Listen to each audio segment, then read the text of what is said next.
comfortable with being themselves. I'm big on energy, and I'm big on like reciprocation, and like big on kind of like law of attraction too. You know, like whatever you give out, you kind of get back. So I'm big on karma for that reason. You know, like I'm not the type to ever do anything out of spite. If you do me dirty, I'm gonna just leave you where you lay at. You know, and I'm gonna let God do what He got to do with that. You know, like I feel like it takes too much energy to be spiteful and be angry. Mm-hmm. So I'm definitely not even a fighter either. I may look like, you know, I feel like I give out a lot of energy, which is very like dominant. Okay. That's it? Mm-hmm. Okay. Huh? You good? Well, no, I'm gonna go left because there's one thing. You said that. She looked like it took her too long to get ready. Mm-hmm. And I'll be happy to dip. That's one of my it takes me 2 hours. See what I'm saying? I gotta go.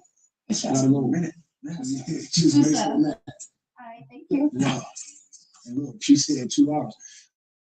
I think, like, you know, for a normal girl, just an hour in general. You know what I'm saying? But, you know, I'm in the shower, I'm sweats on, I'm out the door. Okay.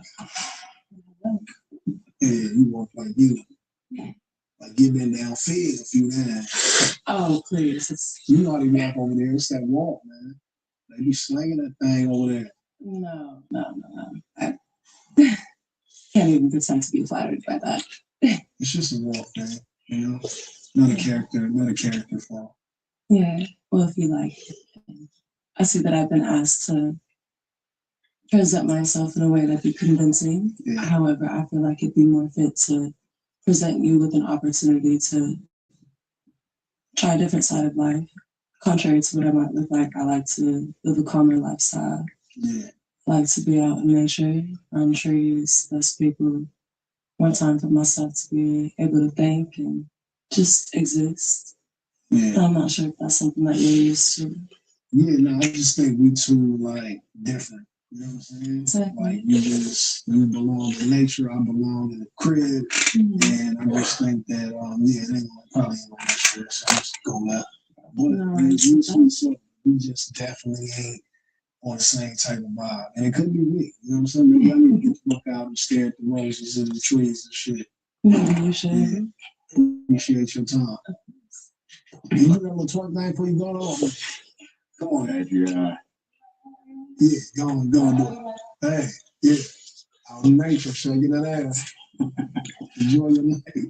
Hey, gang. How you doing? I'm good. So the reason you should pick me is because, first and foremost, I'm nothing like these other 20 girls. I'm one of one. I'm everything that a real woman embodies. I'm confident, I'm nurturing, I'm real, and I'm confident, and I know how to let the man lead the way. Also, I have a lot of respect for you. I respect who you are as a man, as a father, the legacy that you built for yourself, and you setting the blueprint for the new generation to come forward. And if you pick me, you'll always come home to a home cooked meal, and your bath water ran, and I took toes. So, yeah, so it's the toast thing for me, man. So it's like I'm freaky, but I ain't toast something freaky, man. So we can compromise. I'm rather go left. And I told something. You know what I'm saying? Hell no. For people out here that don't know, where did the game come from? Oh, it's just a name I got because when I was younger, I played a bunch of video games. And every sport. Okay. Salute everybody in the chat, man. You should just say, game for everything. And then when it came to like having to rap, I had to figure out what to put with it. Should have said balls, not toes. Like a needed something. So my sister was just like, put dope with it. Okay. So do you currently play games? Yeah. All day. All right, bet. I'm good. So I think you should keep me around because I can rap one of your songs. Like top to bottom? Can I do a verse? Sure. Okay, ready? All right. Get my people out them chains, nigga. I mean handcuffs. Time to man up. Put my hands up. Fuck you saying, bruh? Cause I'm a black man in a phantom. Or is it cause my window tint car cost $300 though, and I blow endo in it? You mad cause your daughter fuck with me on spring break? Well, I'm a till the springs break. Hey. I like that. But you dropped the M-bomb, man. Unauthorized. I gotta swipe left, man. I got to, because if I take you to like Thanksgiving and you fuck around and be like, hey, my nigga, what is, you know what I'm saying? And you like Ocean, and like, yeah, well, do you have any like African American? Finance the old way. Finance the right way. Now at Whataburger, you can get the new Big Ranch Wrap for $3, 5 premium water chicken bites for $4, or Rick and Cheese Whataburger Jr. for $5. Add time for a little more. Now that's a Whataburger at One Burger. Download the app.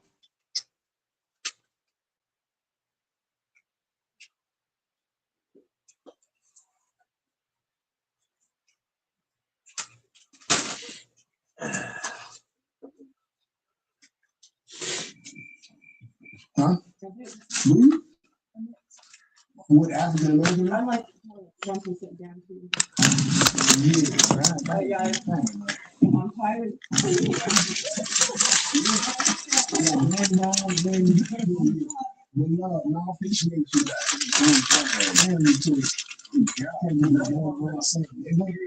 Nigga? I never even said that shit. Okay, cool. Look at my nickname.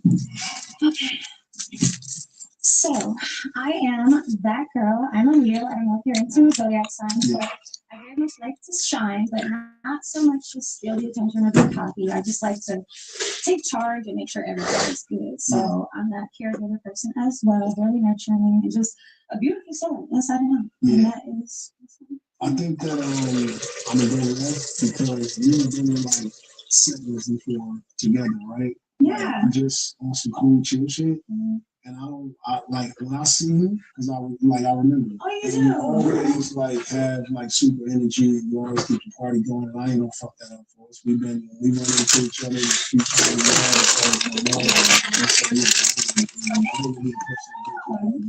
Thank you. Cool. Appreciate you. She's saying, she's too damn fit together, man. Nail bed, feet, hair, sweet, hair, she's saying.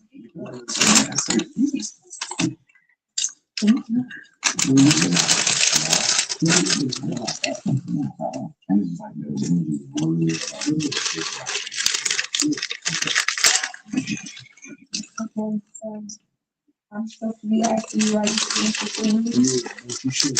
I'm gonna just do what? You straight like homegirl vibes.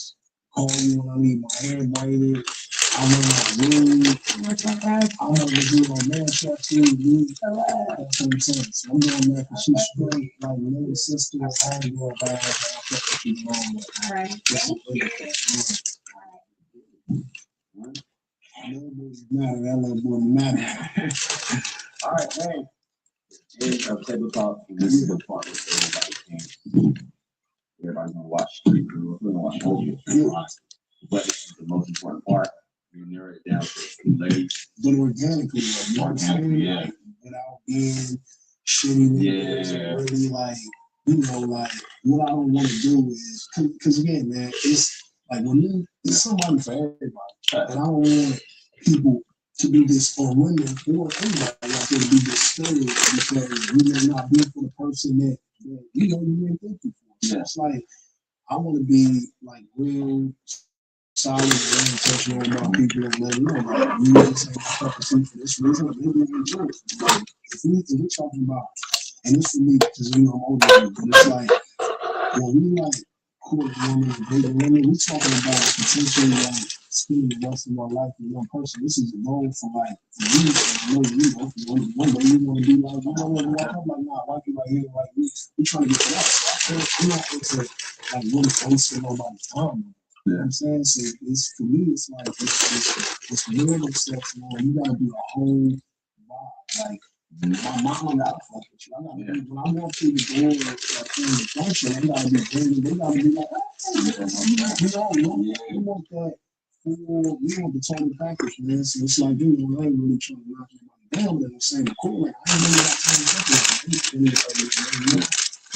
So do you feel like in your feeling buddies, you should be able to endeavor to find out, you know, figure out yourself, or you think you I should feel like if you are man, you know that like you out there, you know, you in the streets and you trying to, you know, gain and see who you want. I think you should commit to nobody. I think you should just have fun. And one thing that I learned that if I could go back and do it again, I would be honest with them feel more. Look, we can get down. I'm not really trying to do a relationship thing. I'm 20 something or I'm 30 something, or you know, like we can be cool. But what we do is we take advantage of like women knowing that we don't. I think we gotta get more. We gotta get better. Just for background, guys. You know what I'm saying? But my last question is, I'm 24 years old. What would you say to 24 years old? I couldn't say my 24 sex. I mean, my 24-year-old self shit. See what it is. I had to really go through the trials and tribulations and get to this point in life, man. But you know, what I would tell you is that shit, man, like you gotta follow your heart. No matter what, you know what I'm saying? In business, on your channel, and smash like and subscribe to the homie because he's a genuine guy, and I'm here just because of that. You know what I'm saying? It ain't about nothing but like when I met you, I felt like you were a solid nigga, so I'm like here for the long haul. You know what I'm saying? Yeah, man. All right, so look, let's get to the last round. Yeah. Quick, easy. Get somewhere. I feel like you get your mind made up in a sense. Y'all let me know in the comments right now who you think he's going to pick. You know what I'm saying? Get to the last round. All right, so game. Last round. You know what I'm saying? You narrowed it down to 6 ladies. Leave my ladies to the floor. All my ladies to the floor. This is great. Yeah, great 6. You feel like I picked a good 6? No, you did. But you picked a 6? No, for sure. I'll definitely narrow it down over here. Okay, so look, we're gonna narrow it down some more. Before you pick, eliminate 2 women. 2 babies. The 2 babies? Yeah, right here in the middle? Yeah. Okay, cool. Is it because they look like babies? It's because they got their whole life ahead of them. They're young and pretty, and they like, Yeah. Okay, cool. I think you're probably overstepping. Cool. But before you pick, if you had to ask these ladies one question, you don't got to. What would you ask them? Have you ever had a threesome? Yes, I've had a threesome. Which I'm not done. Okay, sorry. Because there's 2 types of women in threesome, right? There's one of the women in the threesome has nothing. Just being honest. If the other girl has better pussy, you'll know because they don't really spend time in that.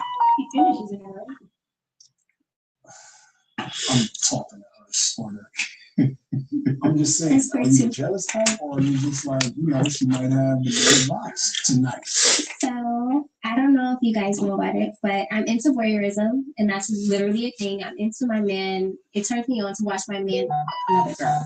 That turns me on. So if she got the better box, and that makes me even more. Like that turns me on. And so I love that.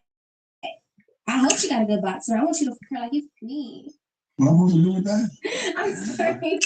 Still at church on Sundays though. So I'm asking everybody a question, right? Yeah. Oh my God, that was crazy. Right, so the thing is, all right, cool. So after talking to her, Wow. I don't even know if this is a thing. I might be making some shit. I'm going right out. How high or how long do I? Long and high. I mean, to be honest, if you don't have, because for sure, I'm not. Right. So we don't got somebody that's. So you need one of them little. No, I would actually prefer.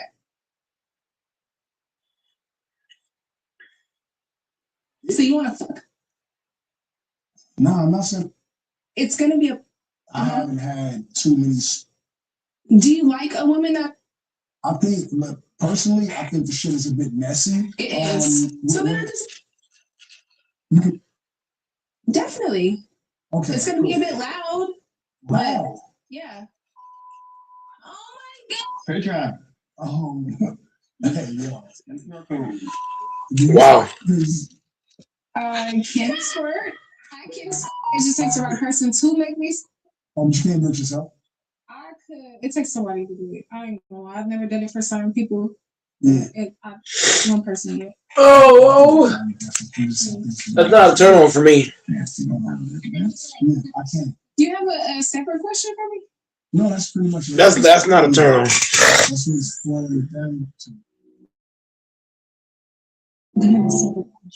I gotta say.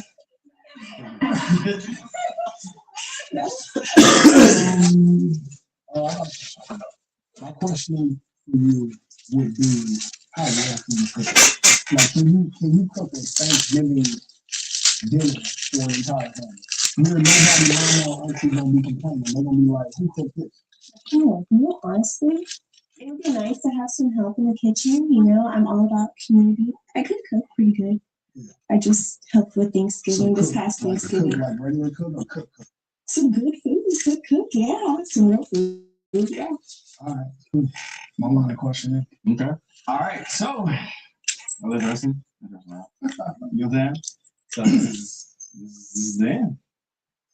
I know I told you at the table talk, I was like, you pick 1, 2, or 3. Yeah. But it's only right 1. Yeah, that's tough as shit, man. And then I want you to eliminate it down to that one person. She's a little too sure of herself. And she like, you, not you, because you right here. You like jump in conversations, talk over, and it's like I'm like a man's man, so I don't want to be like, I'm not saying like I'm bossing you around, but I like a woman who just let me lead, know when to chime in, and not just come in all the talk. So Okay. I think you should focus on your music, be good, and you ain't gonna really when you going, you ain't gonna have time to be The game of old head. right now because you actually are Chick's too young. You actually can rap. You got the confidence, and I think you need to do that. And then be like, and I need to be like, damn, remember when we did the 20v1 and I told you like, go do that? Like, yeah, I think we're gonna be great. And you're only gonna be great as you want to be, but you got all the confidence in the world. We can line and popping it up on that. All right. I think that I ain't gonna lie. Oh my God, too. I'm not gonna lie, the sporting shit has me like over the moon. It's an interesting fucking thing that I haven't frequented. Like I said, I haven't had too many experiences with sporters. But what I have had experiences is like parenthood. And I think at the end of the day, me and you have too many kids to combine for me to like focus on. And I'm a real parent. I just had a new baby, so it's like you got 3, I got 4, I got a new baby. I would have to be a father to 7. I can't do 7 anymore. But like I wanted with this. That's not a turn on. A chick that squirts is not a turn on. I'm sorry. Turn ons for me, for a female, she sucked good. She fucked good, all kind of positions, all kind of ways. She looked good. For me, a turn on for me is a chick with stamina. I feel like if a chick got stamina, that's a huge turn on. For me, to me, that's my biggest turn on. My biggest turn on for a female is 3 things. She got stamina, she got the knockers, and she got that backside. If she got stamina, knockers, and backside, I don't care about nothing else. Oh, and she got good Wunani. That's 4. But the squirting though is maybe I can come over and look at squirt. I feel like too many chicks don't got no stamina.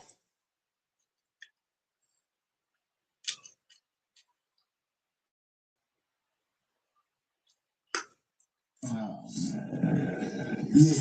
So I think it's just wholesome, non-squirting, cooking. Okay, so you can stand right beside. You know what I'm saying? All right.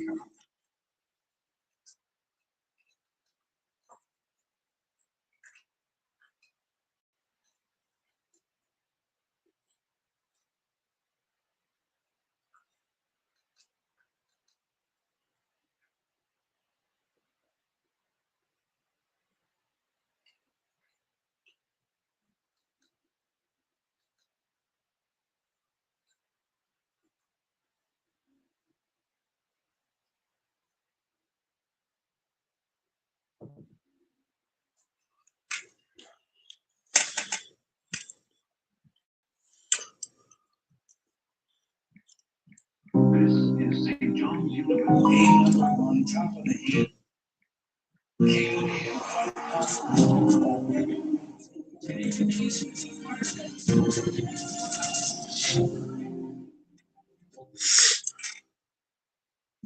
Got some cheap ass fiber bread. You gotta be no player hater now. Nah, I'm cheap. But you ain't bring nothing. And Father, we are Oh Lord. to show you how much we love you. I'll be damned.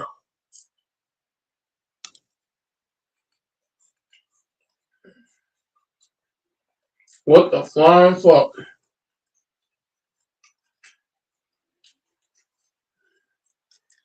YouTube, man, what is this? Your boy, Robert Sauce, man, with another freaking video. At this point, y'all know I don't do it. You know what I'm saying? We do the biggest every single time. I got a special guest with me. Hello, Eric. Who I got with me? 250. Who I got with me? Teaching. Boy, y'all know what's going on, man. Y'all know what this shit be. Y'all know how this shit be. You know what I'm saying? It's cool, and they just cool. That's my boy right there, man.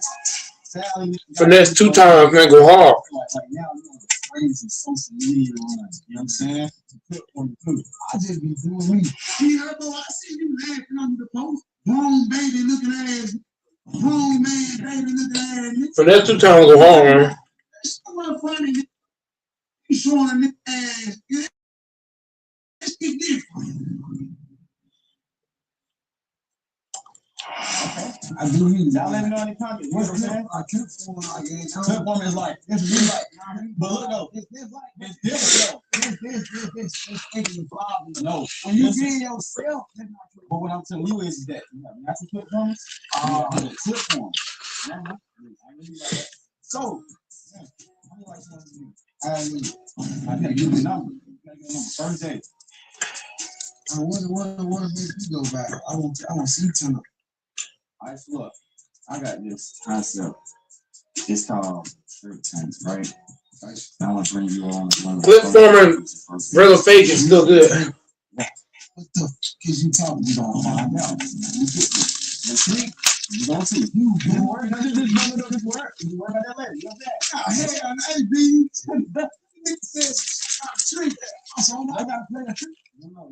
You gonna see. So it'll be a trick. I can't do it.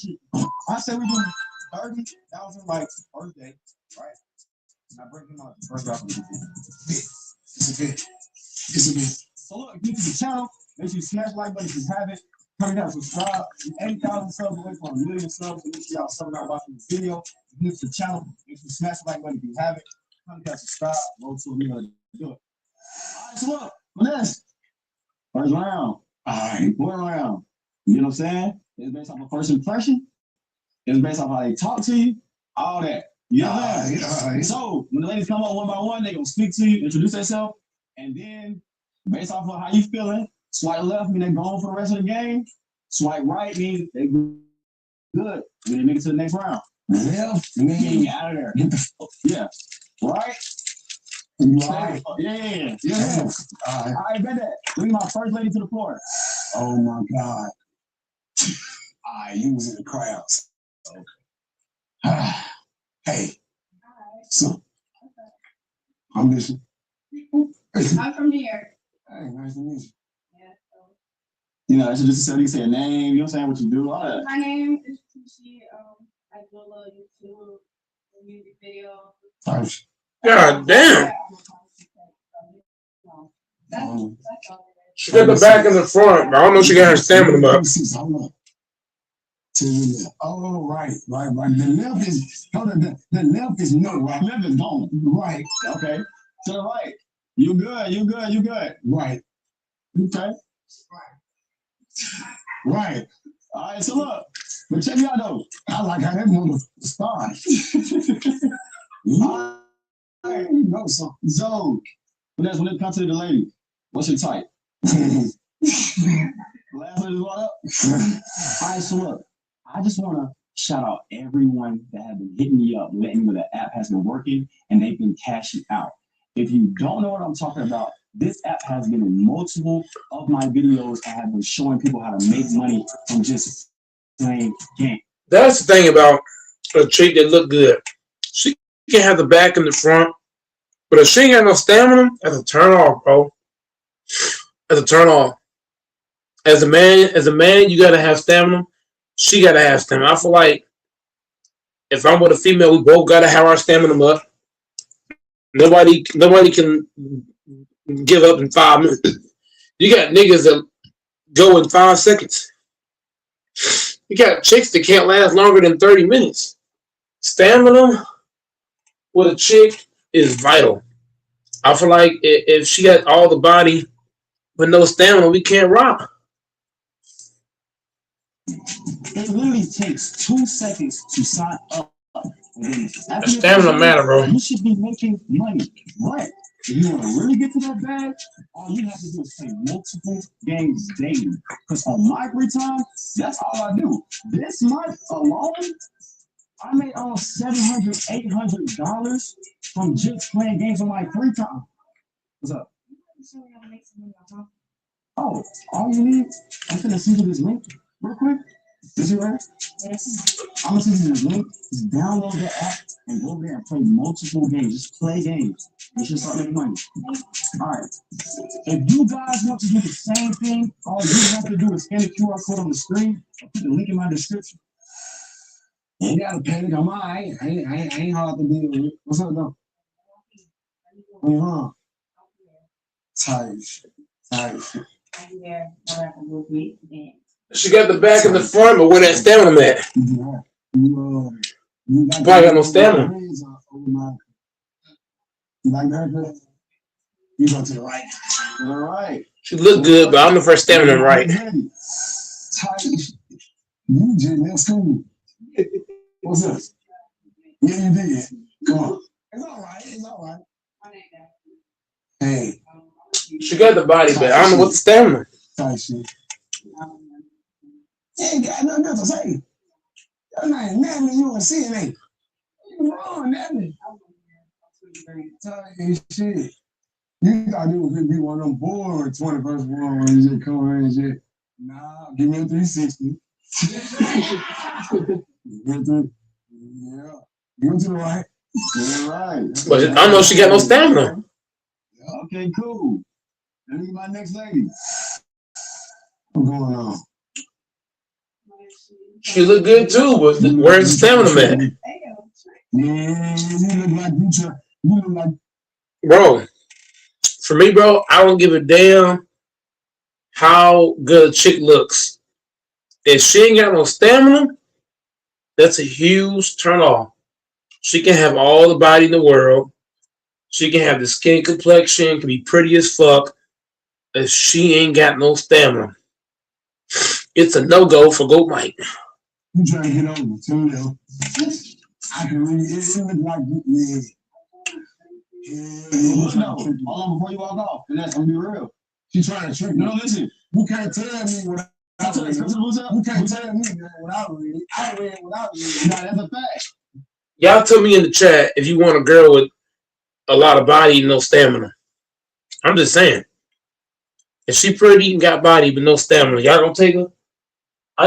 For me, stamina matters to me. One of these rounds where you can really pick their brain. I don't need to pick no brain. Okay, cool. Like now you good. It ain't the look. It was the energy. It looked like you want to females that like soon as a nigga get you niggas, you say, well, you know, real niggas pay for what they want. I don't like it. Right when it's time. Right when it's time. Right when never mind that I gotta get she. Real niggas don't pay for sex. I ain't gonna have you pay for it. Hold on now. Hold on. That's what I said talking about. Wait. You pay for it. You pay for it. Confirm you pay for it. That's what I said. Because some of them got pride. Yeah. They want to admit that they pay for it. I want them Yeah, that's what I said. They take round. This shit is not being realistic to me. Yeah. So be realistic, bitch. You will pay for this shit. Okay, cool. All right, man. Let me get my next lady. You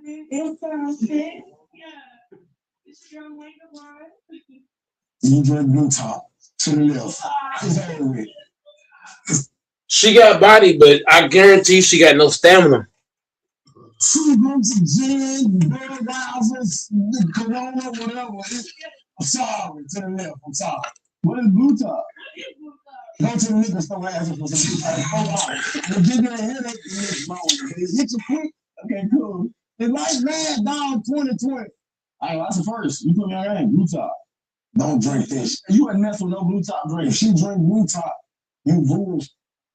Okay. So no woman should drink blue top. I said nobody drink blue top. Gin drinking ass bitch. Okay, cool. No woman for drinking ass. Oh yeah, nah. Beer bro. It's there. All right, you my next lady. So no blue top. Hell no. Okay, my bad. No blue top.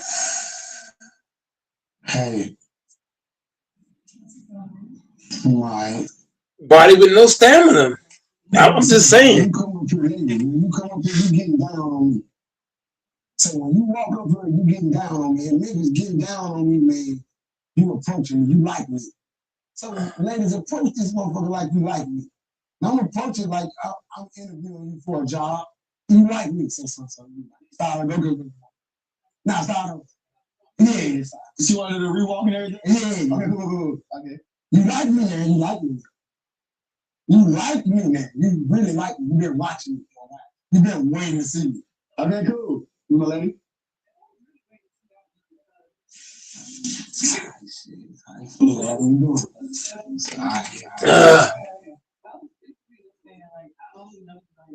Okay.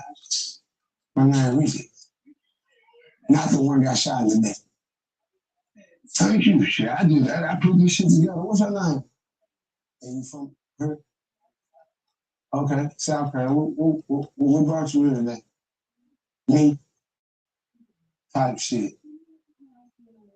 Let's go, my ego. My ego. All right, you go to the right. Yeah, I like it. It feels good. Yeah, no. Okay. You my next lady. What's up? Hey. Body with no stamina. You for me. Yeah. You probably one of them talking motherfuckers in my company. You're 360. Yeah. Breathe. Tight shit. Body with no stamina, man. I'm sorry, bro. She created G. She fuck with the fish. She genuine. Body with no stamina, bro. Okay, cool. Who's my next lady? Yeah. Where you from? Body with no stamina again. You still? You do? Man, if you still, if you still, I fuck with you. That's what I'm saying. No, that's what I'm gonna say. If you still, you still. No, I lived in business. You ain't got to take the fuck still come. If you still, I fuck with you. You still? No. Hey, you still? Yo, ass Bruce did, but it's a fuck together. Yeah, no. I ain't knocking you for you ain't have time to steal today. You ain't have time to steal today. But you don't have time to steal tomorrow. Shake my hand, nigga. You don't steal tomorrow. You straight. You still don't keep it real. Man, if you don't keep it real, I'm gonna snipe your ass. Get your ass in there. Get your ass still for sure. To the left, it's over with. You can see. Man, you fucking steal. I'll fucking do you still. Oh God, I need you still to the right. Just still, I'm God. Okay, cool. Oh, that's terrible. Well, when you got money, you can act any kind of way you want, bro. That shit real. Girls to the right. What did you do? When you got money, bro,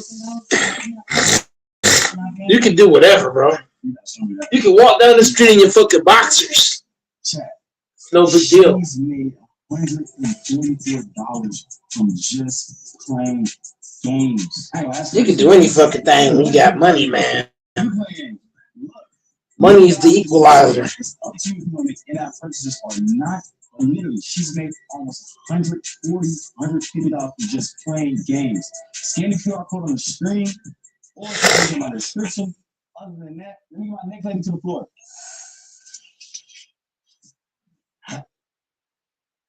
At Raising Cane's, we focus on making the most critical chicken finger meals, getting them right every time. In football, one thing you never want is to get blindsided. When an outage hits, your home shouldn't get blindsided either. And that's why Hey, you heard what I said? And you ain't came like you like me. Body with no stamina. You had some money. Yeah, for me. Nah, she ain't like that. She ain't get no money for you, bro. Nah, you a fucking lie. She don't like me that much. Why you ain't been there all my life? Motherfucker, I ain't never seen you. No, your ass ain't came to nail show. You ain't never DM me. You ain't never did shit for me till what go no. What go no. To the right. You ain't tell me that you here for me. You would have came to the show yesterday. I ain't sent that ass to the right. To the left, no. You would have came to the show, I would have seen your ass. Talking about you here for me. I ain't never seen you all my life. So what? You swing to the left? But every way, no. Any way there's no. Okay, good. Let me get my next lady. Don't trick yourself out your position, man. Type shit. I like the energy, talk to me. All right. Yeah, shit. Skinny girl, she probably got the most stamina out of all these motherfuckers. She probably got all the fucking stamina in the world. Which I value stamina. She like she got stamina. Okay, that's the country. You almost get a pass. If you would have told me you were from New York, I'd have understood why your shoe look like. But you from the country, so you almost get a little bit of pass because country folk don't give a fuck. And I ain't gonna judge you. Cause sometimes. But you know, I've been working on it. Now, Working on it, but you know, this right here. so let me ask you this. So let me ask you this. Your cell phone case come before your sauce. No. Fuck your cell phone case become before your shoe. I'm trying to tell you what happened. You bullshit. To the right, kid, folks. That's what I mean, you good. To the left. That way. It's all with family. It's all, I'm hot at your family. It's all with family. Only way you get them shoes on is your ass to the fight. Nah, yeah, your ass ain't come in to fight. Your kind of 20 versus 1. You ass some kind of some different shoes, no shoes or something. You can got over buff put it out and say, you can't shoot it. So the shoe can't be dirty. Come on, man. Okay, cool. Wow, I ain't hearing that shit. Oh, I ain't got shit to do with this. And you judging, and you judging folks. Just say you got jumped. Oh shit. You got jumped, folks. No, you judge. You just got jumped. Explain your story. He might hear you out. Oh. I'm explaining to you. I didn't start no off my friend got get beat up by a girl and a dude. But you know, the dude gets he's still You jump in. No, I was pulling him back like this, and then whenever I went like this, they kind of leaped forward and I hit my head on the What the fuck that got to do with your shoe? I was literally getting stabbed on top of my head and everything. You were fighting. No, I didn't even fight because my head got hit. I was trying to get the dude off the top of my friend. I don't want to get hit by no dude. That was How you were fighting? I wasn't fighting. Put your phone down. Put your mic down. How you were fighting? How you were swinging? I wasn't swinging. I was holding him like this, pulling him like this. So if you were, so you didn't jump in, so you saw the head. I said, so you were to jump in. So if you were to jump in and fight, how you were fighting? Sure. Now you don't walk up on me. I ain't saying no walk. I'm saying just give me your pose, like look that way and do it. Come right here and do it. Now look that way. Now take your ass to the left. Oh hell no! That's how she fight. Oh, that stance will get you knocked out. You better not fight nobody. Not like that. I can tell. I can tell. I'm listening. It just look like you lost weight. Shout out to everybody in this chat room, man. I'm listening. Where you from? Type shit. Huh? Charlotte 10. What the hell? Alright, I like it. I like it. I ain't asked no, cause I ain't asked. No. Which way left? Left. Type shit. Thought you were Glorilla, didn't you? Alright, look at my next lady. You like a cool ass assistant. Okay. Type shit. You cool as hell. What's up? What's your name? Where you from? Well, I'm really from Georgia, but I'm moving like 3 years. What kind of work you do? Yeah. Man, shit, wash clothes and shit. You look cool as hell, like you can keep up some shit. Like you can keep the fucking shit going. Yeah. I put my credit. Nah, get the fuck out of here. No, I said, what can you keep going? Oh, what can I keep? Yeah. Shit. Function, everything. Okay. Type shit. Talk to me. When have you ever kept a live and a function on? Really? Oh, my birthday. When was your birthday? Type shit, happy birthday and shit. So what I'm saying, though, you type shit. I like your energy. You alright. You went to the right. To the right. You know what I'm saying? That means she can go for the next round. Maybe my next lady.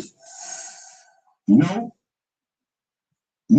to the left. She didn't make it to the floor yet, man. It's over with. Hold on, you get to do yourself. You know what I'm It's saying? over with. Now, I ain't gonna lie, she look like the candy lady that my shit cheated me out my cash.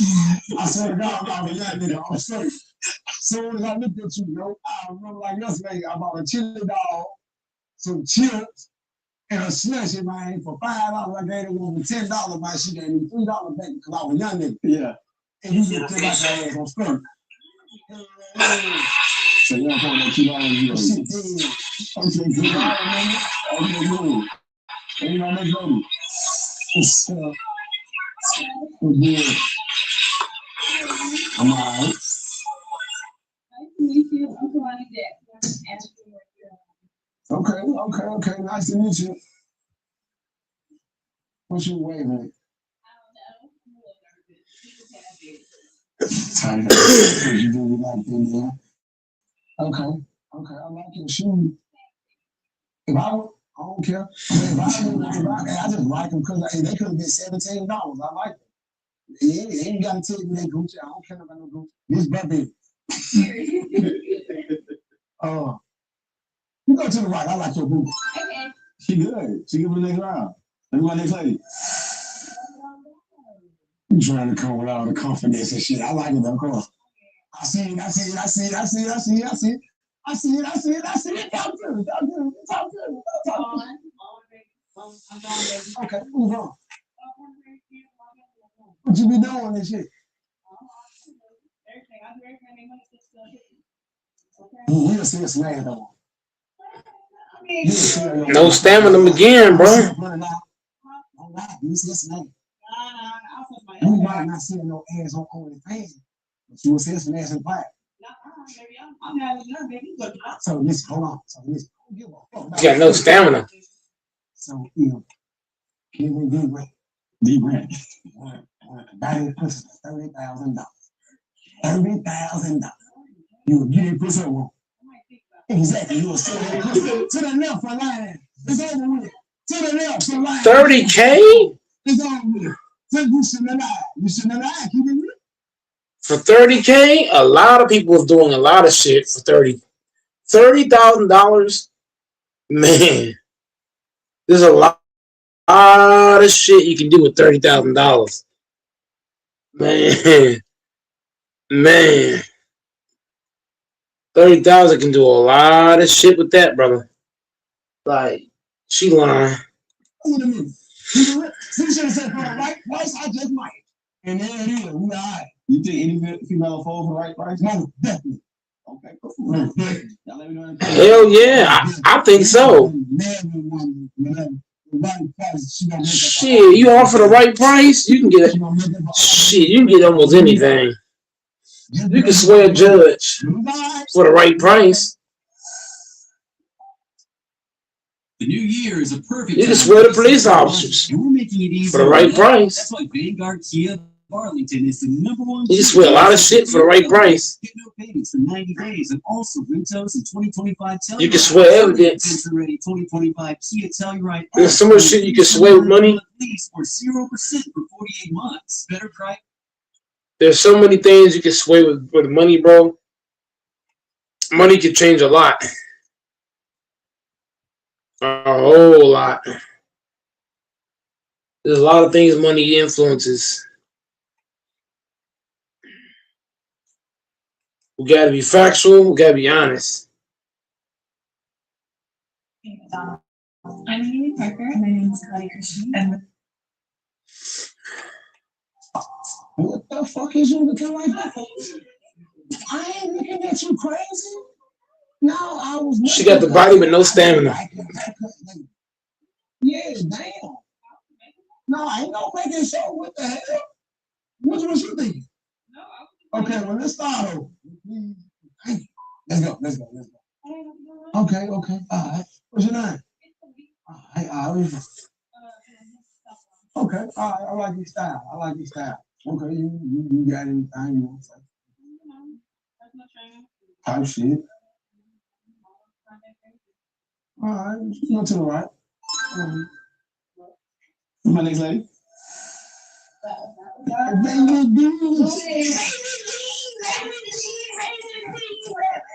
All that body got zero stamina. Zero. I ain't intimidated. I'm saying, you looking at me like you think I'm scared or something. I ain't trying to make you scared. I ain't scared, cuz. All right. I'm scared she ain't got no stamina. You look at me like you thought I was scared. But see what I just said. I get to the right. This is guy. Appreciate you. Everybody next lady. Well, I'm finna swipe your ass. You look like one of them girls that nigga DM your ass, you never DM back. No. To the left. I'm straight. You gotta DM me back. Say something. Okay, do something. What's up with you? What's up? Okay, you can't just say your name, you know, all that. Yeah. Body with no stamina. Body with no stamina.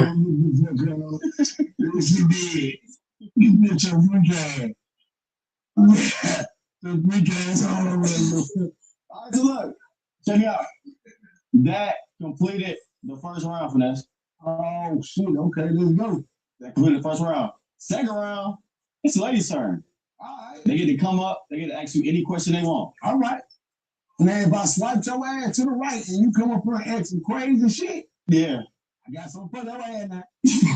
All right, so look, they're gonna come up there, they're gonna ask you any question. Based on how you answer it, they're gonna decide if they want to stay or if they want to leave. Okay. All right, let's do it. Let's get to the second round. Okay, we back. What's up? I'm good. Okay, so how do you feel about everybody came up the street? I don't fuck with that shit. Yeah. But I don't fuck with it like, and I don't know gangster shit. I don't fuck with it because like, first of all, I don't think that's what he meant. Okay. Two, if that was what he meant, and if that was the topic and the people was talking about from the streets, it would basically be abandoning everything that you Went through. Yeah, I mean, as a toddler, everybody ain't meant to be rich. So sometimes, like when you born in the poverty stricken family, and it make you who you are. My grandma stayed next door to Penny Hardaway. And that was the streets. That was the streets. So even though people came to be an NBA player and became, the streets made him that. You see, and they didn't have a lot back then. Like, and my grandma told me a lot of stories about Penny Hardaway. And, you know, So you're not fuck the street. No, I am fuck the streets, but in a certain type of way. Okay. Like, I'm not gonna say fuck the streets and what it had to offer. Like, when it taught me what I had, but when it comes to today, and like, when it comes to like, guiding the youth, like telling the kids, like, if you was to ask me, what would I tell the youth? I'd tell the youth fuck the streets. I tell them I would rather for them to go play football. I tell them I would rather for you to go, yeah, fuck the street, you ain't gotta do this. But if you put in a situation where your environment is the streets, ain't no fuck the streets because this is me. It's who I am. My mama, I ain't had the best, and I had to go to the streets or whatever. Like, so you have to embrace the streets. That was a good question. Shout out to everybody in the chat, bro. But another thing is, what you do, like you talking with me and me. Most definitely. Just look at that shit. Look at that shit. Look at that shit. Yo, what's up? Not much. Just got out like an hour ago. I'm going to work. Oh, you finna go to work? Yeah, I'm going to work. I picked up extra hours, like an extra shift. Okay. But I am so fucking mad because it's like this shit always happens to me. Like every single time when I'm trying to be on time to work, I can never be on time because something always happens. Like me at work, they give me like a work phone. I have two phones, so my personal phone and my work phone. And I couldn't fucking find my work phone, and I'm like, where the fuck is this phone? And I was looking everywhere, and I couldn't find it. And I gave up. I was like, you know what? Let me just go. I was like, you know what? Let me just go because I gotta find the phone. Like, whatever. Just go. And as soon as I say that, and I go back inside the house, and I grab this because it's really cold over here where I live. I see the fucking phone in front of my face. I'm like, oh my god. And I fucking spent like 25 minutes looking for that damn phone. Just to fucking see it. When I went inside the house the second time. And I'm already late. But I mean, it's okay, I guess. It's a lot going on. I don't know if it ever happens to you when you're rushing and you cannot find something that you need. I mean, no day is perfect. You just gotta take it step by step and just you gotta trust the process. Yes, and not only that, you know that I feel like something's wrong with me. I don't know if I have ADHD or what the fuck, but I always tend to lose shit like really fast, or I forget shit. That shit is so fucking annoying. It's like I can't remember. Like I'm not good with remembering stuff. Like I have to write it down. I'm not gonna say that I'm that young, but I am. I'm 33. You know, I don't consider myself old yet. You single? No. I am not single, I'm not married, but I've been with my partner for 5 years. We have a dog. Okay. Well, as long as you're taking it step by step and just trusting the process, no day is perfect. So I wouldn't stress out over the little things. Just take it, step by step. But it gets to me, I'll be like, if I could have just looked in that way, you know, but oh well. And then exciting. I'm so excited. I know I taken yesterday for Bruno Mars because he's having a tour. And I was so mad too because yesterday when I was in the queue waiting for to get my ticket, I went in late because I went to my sister's house to visit her and I had brought food over. And then like I said, I'm not good with remembering things. It was 12:09 and I'm like, oh shit, I'm like I was supposed to be there like before 12, 30 minutes before 12. And then when I get into the queue to, see how many people was ahead of me. There was like, I think it was like 30,000 people ahead of me. I was like, damn it. So I had to wait a whole hour to try to get the ticket.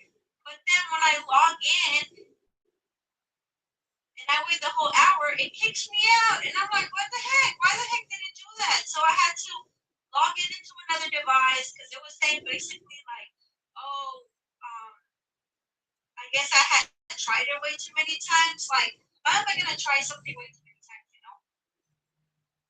So when I finally go to the thing where I'm gonna get the ticket,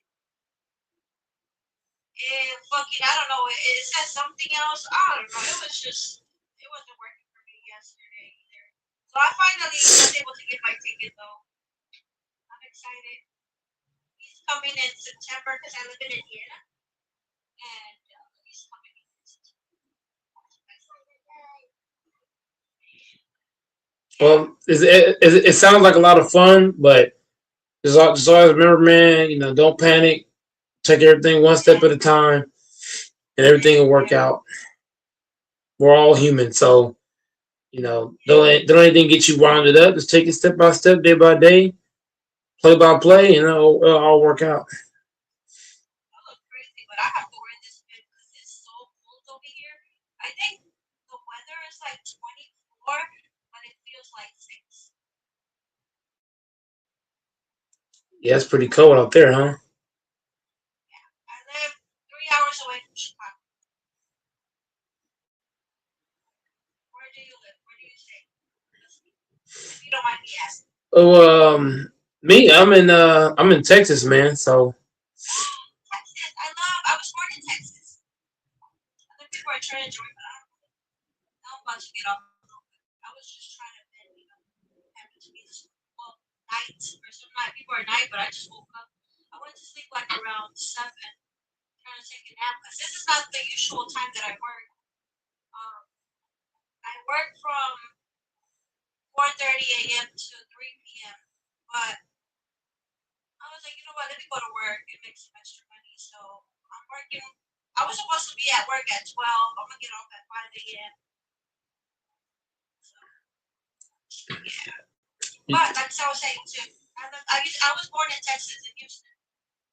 But my mother, she moved over here to Indiana when I was like 14, I believe. 12 or 14. I cannot remember.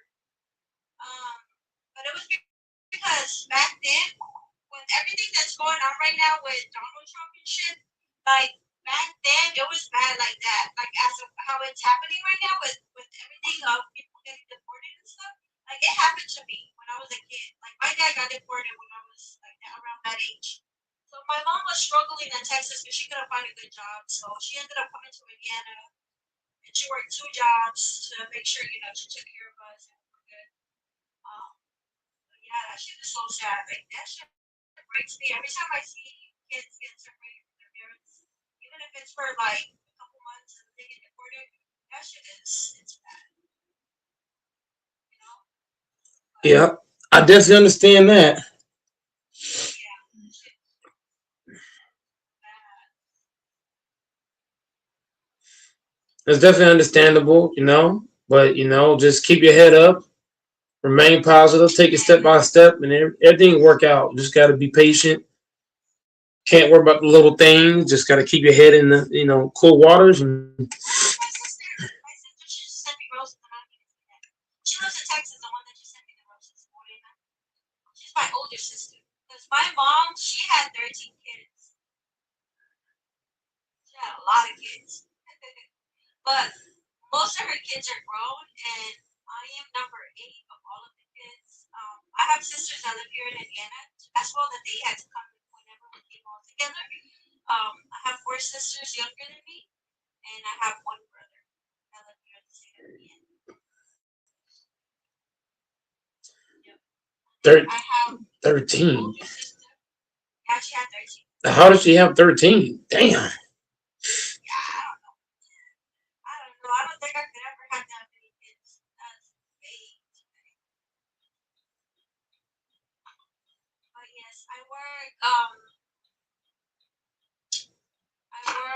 like 25 minutes away from my house. I work for Amazon.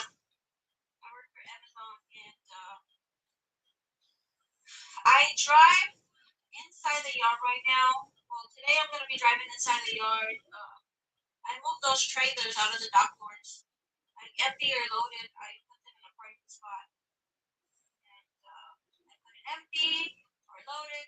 If it's going to outbound, it's more likely gonna be empty. If it's going to inbound, it's gonna be loaded. Right from I don't know, people that even drop their trailer, stuff like that. But that's what I do. And that's why I come super extra commercial because it's fucking cold here. You gotta get that money, man. Yeah, if it was inside the building, I wouldn't mind. But shit, it's outside. And especially those in the mortar trailers, like that shit is so fucking hard to open sometimes. Because those, I don't know, that shit's only metal. Like that shit's fucking hard. I be struggling. And I'm 5'1", I'm so short. I mean, I've had a hard time sometimes. I need to call for help. Nothing wrong with needing help, man. We all need help in some ways, believe it or not. Do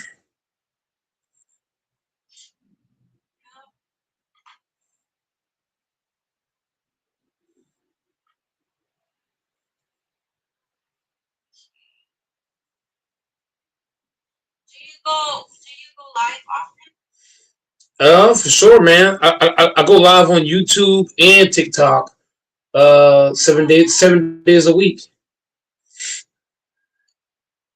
I mean, I do it randomly. I don't go like often. Just early in the morning when I first get out of when I first get to work. But sometimes maybe having like an hour that we don't do nothing. The building closes for the new shift to come in. 'Cause I go in at 4:30, and then the shift it's I think at 5:30, and then the new shift doesn't come in till 7. So sometimes we don't do nothing for like a whole hour. Waiting for the new shift to come in. And I have here. Understand that.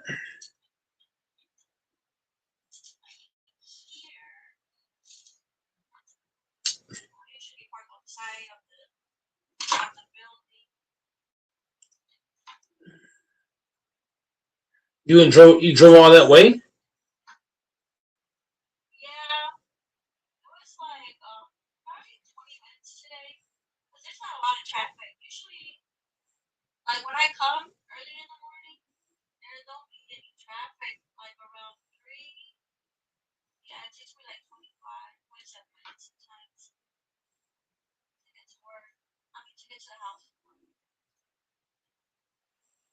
But I always park my car on the side of the building because one time over here on this lot on the side, all the way in the back, like I don't know, I guess somebody got hired. They had hired them and they got fired and they came and they broke into cars. They broke the glass and stuff. And I was like, yeah, no. Well, here's the building, and I parked with right next to the car, kind of on the side.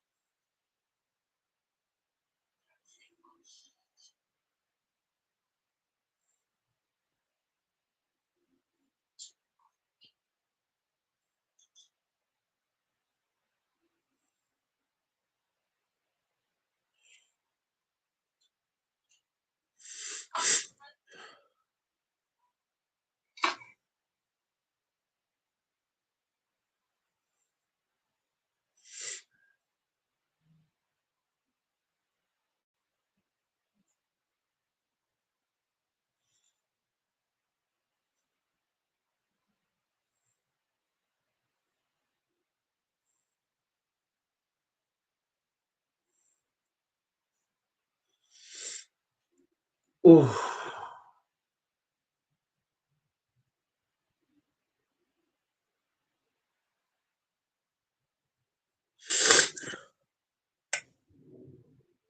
I wonder if she froze or I just froze.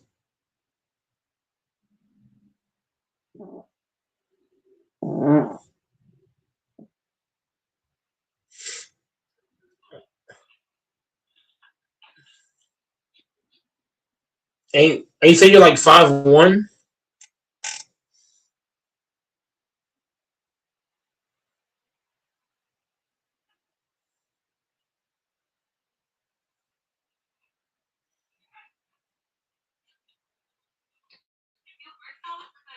So I drove my work.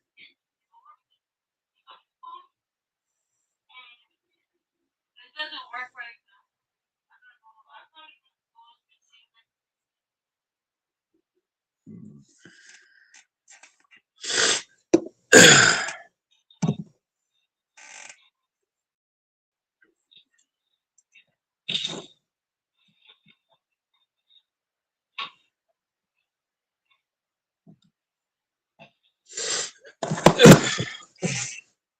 Oh my god.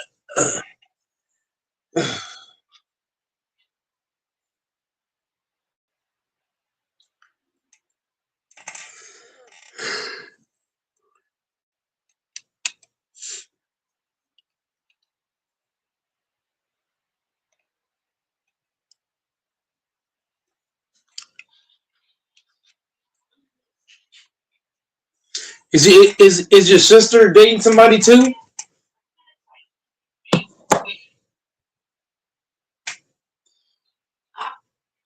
have two sisters already. One of them is married. She recently had a baby. And she had a baby too? The other two, no. The other two like boyfriends, and the other one is single.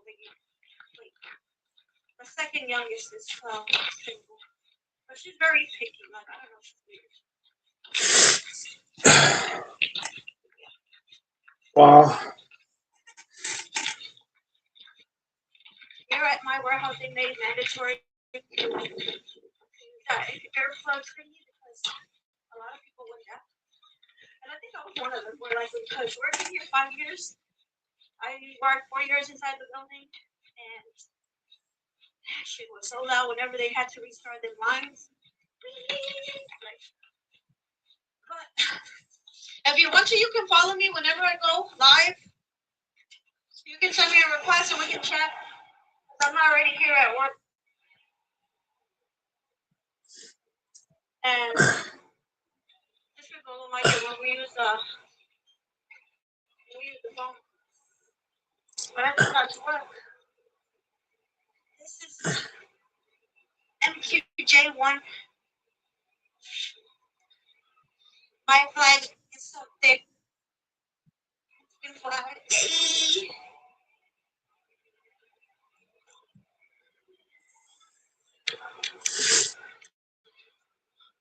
What was I talking to you? Are you too? Have a good day. Are you too? Well, have a good night. I meant to say. Are you good?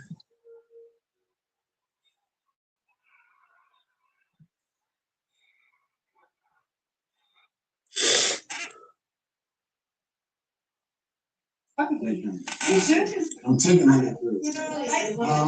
I'm taking that. To the right, to the right, to the right. That's enough. Okay, cool. Oh no, it's that turn. Just how they stay on you. Yeah. You stand. You ain't gotta tell them. You stand. You a player. You a player. You a player. You a player. I'm gonna tell you why I'm gonna fight you right automatically, right? Because one of my brothers already stamped it, right? He was like, I ain't gonna lie to you, I need you to swipe it for me. I ain't gonna lie, she swipe for me. So I ain't gonna lie, you go, I ain't gonna lie, you go on with the turn, but I ain't gonna lie, you swipe for my brother. You swipe for the thing. Okay, this is my first question. When did you know she was the one? Like, We had went through a specific altercation, and it was very it was dramatic, and it was life changing. And she made the right decision, and it was a decision that most people that I put in position, that I gave a lot of my loyalty to, a lot of my money to, a lot of my patience to, a lot of my time to, they didn't do that. So I feel like she did that, her flaws, they trumped her flaws. Her flaws didn't matter no more. Okay. So My next question is, do you consider yourself a pimp? Do I consider myself a pimp? No.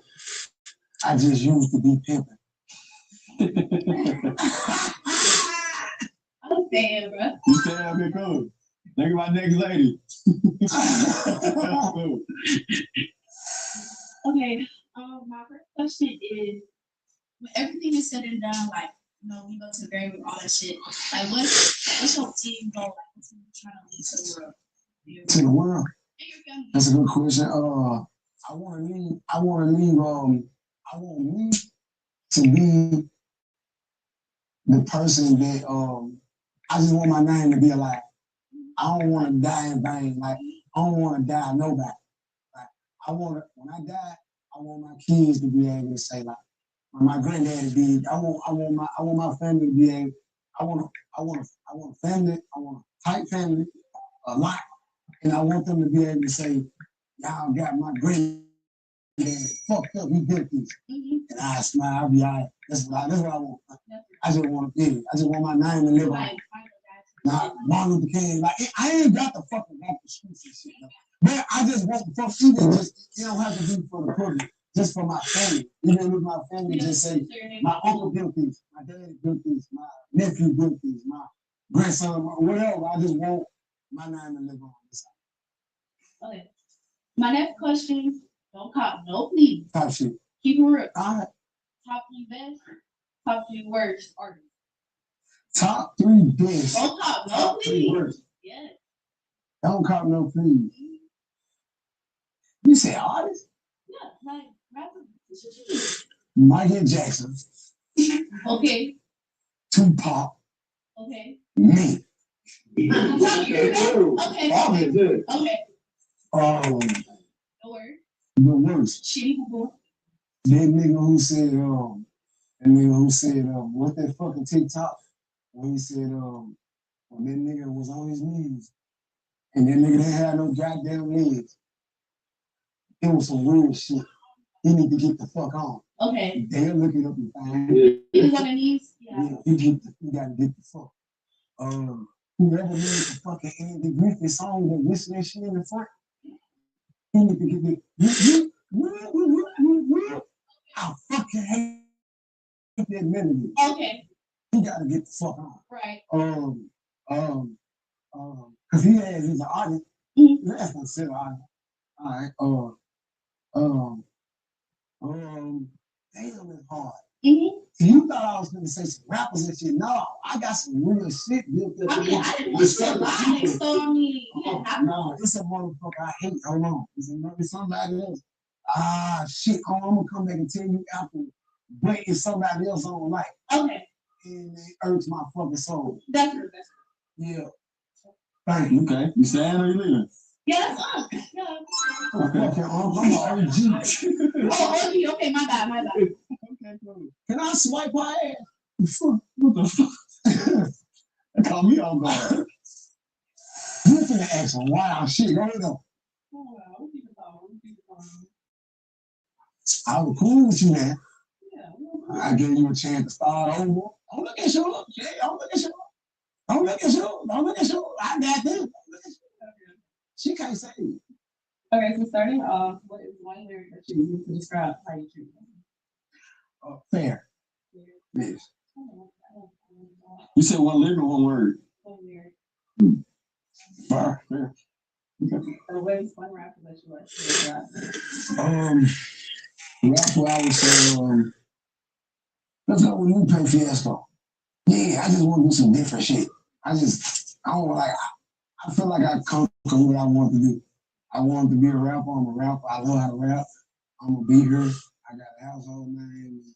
Now I just want to explore. Hey, I'm a rap forever. So don't think I'm just going to. I'm a rap. So I would like to do a song with somebody. And I want him to lead the way and just let me get on. Yeah. A good 6 hour session. 3, 4, 5 songs. A nigga like that. Type shit. That was nice. You said? Yep, that's our steak burger, smashed into a taco. You're welcome. Save $28 or more when you join Planet Fitness for $1 down, $15 a month. Now's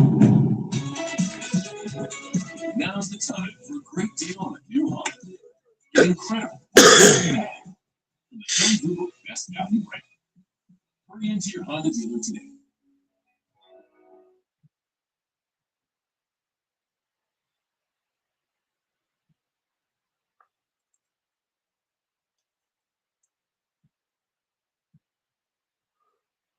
Okay, cool.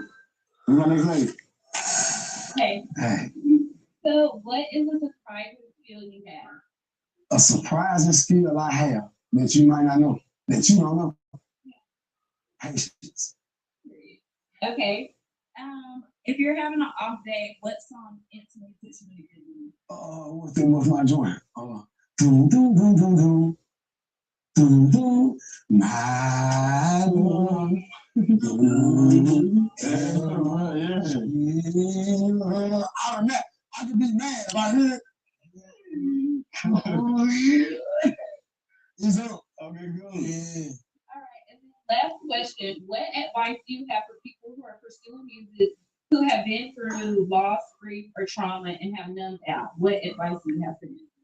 I learned all my life. I heard people say, "Chase the dream, don't chase the money."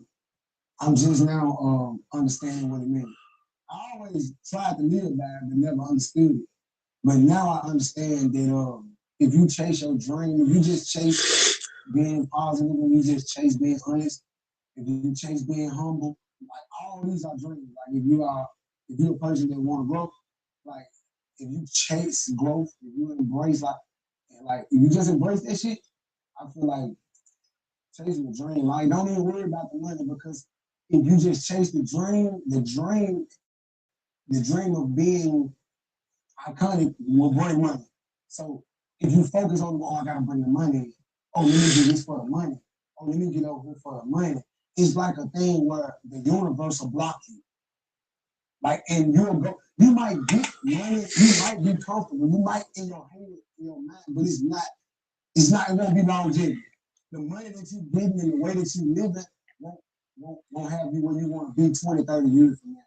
But I think I feel like, personally, if you just chase the dream of just live and just say, hey, I just want to be somebody and I just want to be comfortable. And you just go, I think that's the best. I don't think you should limit yourself. Don't say, oh, I want to be this. Oh, I think you should just be doing it. That was real good. Okay, just that. Just that. Yeah. Cool. Thank you, my next lady. So, All right. you just try to read my energy. You thought I was tripping last time. You thought I was still tripping this time. What's up, though? I know what I was doing. What's up? What's up, though? My first question is, what's a childhood memory that makes you smile? A childhood memory that make me smile. It'll always be me. Damn, it's crazy. Sleep making a nigga emotional. It's crazy.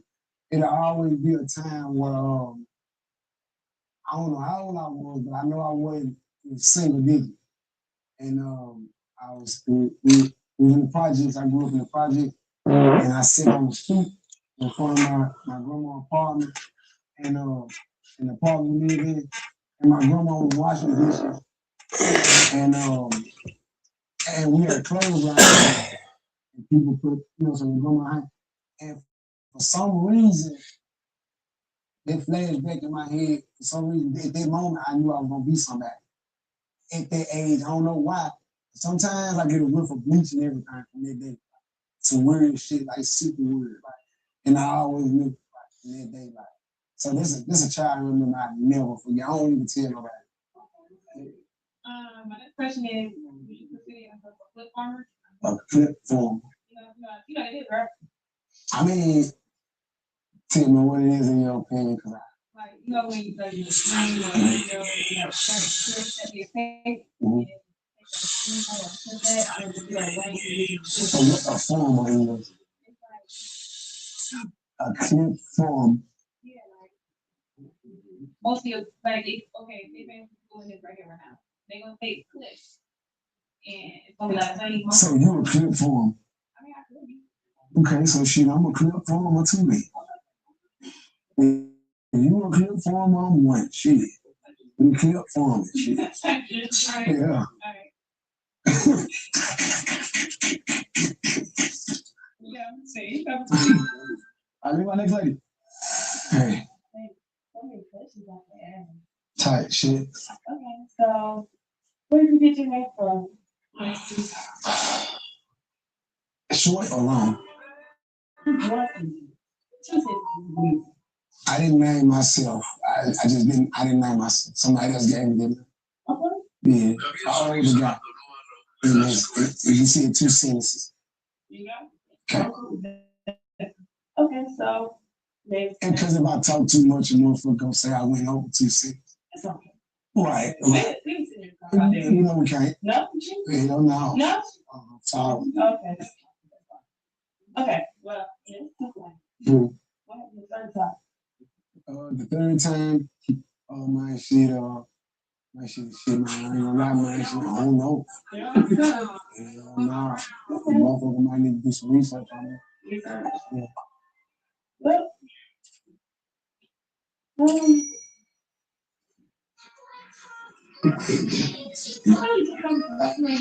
I said, if you left, your question was what leave. really? Hell yeah. Think so? I'll be ready to leave. Shit, leave. It wasn't like we. Who carried a question? I guess I came to start drama. What? The school lady? The drama? The first question is, are you people on any celebrities right now? Hell nah, man. Fuck some niggas ain't better than me. And the second one is, you ever consider taking real food? Fuck that bitch. Hell no, fuck that little bitch ass nigga. Hell no, never. Hell no, this bitch give me by anything. Fuck that little bitch. So, no, that's way, no, but you ain't gotta keep me. Don't keep me. No, don't keep me. Don't keep me. Don't keep me. Don't keep me. Don't keep me. Don't fucking keep me. All the shit you been saying, you gonna ask me and shit. My God. Hey, My nigga. what's up, man? What's the blame? What's going on? What you got? So, What the fuck you got? question is, You ain't got shit? I do, would you go after to Lego? Yeah. She don't want shit.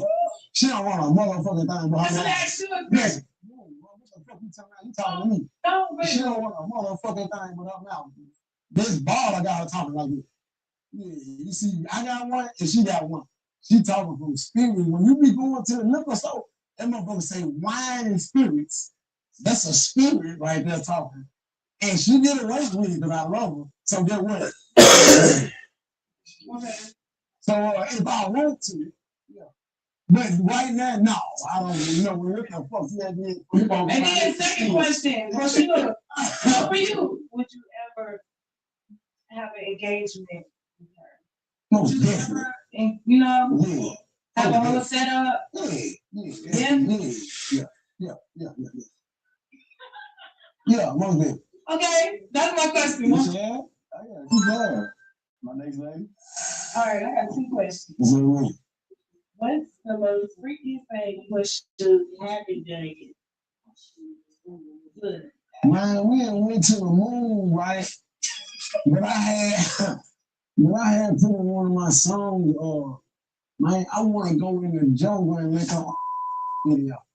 Hold on. Shit. Nothing. Tarzan and Tarzan. Tarzan. I feel that I like it. Tarzan Yeah, some covers and blankets and shit. I like it. Yeah, because if your ass get bit by a certain bull, your ass gonna die. Well, hopefully you'll study out of it. Get the fuck out. Go ahead. All right. Second question is, if you was out with your boys, what type of girl would you be attracted to? Like, what girl would catch your eye if you didn't see? I ain't gonna lie, I ain't checking for no bitch no more. But if you ask me to old me, man, a bitch with some big lips, eat that dick up. Okay. Becky type shit. Yeah. And she ain't got no motherfucking pride or ego. She don't give a fuck about her friends. No, she eat that dick. So when you call, she comes. She eat that dick. Her folks know she eat that dick. Yeah. was like, because you were looking at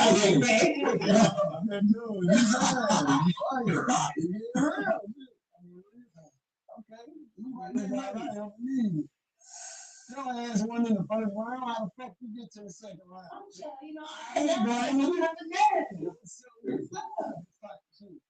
my question is, do you feel like you have become exactly what you imagined or completely different, you know? I ain't gonna lie. I hate that you asked me that question because I haven't become what I thought. I never thought I was gonna be this person. I never thought rap would. I'm a '90s baby, so I ain't think that this shit would be happening. I just knew that I'd be somebody. I ain't look for how it came. I just knew that one day I'd be somebody. I didn't know how it was gonna come, though. And it just kind of like. Okay. So is there anything that you have to let go of? Yes, I ain't even done. Yeah, it's a lot of things. You got some good questions. I'm gonna bounce on one question real quick. If you didn't rap, what you think you'd be doing right now? Only fans. Yeah, nigga, I'm the truth. What's the craziest place you have been? Crazy place. Wow, I remember one time, right? I was at the hospital, right? And I couldn't fuck in the hospital bed, right? Because the nurse kept coming in and out the room. So, man, I ain't gonna lie, man. And the bitch went outside with the smock on. And when I got my rocks off, I went back in that bitch, got back in the bed. Come on now. Yup. It was 5-2. So what you doing? You standing leaving? I'm on the stage. I get damn loud outside the hospital. I know that's right. All right, what's up? All right, look, tell me, I'm bad. Okay. What is your go-to struggle meal? Struggle mode. Meal. What's your go-to struggle food? I know what you mean. Some noodles. Some noodles? How you like the noodles though? Like, you the cheese and what you want? Jail nigga, so the noodles you can remix them on so many ways, like, but if you catch me on some, I just got through fucking shit, and I'm just trying to just my shit, just put something on my stomach and shit, I'm full of pill, my shit, a noodle, man, put that on about 4 minutes, fat, put that motherfucker, man, put a little season salt in there, a little black pepper in there, fat, little, just a dab of the my acid. And then she's some chips or some crackers. Fact, you know, we have a marker. Oh God, like, you gonna be in the dough. Oh God, but you gonna be when you eat that whole good. You good? Oh God. So what you doing? You standing in the middle. Okay, bet. Finesse. You gonna line the ladies up? You gonna pick me with it? All right. Let's do it. This is what everybody can see. You know what I'm saying? All right. So we have 1, 2, 3, 4, 5, 6, 7, 8, 9, 10, 11 ladies. Right, left. You know what I'm saying? I feel like we figured them out first round. They came up here and asked 2 questions. Now it's time to pick one lady. What you leave with? You already know. The boots. Which one? With the boots and the black? Yeah. Okay, cool. Okay, great. You come here real quick. You start us off for this. All the other ladies, y'all can walk off real quick, walk off that way. So, here you go, some more. No, I ain't doing shit. Realistically, you'll tell me on the time crack. I would let you talk line down some more shit, ask questions. This week you leave it. Why already? I told one of the guys, I said, my shit, don't see if she was going like this. And then my shit, she would say, yeah, baby, you want to take her down? Let's go. Okay. So I said, my shit, ain't nothing to talk about. Okay, bet. All right, so that completed today's video. You know what I'm saying? Sushi came out. She won. You know what I'm saying? So whatever y'all do after this, ain't none of my business. You know what I'm saying? If you're new to the channel, make sure you smash the like button if you haven't. Come here and subscribe. Roll to a mill and do it. Chill.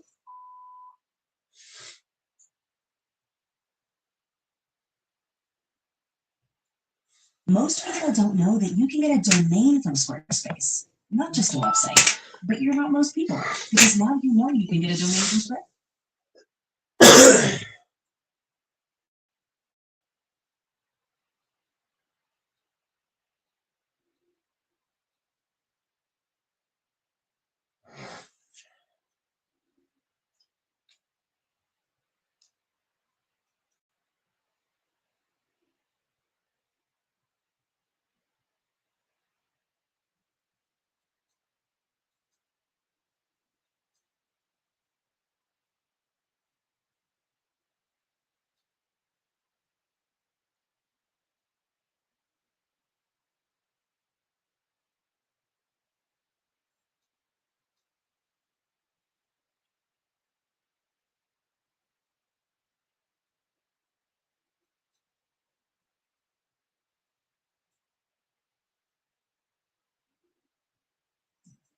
Towards the end of an era in Pittsburgh, Mike Tomlin would.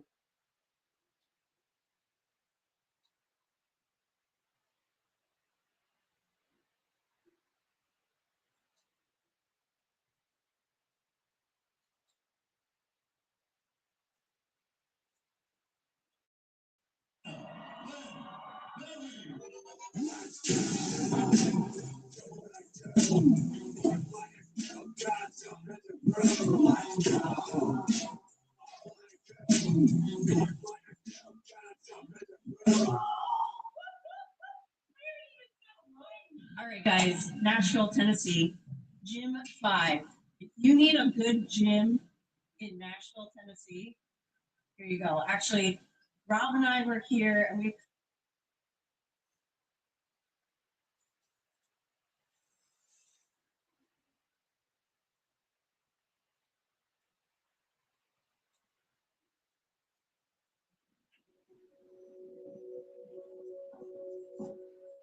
Can't we talk about it? We have talked about it, Jillian. I know, but we don't have to break up. I told you I thought we should. Okay. I'm just being honest with you. I'll change. I can change. My cat's here. I'm sorry, Jill. I gotta go. Send me back to Estonia on another job. Listen, I left some of your things here for you to pick up. And when you do come by to pick them up, you might keep the mail. Wait, Tony, please. That bastard. I'll teach him.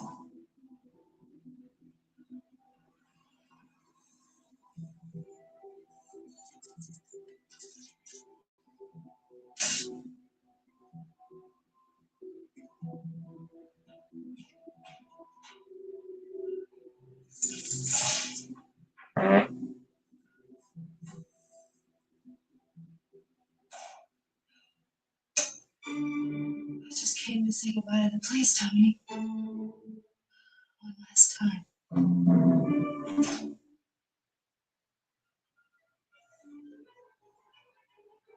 Nice and right. Around new car smells. You know her, Tony.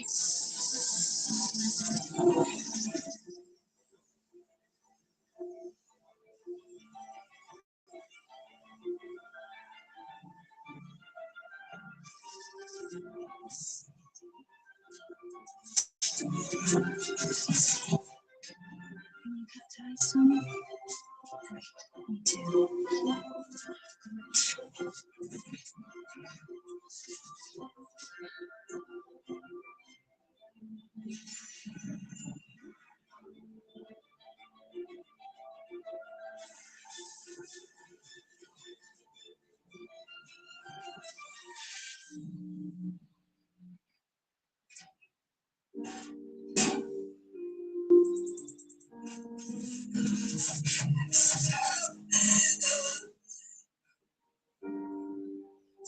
You bastard, I hate you.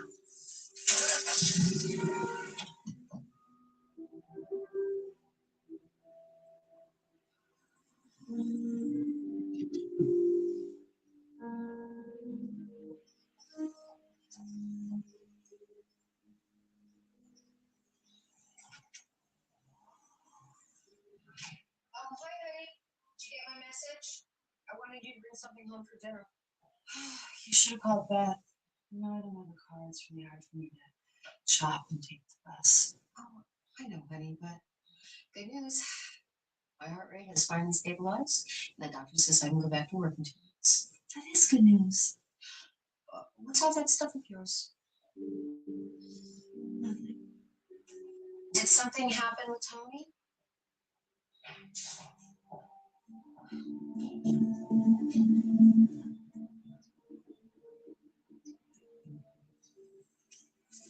We have some of the most high-tech web pages in the world. Thank you. We've also designed an algorithm that monitors the bounce rate. Bounce rate is the percentage of visitors that leave a site after visiting just the first page. We monitor the bounce rate and rewrite the web pages in real time. Now, you sell home tools, so we have a program that monitors the weather. So if in the major market where the snow is falling, the program rewrites their home page to feature snow showers. The bounce rate tells us if the change has been working. It's about catching a shopper on the first try. and not letting him go anywhere else for another offer. That's a search for a new band, though. That's salty. So keep looking. Do you two ever stop talking, girls? Only when we're with them. Does that happen? Wow. I wonder you're a big sis. Mom, the toy. Thank you. Ugh, you're like 100 years old. Redneck trailer trash. Too young. Let me guess, you have a lot of love to give. Serial killer.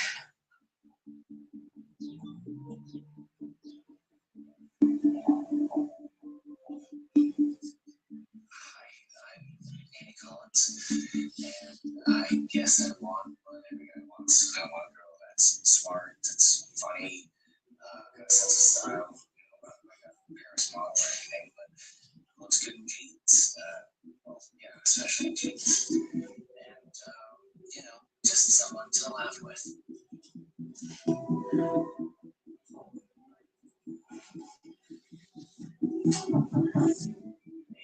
Hey, man.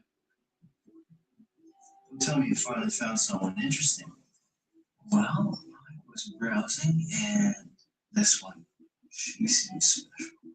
And so now you're back in the game.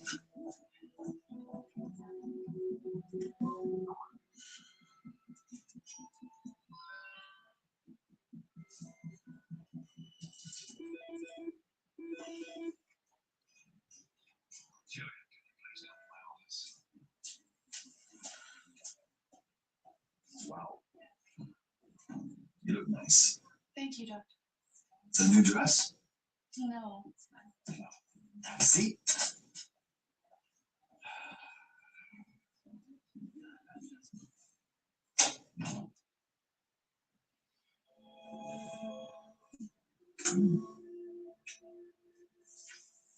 You always smell so nice. Next weekend, this is my wife used to again. Oh, that'll be fun. It always is, isn't it? So, tell me, how's the new car working out? Oh, I love it. It's great. Thank you. Don't mention it. They worked it. So, I just wanted to say good morning. I have a lot of work to do, so. I'll see you later. Great dress. Thank you.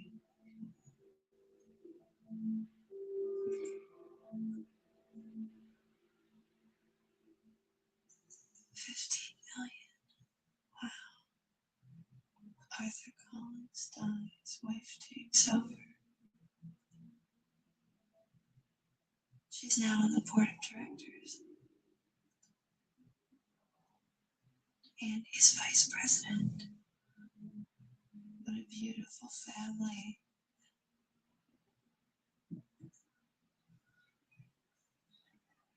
Where's my black top? Julie, what's up? I can't find a dress to wear. I should have come to your house earlier. Okay, you have so many things. What about this one? I tried this on 20 minutes ago. Well, can I see it on? Sure, you'll see how ugly it is. It's not ugly. Can you see it? Yeah. Okay. God, I'm so nervous. Don't be nervous. Let's see. Oh God, no, you look so hot in that. Really? Yeah. So, where's Tony taking you that's worth all this stress? Oh, it's not Tony. Didn't she tell you? I thought she would. She had such a big mouth. No, Mom was on the phone when I came in. What happened with Tony? Oh, well, we both decided to part ways. Oh, so who's the new guy? Oh, I don't want to tell you. I met him online and I really don't want to jinx it. Oh, come on. You gotta at least have like a picture that you can show your sister without jinxing. All right, he's really hot. This is from his profile. Oh yeah, he is hot. Wow. Yeah. So are you sure you're okay with the whole tummy thing? You don't want to talk about it? No, I'm happy. The only difficult part is being here with her all day.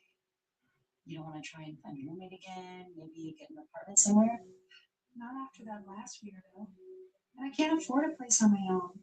Not until I pay all those stupid legal bills.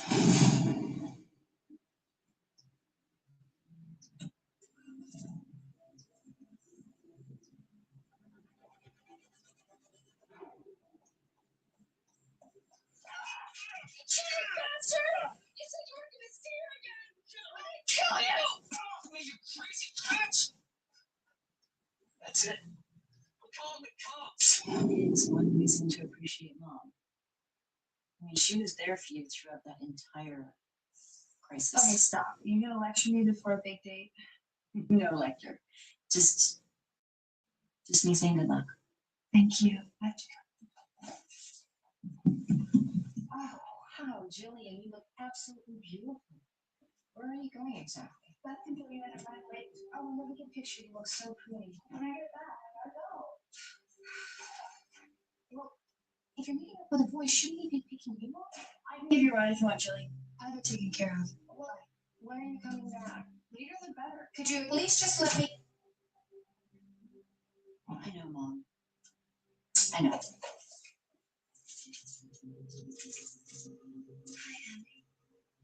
I'm Jillian. She's always in such a better mood when you're around. Well, I can't take the credit today. She's excited about this date. Yes, she does seem to be in that upcycle, which just makes me more nervous about the downcycle, which is sure to come. I know. I've lived through them with you. Mom, can I just make a suggestion? Sure, honey. I know you do it because you care, but just try not to ask her so many questions. She feels it puts her on the spot. I mean, just think about it. You've witnessed all her failures with guys. It's got to make her feel a little self-conscious around you. Maybe you're right. Thank you.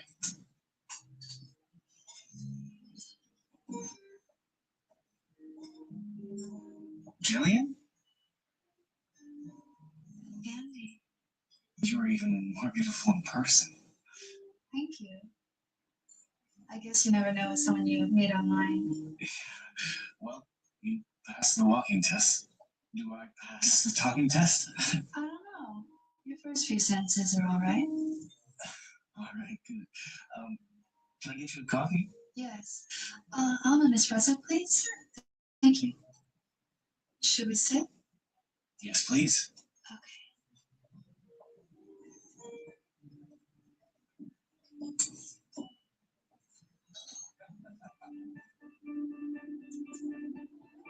I never planned on going back, but my family really wanted me to join the company, and my sister's there too.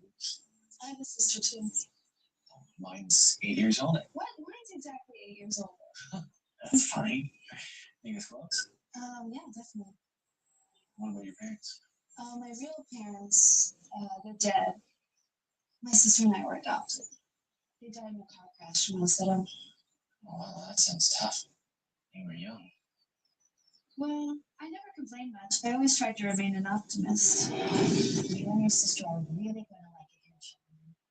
Well, I hope you do. And I hope we can be a happy family.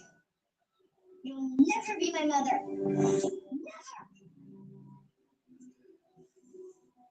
Oh, Lord, get that little grown up me. Oh, I admire you. I still have my mother, but I lost my dad too. Yeah, I read that on the website. Oh, somebody really checked me out online. I'm embarrassed.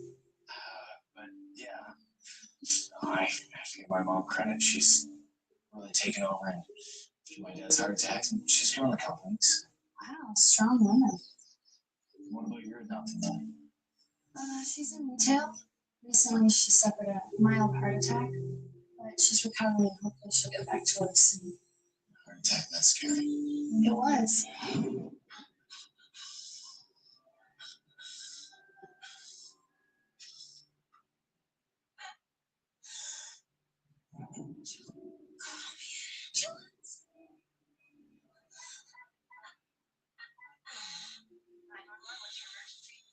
It's my mother. I think she's having a heart attack. That's why I take care of her every day.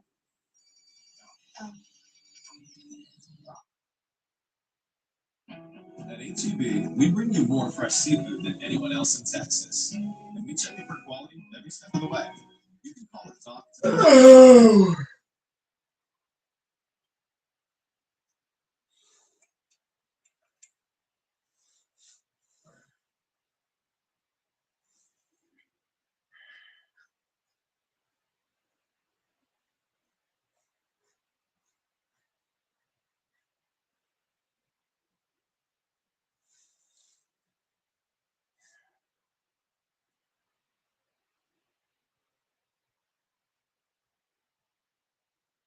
To fight these dangerous. Sorry. Yeah, sure. Taylor, hey. Can we talk later? Thanks. Sorry about that. That's fine. I'm sure you're really busy. Yeah, we're trying to land this big account at work and it can get a little hectic at times, but I'm sure it's the same for you. At the OBGYN clinic, yeah. I'm the accountant. Well, the business manager, actually. And you're taking courses at Fairfield? I read it in your bio. Why, you looked at my bio? I thought you only looked at pictures. That's funny. Yeah, no, that's mostly true, but sometimes you find one that's smart and funny. It's like winning lottery. I start to lose control. My fears fly out the door. 'Cause I was made for you, and you were made for me. Yeah, I know it's you see. I'm running, I can't catch my breath. In this moment, it's you stop to dream. That feels like rain to see. Yeah, you're my start to lose control.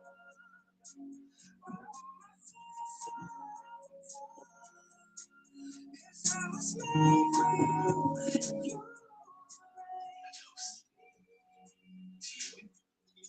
And to me, my amazing good fortune for meeting such an amazing. Was that I assuming? Just another girl. Alright. There's gotta be a better word. How about woman? No.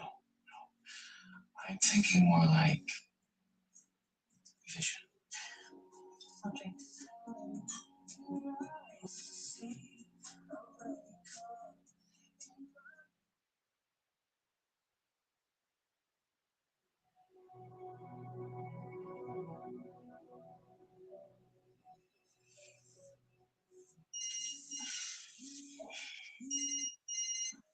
You get that? Do you want me to get it?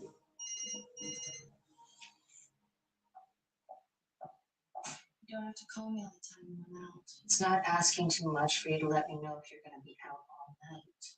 You should have known I was with Andy. Well, then I'm happy for you. As long as he treats you well. Believe me, he does. He has money. He's an internet marketing consultant. He comes from a good family, and they own the business he works for. His mother runs it.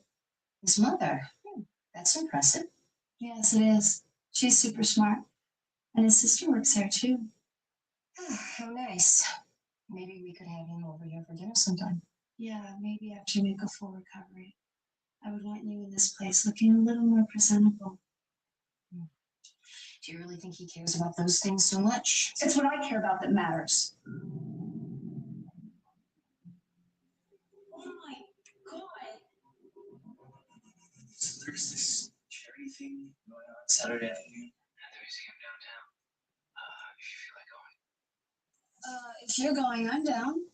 It'll probably be boring, but it's to shoot the clients. So. No, it sounds fun. Alright, I'll pick you up. I just need the address. It'd be easier for me to meet you there, so just text me the info. Yeah, but then afterwards there'll be 2 cars. Just let me pick you up. Okay. I'll text you the address in a bit. Okay.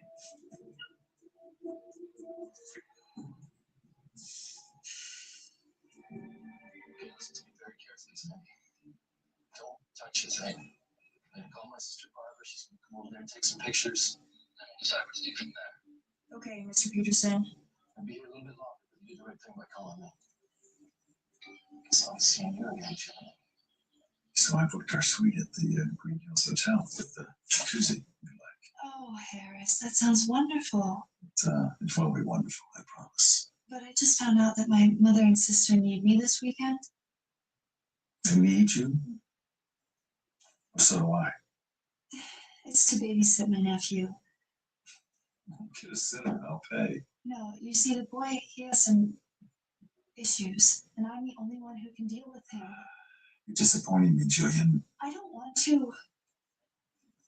Are you happy with our arrangement? Well, yes, of course. But it doesn't work out. It's not really an arrangement, now is it? You like your car? Oh, yes, it's a lifesaver. Your lifesaver. It kind of makes sense, doesn't it? Since I'm a doctor. You know what? In a sense, that's what you are to me. A lifesaver. You're not available. It's dangerous. Well, I appreciate everything you've done for me, Harris. I expect you to show me.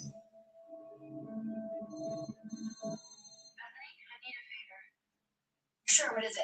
Well, Andy's picking me up Saturday. Can you get me at your place? And can I sleep over Friday night too?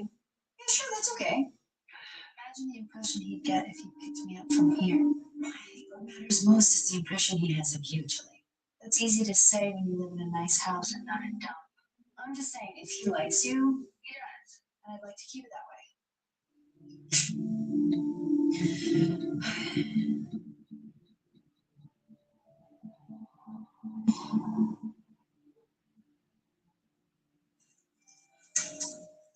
Wow, looks great on you. It's a Thomas Berry. It looks like he designed it just for you.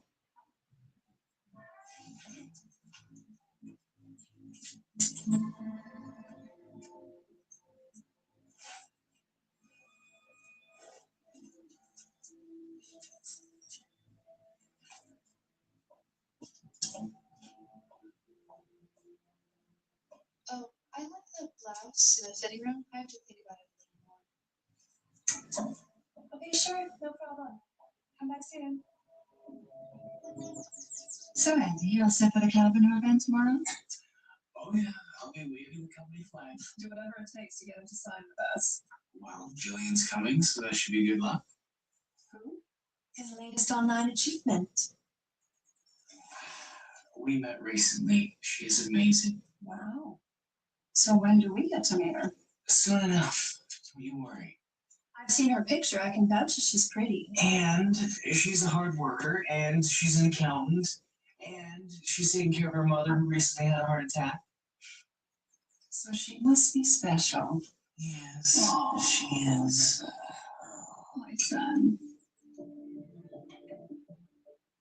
You were clear with her about that, right? Just tonight, tomorrow? Just relax, Scott. It's not like she's moving in. Well, she would have feel better. She just wants to get ready for her big date and get picked up here. Poor guy. Think we should warn him what he's getting himself into? Hey, Julie. Oh, can you hear the doorbell? Scott. If you have something to say about me, why don't you say it to my face? Okay, I will. The pasta's going to be ready soon, and there is a salad there if you like. Thanks, Bethany.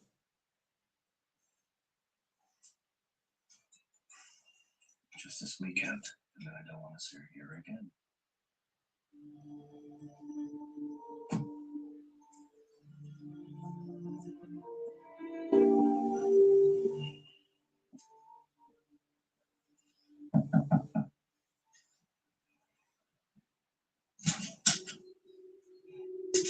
Hey, wow, you look great.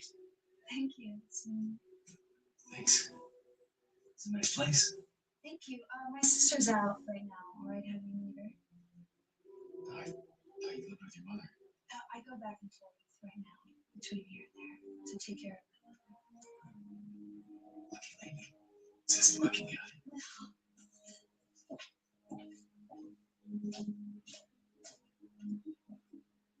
He seems like a really nice guy. I always do. She'll find someone to screw this one up to. Come on, Scott, have a little empathy. I do. But for the guys, especially the ones that end up in the hospital.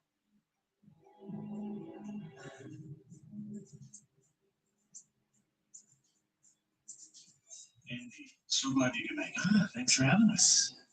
Paul, I'd like you to meet my friend Jillian Casey. Jillian, this is Paul Calvinor, my soon-to-be client. Oh, so nice to meet you, Mr. Calvinor. Paul, please. Thank you. Thank you. Well, I'd like to say I finally heard that things tasted something other than computer protocols. You're a techie too, Jillian? No. I'm actually the business manager to Dr. Harris Calling. He has a big practice downtown. Smart kids, huh? High tech and medicine. I've always said the two go together well. Yeah, I'd like to think so.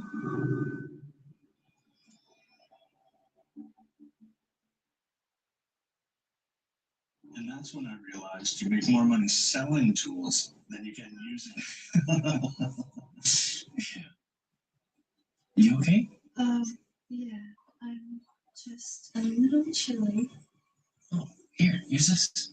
Dottie, you beautiful creature, come over here. No, I'll be back in a sec. Andy, Julian, you have to meet this woman. Excuse me. Paul, I'd love to, but really I can't. Just take a second. Her husband's a banker friend of mine. She owns her own business. Hey, I'm not feeling well. I need to go to the restroom. Really? What's wrong? Dottie, this is Andy Collins and his date, Jillian. Nice to meet you. Hi. Now, Andy, Jillian, Dottie's husband, Eric, is with Gamble and Sons, and today he's off traveling to... Bahrain, actually. Or somewhere in the Gulf. Someplace very hot and very rich. Dottie owns a boutique over on 18th Street. What's in the end, Dottie? It's Dottie on Creations. Do you know it, Jillian? I don't believe so. I know Andy from work. He's a computer consultant extraordinaire. Well, you both certainly make a striking couple. And Jillian, you look so familiar to me. What's your last name? Casey. Jillian Casey, huh? Well, something tells me I should remember that name. We all will. She's so beautiful. Well, she certainly is that. And what good taste. I mean, look at this beautiful blouse. Where did you buy such a nice piece? I didn't. It was a gift. Oh, well, I think it's fantastic. But you better be careful, or I might just try to steal it from you. Will you excuse me? It's so nice to meet you, Dottie. Oh, and don't worry, sweetheart. I'll be sure to keep Andy entertained for you while you're gone. She seems really quite wonderful. And she is wonderful.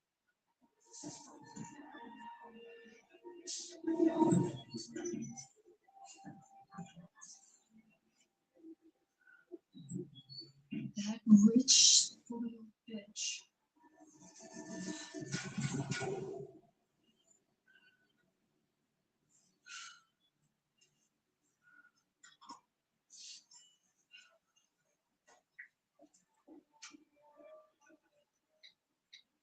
So, how long have you known Jillian?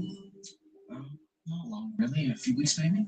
Oh, so you two are still full of surprises for each other. Sorry. No problem. My apologies. I have to go. Take care. You too. You feeling better? Nellie, you're here. Dottie wanted me to give you this. She asked where you work. She expects you to come by. You didn't give her my number, did you? Yeah, it's not a big deal. That bitch. Sorry, I really don't like her. So, what else did you talk about? Nothing really. Online dating. You know how people are. They think they're gonna be an axe murderer or something.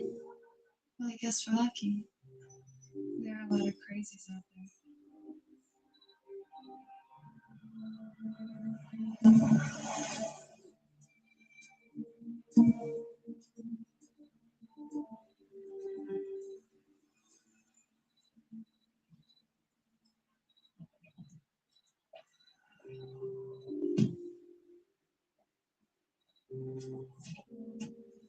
Thank you.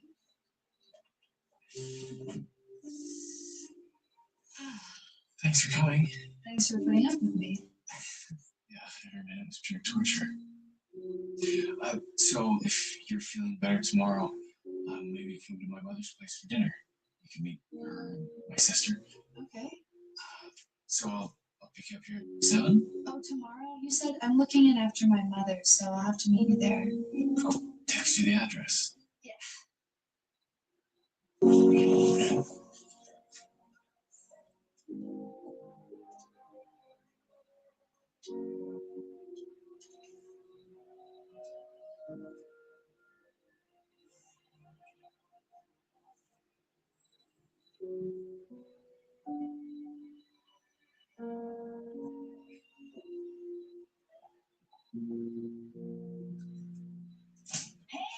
How'd it go? Perfectly. Oh my gosh. He wants me to meet his family tomorrow. Really? Oh my God, that is good. I just have this really weird feeling we'll move in together soon. That might be a little early for that, do you think? No. We're perfect together. Julie, just take it slowly, you know? Don't overload it with too many expectations. Oh, you're right. Come here. I just don't want to see you get hurt.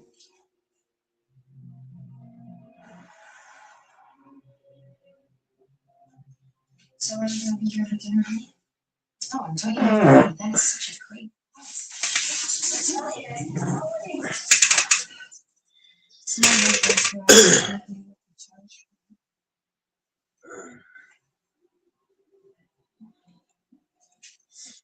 Oh.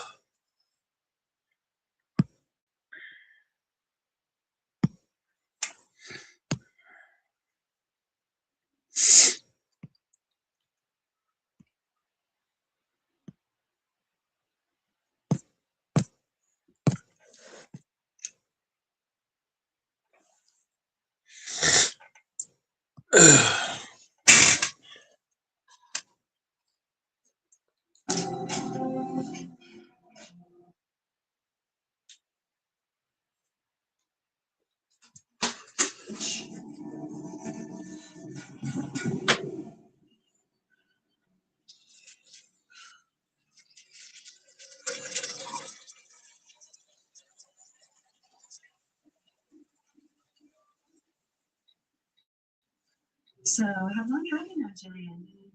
Not long, really. A few weeks, maybe. Oh, so you two are still full of surprises for each other. Sorry. No problem. My apologies. I have to go. Take care. You too. You feeling better? Yeah, you're here. Dawn wanted me to give you this. She asked where you work. She expects you to come by. For my number, did you? Yeah, it's not a big deal. That bitch. So, I really don't like her. So, what else did you talk about? Nothing really. Online dating. You know how people are. They think they're gonna be an axe murderer or something. Well, I guess we're lucky. There are a lot of crazy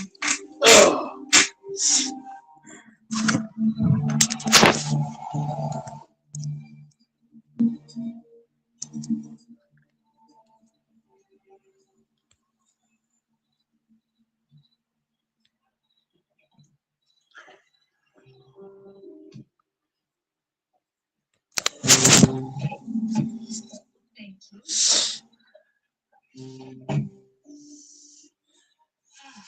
Thanks for coming. Thanks for being here. Yeah, it's pure torture.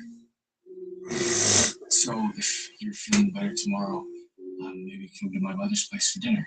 You can meet her and my sister. Okay. So I'll pick you up here at 7. Oh, tomorrow? You said I'm looking in after my mother, so I'll have to meet you there. I'll text you the address. Yeah.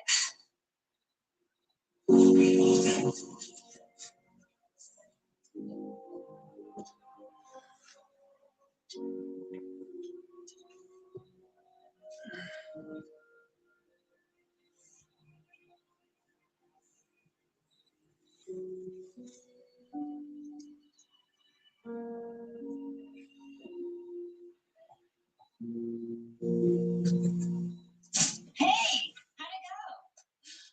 Perfectly. Oh my gosh. He wants me to meet his family tomorrow. Really? Oh my God, that is good.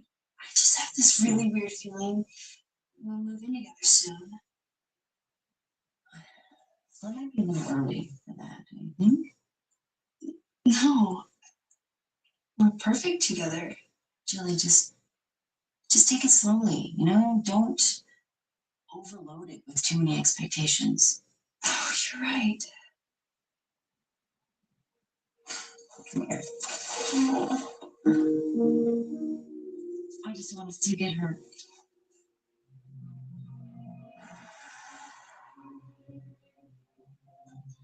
So are you gonna be here for dinner, honey?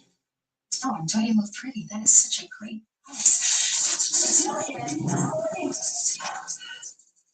an overpriced rag. I can't believe what they charge for it.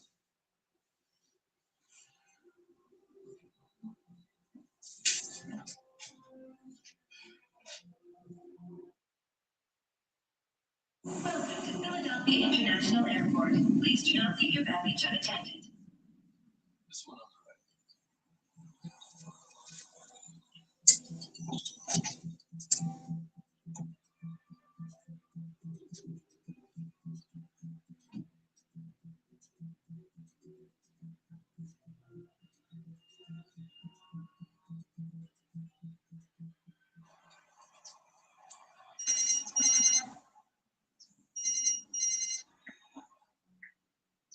Hey, I was just thinking about you. I want to bring a dessert for tonight. You don't have to do that. My mom and Heather will have something. Don't worry about it. Come on, Andy. Let me bring something. A pie or a tart. Okay. Everyone loves lemon.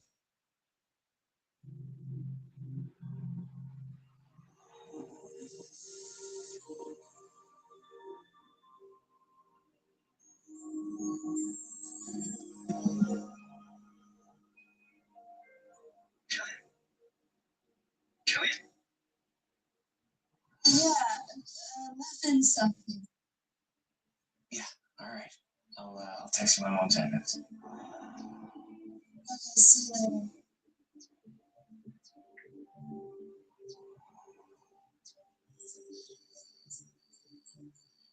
So, Jillian, who's the doctor you work for? Harris Colin. He's an OBGYN. Oh, sure, I've heard of him. He's a great guy. He's very friendly. How long have you been with him? About 2 years. It was my first serious job after high school. Good for you. Ambitious. Well, and she's his business manager. Really? That's quite the leap. Yeah, well, I'm taking a lot of online courses at Fairfield Business Academy, so.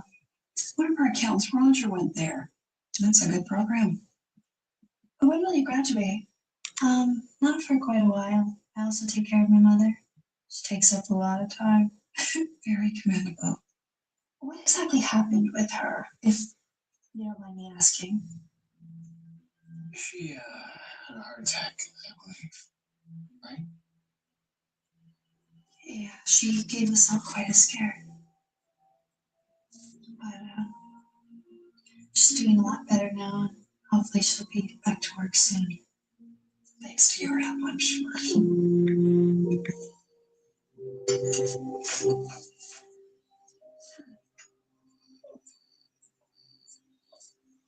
Your mom and sister are so lovely. Kind of like my girlfriend.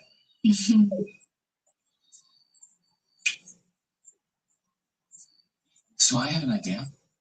How about a road trip this weekend to Baltimore? That sounds fun. Yeah? Yeah. We can leave Friday after work. That would be great. Yeah. I ate the seafood. It's amazing. Who are you texting, Mike? It was sweet and perfect, just like my girlfriend. Everybody, man, trying to see where everybody at. So you didn't see me in the back for like 15 minutes. I wasn't looking. I wasn't expecting nobody to hop on, so I looked away from my tablet. But when I looked back, I saw you back there. Mm-hmm. Yep. I didn't think anybody was gonna pull up, so I just looked away from it. But when I looked back, I said, "Oh snap, that's Texas."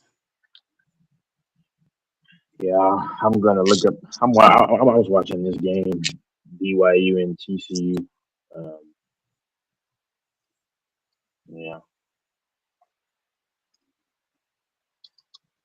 Mm-mm-mm.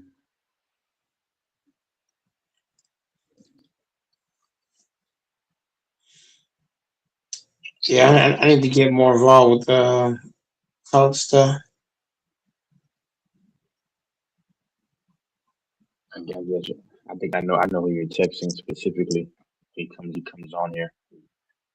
I'm texting everybody because everybody asks me where's Go Mike? Why are you not live? And I've been Yeah, get live for a Fambo couple on hours. here. Yeah, get Fambo I'm on here. texting. I'm hitting everybody right now, trying to see where everybody at.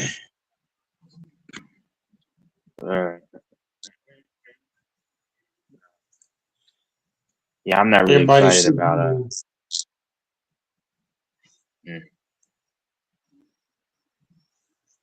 Is my volume low or what? No, it's good.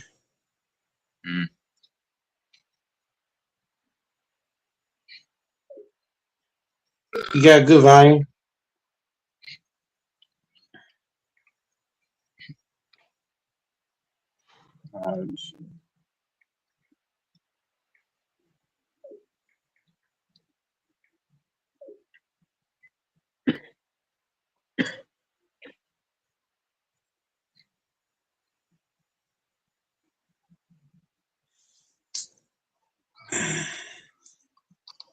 Hey, volume was good, man. Cam just comes on here to go to sleep. Yeah, that dude does some different stuff. I don't know.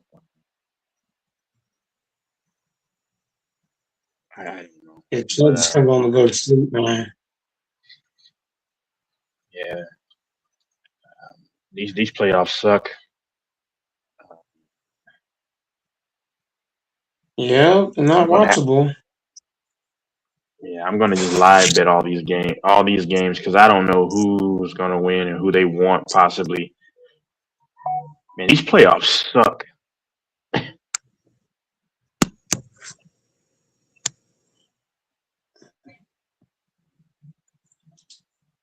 LaFonso said he'll be here shortly. And see, the thing is, in the NFL and these sports, you can't BS and fake somebody who's trying to make someone a star. They either are or they're not. It's just that simple. And to me, there's only really truly maybe 2 or 3 legit quarterback stars in the league right now, and none of them are in the playoffs.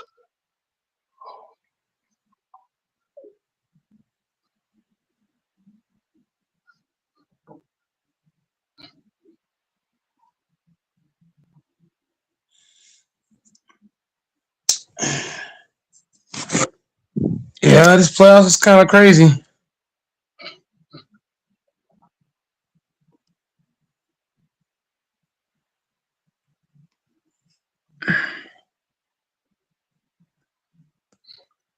Man, shout out to Randomizer, man. Randomizer's holding down the chat. Shout out to Randomizer for holding down the chat. LaFonso's coming. Door should be here coming too. Door should be on the way. I think Doors and LaFonso's both coming. Debates should be coming, but he might. I don't know. I mean, yeah. Random these playoffs are trash. Yeah, these players ain't watchable, man. These games are bad. I mean, I guess they just want fabricated excitement. I guess that's enough for them. I mean, yeah. I'd rather watch Bowling fans and watch this shit. He said you take his wrench. I don't know who has a wrench over here. Who has a wrench on this channel? Oh, Cam got one? I didn't even know Cam had one.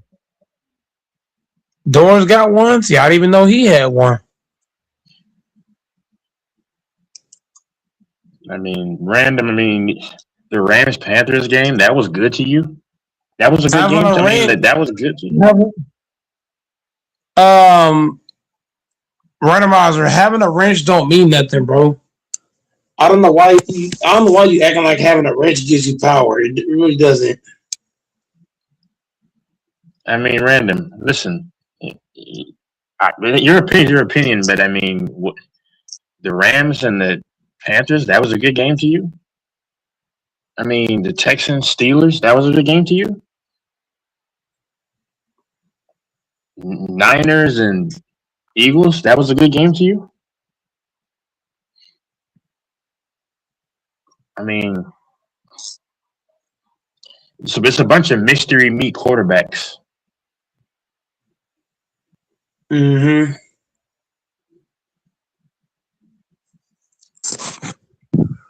I'm sorry. I'm just used to like good football when I was growing up. You know, the true transcendent players. Now I just see people like Drake May, people that they're trying to pump up rather than just let him be authentically a star. Nobody will ever. I don't think after Mahomes and this wave of quarterbacks are gone, man. I don't think any other quarterbacks are going to be able to have any that stardom, and definitely not what Manning and Brady and those guys had, man. We were blessed to see everybody amalgamated at one time. The playoffs are pure dog water. It's horrible. It's bad. Yeah, I like Caleb Williams, but I mean, this stuff isn't authentic though, man. So I may boycott this. Go ahead. I don't like Caleb Williams because of Ben Johnson. Ben Johnson's cockiness, his unhumbleness. I don't like that as a coach. I feel like you should be humble as a coach. If the players talk shit, you know what I'm saying, Texas, that's one thing, right? When the players are talking. When your coach is coming out acting like he's a player, that's a whole different stratosphere. It's like Michael Jordan talks shit, but you didn't hear Phil Jackson coming out talking about fuck the motherfucking Jazz. You know what I'm saying? You didn't hear Phil say that. You didn't hear Bill Belichick come out and say, well, fuck the Seahawks. We is shit. I mean, you heard Patriots players talking about fuck Seattle, but you didn't hear, you know what I mean?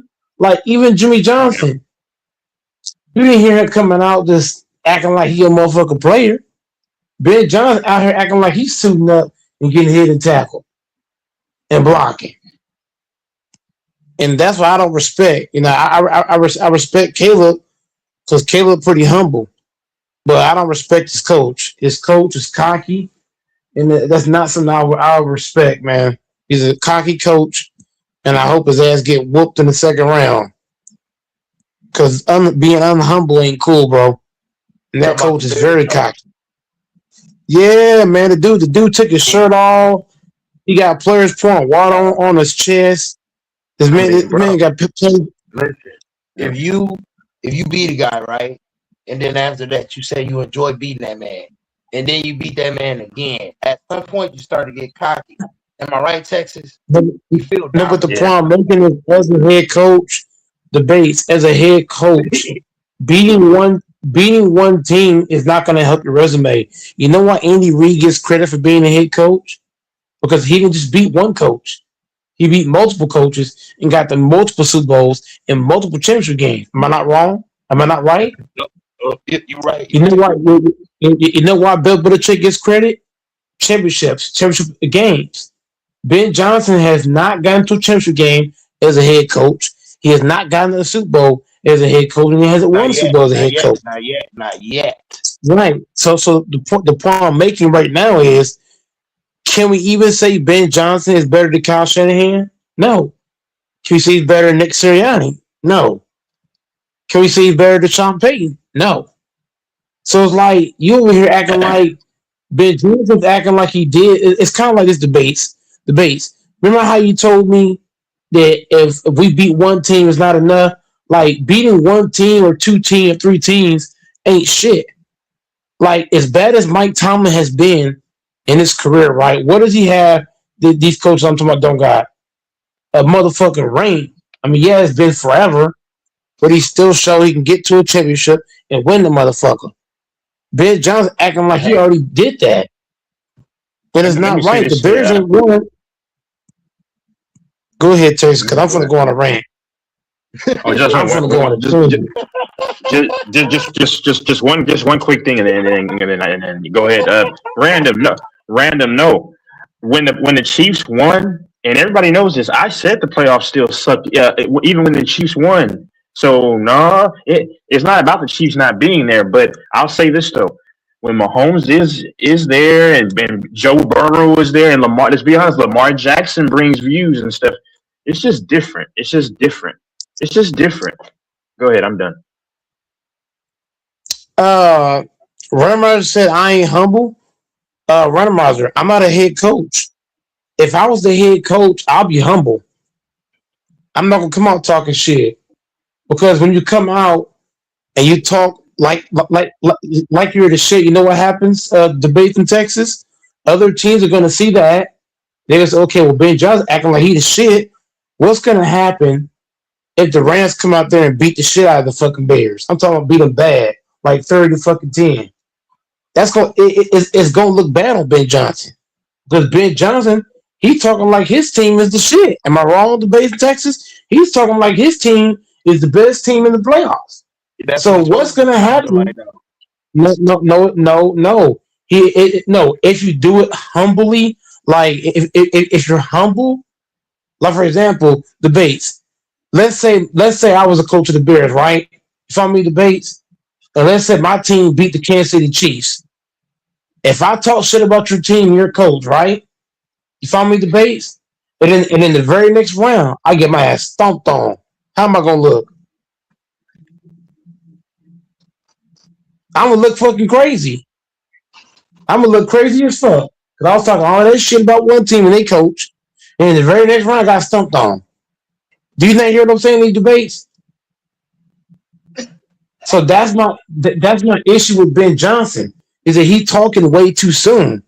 Is Ben Johnson not the same guy that choked and not won but 2 championship games as a play caller? Let's not forget, he was the play caller for the Detroit Lions that choked not one but both of those championship games. Am I not right about that, y'all? Then you come to Chicago, you ain't done nothing yet, and you're talking all this shit. Ben Johnson has not been to a Super Bowl, nor has he won one.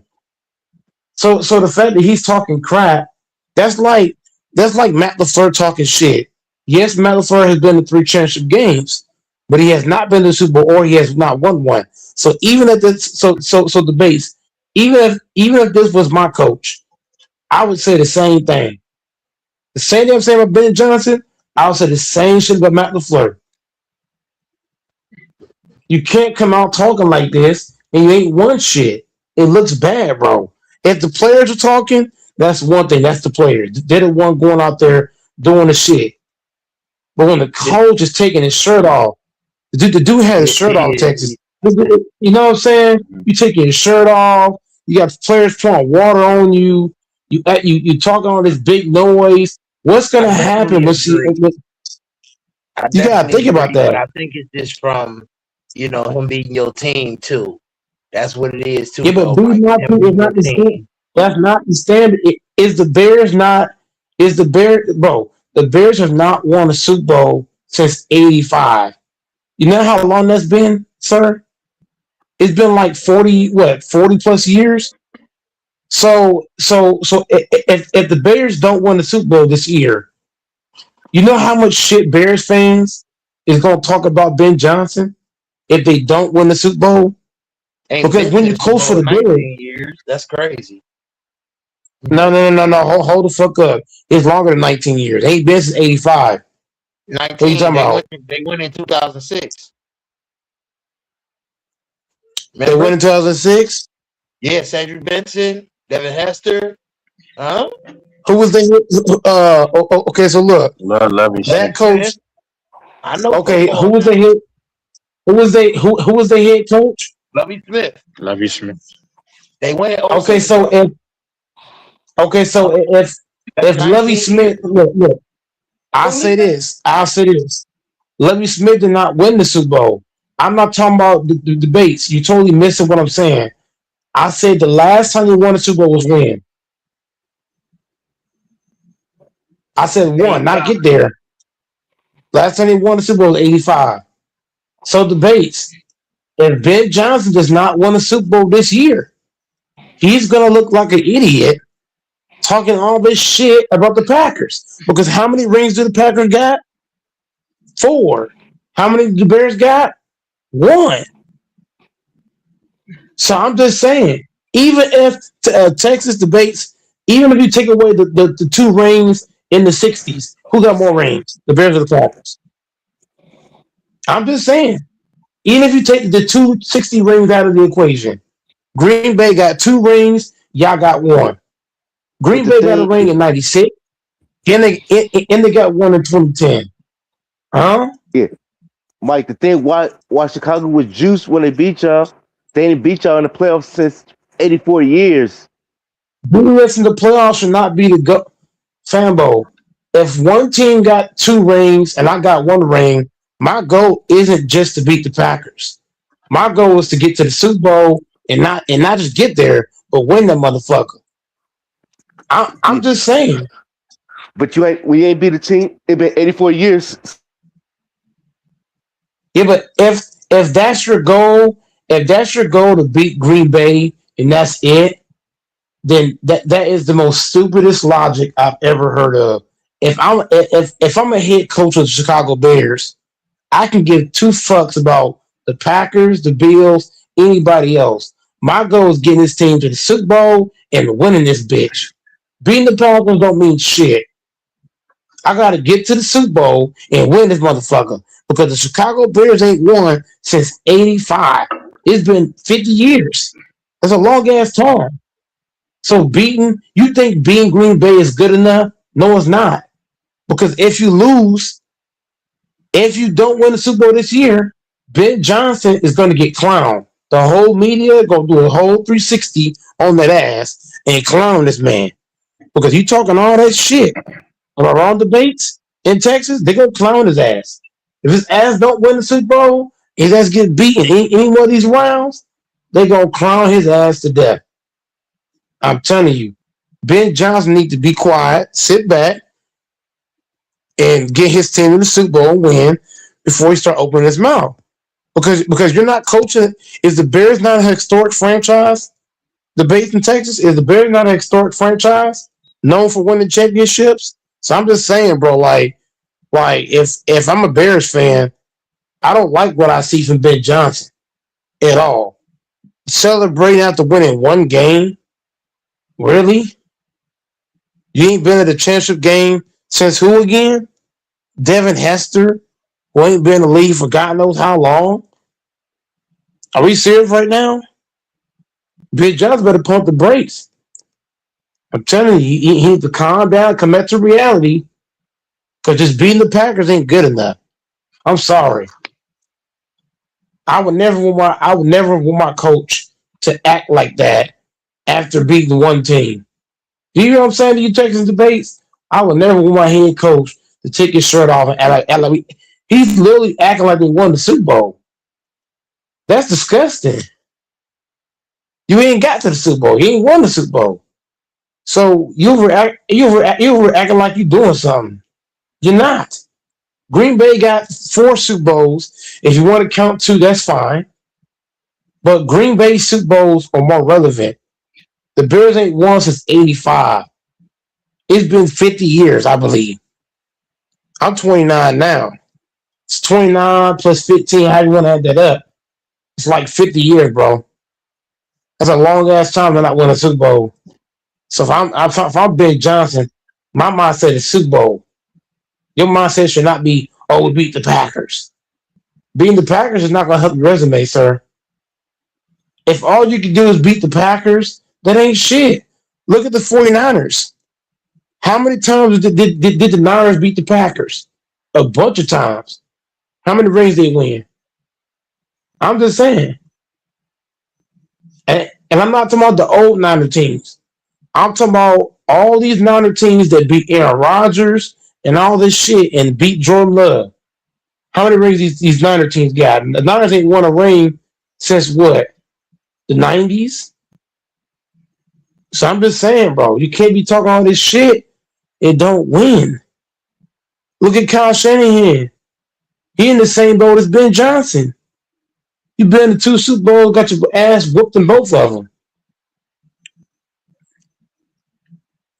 I'm just saying.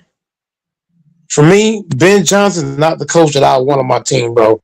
I don't want a coach acting like that after one game. Pump the brakes. He needs to pump the motherfucking brakes. But as a head coach, I don't know what other days Texas win, but as a head coach, you're held to a higher standard when you're a head coach. If the standard is beating the Packers, you're not going to win a championship that way. You cannot win a championship if your standard is, we beat the Packers. It's all that matters. We beat the Packers. Your mindset should be, I'm trying to get to the Super Bowl. Whoever I got to beat. Whether I got to beat the Packers, whether I got to beat Detroit, whether I got to beat fucking Rams, whether I got to beat Seattle. That should be your mentality. Whoever I got to play, whoever I got to beat, I got to beat them. Whoever it is. If your mindset debates is I'm beating the Packers, then you're going to lose to Seattle. You're going to lose to the Rams.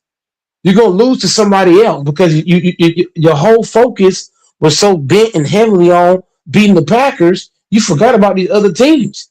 You forgot about the 49ers. You forgot about Seattle. You forgot about the Rams. You forget about everybody else for the Packers. And that's going to hurt you when you're trying to win a Super Bowl. Huh? That's my whole point. It's kind of like Kobe. You think Kobe Bean Bryant cared about beating the Spurs? No, his mindset was, I gotta beat whoever's in my way. The Mavericks, the Heat, whoever. I gotta beat them. You think LeBron James was worried about just beating one team? No. He worried about beating everybody. I'm trying to get a ring, motherfucker. You think Michael Jordan was just worried about Barkley? Hell no, he worried about Barkley, Karl Malone, all these motherfuckers. Patrick Ewing, list goes on. So I'm just saying, bro, like, lock it in and focusing on one team. Like, I mean, Ben Johnson gonna learn the hard way. When his ass get beat by the Rams, he gonna realize that he talked too much. All that taking your shirt off and shit. I hope ESPN pull that clip up of him taking his shirt off after beating the Packers. When his ass losing to the Rams, I hope and pray they pull that clip up of him taking his shirt off and niggas pour water on his bird chest ass. Cause he doing a lot of yapping right now. He doing a lot of shit talking about fuck the Packers. You got one ring, motherfucker.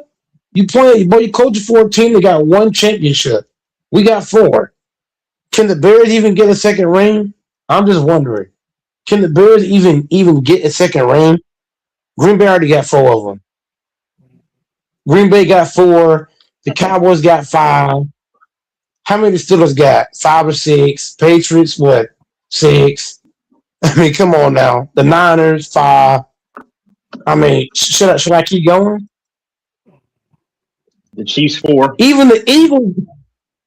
How many Chiefs got? 4. How many Eagles got? 4. 2. Yep. They got 4. Who else we left out?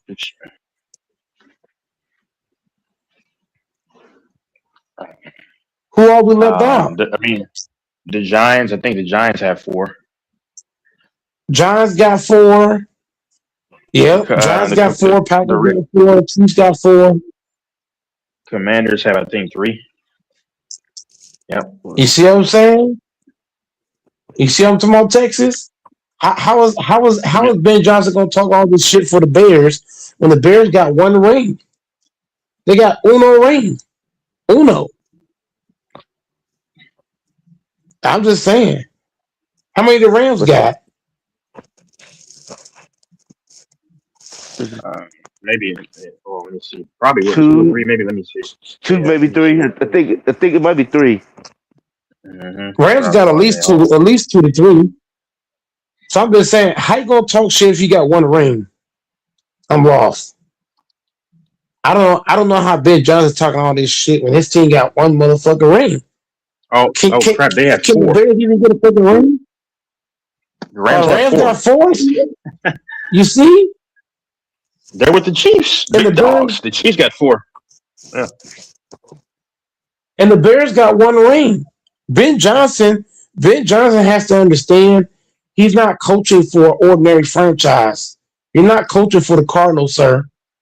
You're coaching for a Bears team that's hungry to win a 2nd ring.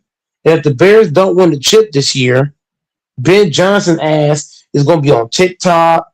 He's going to be on YouTube. Niggas going to be clowning him. I'm telling you, niggas going to be clowning his ass to death.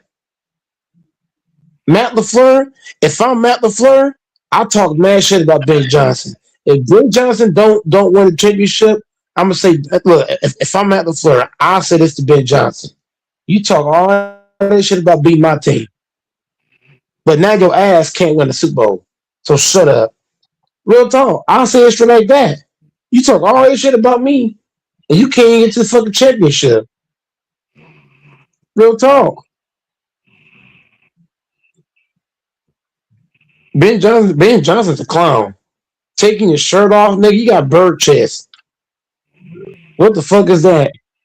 You got the smallest chest in that fucking locker room. And you trying to flex and shit. What are you flexing? Bone?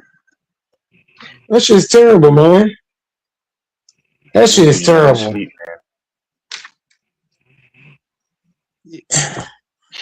Only one's hope is me, you, and Sambo. The baits fall for Cliff.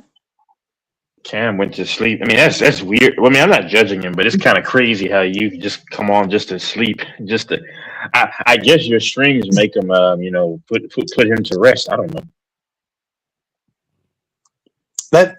That's a waste of power to me. I ain't gonna waste my. If I'm gonna use my power to hop on somebody's string, I'm gonna put it to use. Yeah. I'm just getting my bets together for tomorrow. I'm thinking about taking the Spurs versus the Bucks, but the Bucks could cover though. I don't know though. I mean, I don't know.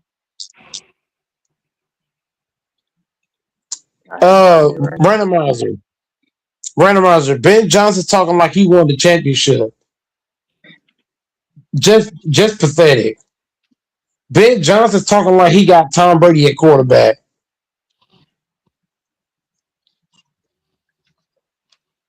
Ben Johnson talking so much shit, bro. You would think he won the Super Bowl MVP. The way he talking, you would think he won the Super Bowl and the MVP. Where's Fambo? He right there. Even the Raiders got a damn ring, don't they? Even the Raiders got a fucking ring. We got 3. Raiders got more. You see, look, even the Raiders got more rings than the Bears. The Bears, if I was a Bears fan, I wouldn't talk no shit. You cannot talk shit with 1 fucking ring. I'm sorry, bro. No, you if can't. You're a Bears fan, no, you can't. You know what I'm saying? I mean, how you gonna talk shit with 1 ring when everybody else got what, 3 and 4 rings? You can start talking mess once your team gets 3 rings. Once they get 3, then you can talk some noise. Then when you get to 4 and 5, what the heck was that? How relevant And look, not even just that, Texas. How relevant is your reign? I can guarantee you, Texas, the Raiders' reigns are more relevant than the Bears. The Bears' reigns are so fucking old. Like the Bears' reigns is as old as Fambo. No bullshit. Our reigns old The too. Bears' reigns is old. Last time we won was Not as old as the 83. Bears. Last time we won was 83. Fambo, are you saying that all 3 of your reigns came in the 80s? Yeah, 70s, 80s. Last one we won was 83. But y'all still got 3 of them though. The Bears can't even get 2 of them. Can the Bears even get a second one? I'm just saying. Right? What year that was? We lost 2002. They got to get another one, Fambo. 2002. They got to get another one, Fambo. Until the Bears get 2 rings, I'll say this. Until the Bears get 2 rings, they can't talk no shit. Because everybody else got more rings than them. Cam said he up. They can't even talk if they win 2, honestly. Go ahead. Well, facts. Well, that's actually facts because their last ring was 50 years ago. I mean, to be honest, like the Eagles really can't talk crap because y'all only have 2 rings. I mean, and if any Eagles fans try to talk crap to the Chiefs, that's fine. They blew the Chiefs out, but the Chiefs got them anyway. The 2 years prior or whatever that was, and then the Chiefs have 4 now. So I respect the but here's the thing, Texas. I'm not mad at the players talking shit, but I'm mad about is Ben Johnson, right? This is his first year as the head coach, right? And he's talking like he's the shit. You know what I'm saying? He's talking like he's been coaching for 10 years. And it's sad, bro. This guy's talking like Texas. He's talking like he's been coaching for at least 5. And he hasn't. You ain't did nothing. What is Ben Johnson's resume as a head coach, Texas? What is his resume to talk shit? I'm just saying. He don't got no resume. All you got on your resume is you beat the Packers. Woo! What else do you got? Do you got a championship game as a head coach? No. Do you got a Super Bowl appearance as a head coach? No. Have you won a Super Bowl as a head coach? No. How many years have you coached? 1. Something like this dude acting like he been coaching as long as Matt LaFleur, Mike McCarthy, Ben Johnson, Parcells, Vince Lombardi, Bill Belichick, Andy Reid. Should I even keep going? Here you go, Mike. John Gruden. It's not good for you to do this. Because you might put Juju on this team, bro, make him go far, bro. You don't want to talk about that he ain't a good coach, it ain't a good team. And they just keep going. You know what I mean? Ben Johnson got to prove more with the base. He ain't proved nothing, bro. He's still alive. He's still alive. He's still alive. You gotta respect it. Hold on, one second. This is the first year. He took him to the playoff in his first year. Has he gotten to the Super Bowl? Has he gotten to the He's Super Bowl? still alive. No. You don't Has he won the Super Bowl? You don't know that. But he's still in the playoff. When he's still in the playoff, he still got action. Here's what I'm saying. If Ben Johnson does not make the Super Bowl or win the Super Bowl, I'm going to clown his ass to death. If this motherfucker lose before the Super Bowl, I'm going to tell you right now, I'm going to clown Ben Johnson. I'm telling y'all, I'm going to do 100 streams straight. Do you hear me debate the family in Texas? I'm going to do 100 streams straight on Ben Johnson. Why Ben Johnson? Mike's still upset because they beat the. I'm not upset. I'm not upset. I would have said the same thing. Hold the fuck up, Fambo. You're Fambo. Here's why you're wrong, Fambo. If Matt LaFleur had took his shirt off and had people pouring water on him talking shit, about fuck the Bears, I would have held Matt LaFleur accountable too. I would have told his punk ass as well. Motherfucker, you ain't doing shit either. You be happy and it was the other way around. I don't mind the players. No, listen, Fambo, that's your problem. You have a hard time listening. I don't mind if the players talking shit because the players are the ones going out there having to play, get hit, slapped, pushed around, knocked to the ground, all that shit. What I'm saying is, as a head coach, when you have not won shit, I gotta hold you accountable. I would have said debates. Are you listening to debates? I would have said the same thing about Matt LaFleur if he done that shit. I would have told his ass, and look, until you won the goddamn Super Bowl as a head coach, you shouldn't even open your fucking mouth. Real talk. Hey, Ben Johnson. Hey, hold on. Ben Johnson's acting like he won. Ben Johnson took his shirt off like a 5-year-old kid, acting like he won the Super Bowl. It's not about them beating the Packers. It's not about that. They could have played Fambo. They could have beat Seattle in the first round. And I still would have come on here and said, Ben Johnson's out of bounds. This is his first year coaching. You won one game. You're acting like you won the Super Bowl.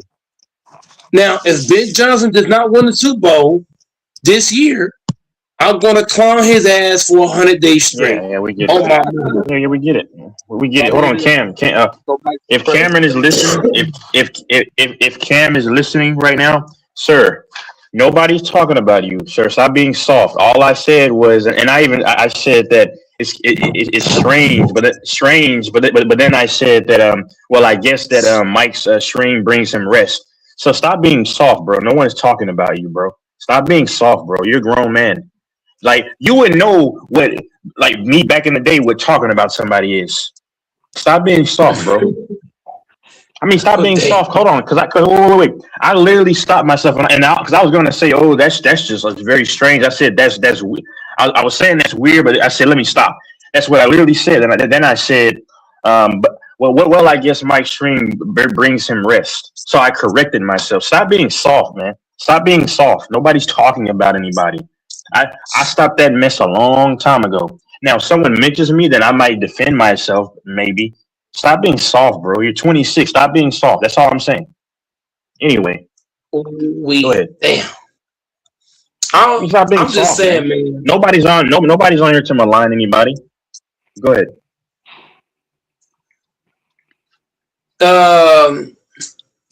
Yeah, man. I mean, that's literally all I'm saying about Mr. Ben Johnson. That Ben Johnson needs to humble himself, and he needs to start acting like he won the Super Bowl.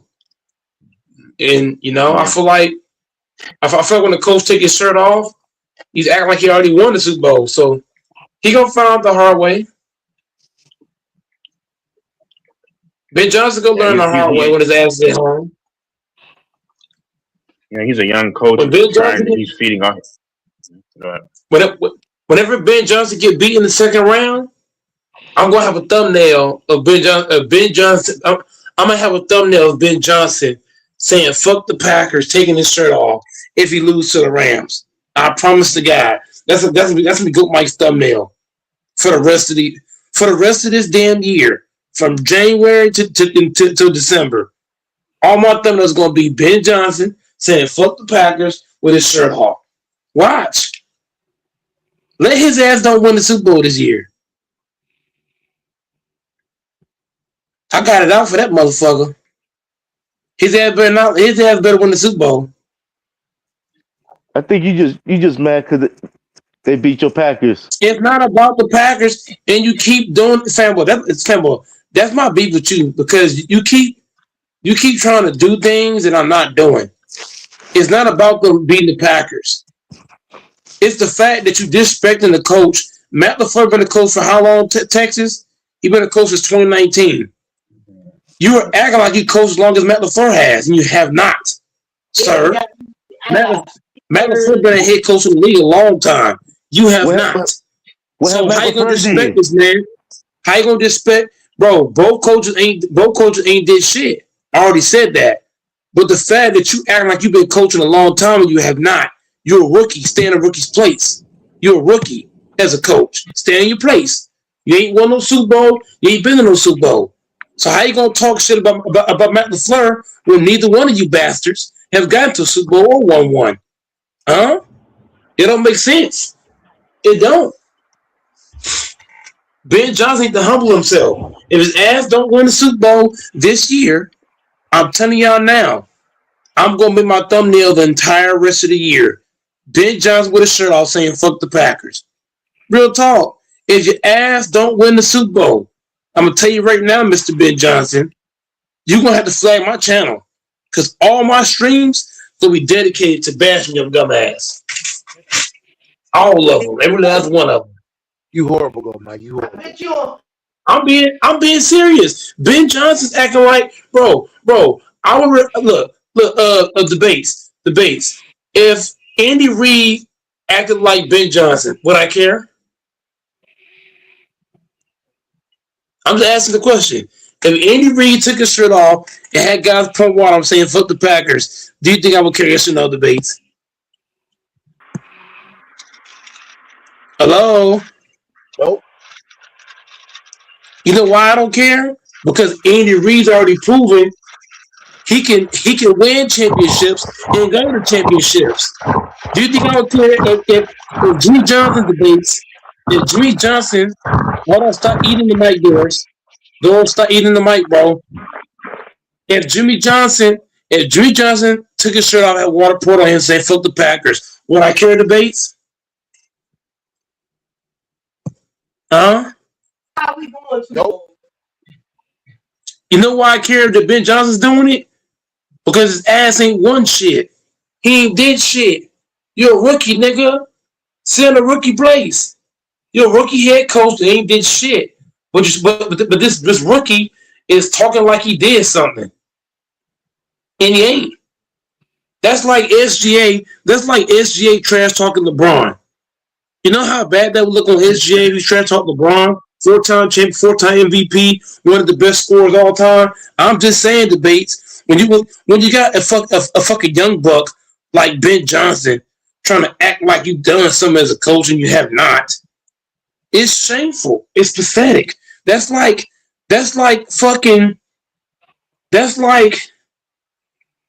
who could I say, Texas? That's like fucking Russell Wilson trash talking Patrick Mahomes. How would that look, debates? How would Russell Wilson look? Like a fucking idiot because you ain't nowhere near the talent of Patrick Mahomes. You know what I'm saying, Texas? Guys with his talent know what I'm talking about. You can't have no fucking coach that ain't proving shit trying to act hard. Sit down, nigga. Stay in your place. Ben Johnson's a clown. And fam over here trying to take it for him. Ben Johnson is a clown. That's what he is. Acting like he did something. He ain't got no resume as a head coach. Huh? The football tradition is just gone, man. It's just gone. Like I don't notice this league anymore like I did before. When you got a head coach, you got to think Texas. Since you've been watching football, right? What coach have you seen take their shirt off and they got niggas pouring water on them? What kind of shit is that? What kind of fruit basket shit is that? I ain't seen no coach do that. I ain't seen Andy Reid do that. I ain't seen Bill Belichick do that. Bill Belichick debates and also Texas. If anybody should do that shit, it's Bill Belichick. Am I wrong? Bill Belichick got 6 rings. If any coach be pouring water on his fucking chest with his shirt off, it's Bill Belichick. Because he got 6 rings. You want to see his 75-year-old titties? It's not about hold on. Oh my God, Doris, listen. Doris, can you fucking listen? It's because it's the Bears and you're fucking jealous. That's why. Once again, no, it's not. No, it's not. I would have said no. No, it's not, bro. No, it's not. That's like that's like no. Hold up. Listen. That's like Victor Wembanyama trash talking LeBron. You know how bad that look on Victor Wembanyama? Real bad. Because for one, you only in your second year. LeBron been in the league how many years? 23 years. Talk about a 4-time champion, 4-time MVP. So what I'm saying is, when you're a young pup as a coach or player, you should show respect. That's what I'm talking about. Ben Johnson ain't proven shit as a head coach. I can understand. For example, Doris, you're not listening. I just said right now, if Jimmy Johnson came out and said, fuck the Packers and took his shirt off, I wouldn't care. You know why? Because Jimmy Johnson got how many rings? Not uno, not dos, not tres, not cuatro, but 5 of them bitches. 5 of them. 5 rings the head coach. So I can respect Ben Johnson. Go Mike. Okay, Mike. I'm gonna use one of your moves. I mean, Jimmy Johnson. Jimmy Johnson. Mike. He already disrespected you when he said he enjoyed beating you, and he meet you every time, right? But you're not listening, though. He hasn't worked. He hasn't accomplished anything. He hasn't accomplished anything, bro. Is he better than Mike Tomlin? It's personal. Is he better than Mike Tomlin? No. Mike Tomlin got a ring on his finger.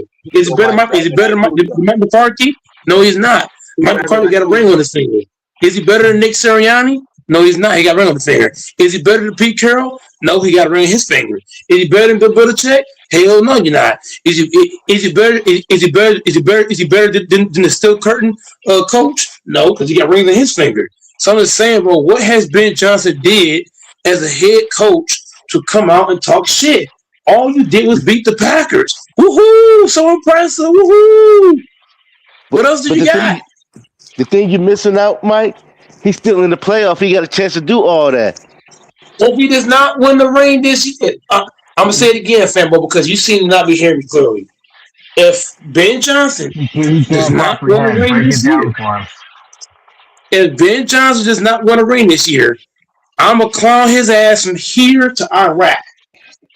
His ass better not lose none of these next couple games. He better beat the fuck out the Rams. He better go back door, win the championship game, go to the Super Bowl, and beat whoever in the fucking Super Bowl. If he does not, I'm going to come on here and look, I don't give a damn if I lose subscribers. I don't give a fuck. I'm going to come on here like Ben Johnson. I'm going to take my shirt off. I'm gonna put water on myself and say, "Fuck Ben Johnson." Dead ass. I'm being dead ass. Go to his house and tell me he's a fucking loser. Hey, nobody don't care about that. I don't give a damn what they care about. I don't give a damn about that shit, famo. I'm gonna come here like Ben Johnson, take my shirt off, and say, "Fuck Ben Johnson." I'm being dead serious. You compare to Ben Johnson talking all this shit because Ben Johnson. You like a nobody, Mike. Okay. Whoa! Once again, Fambo. Here's my issue with you, Fambo. Here's my issue with you, Fambo. You're an old school guy.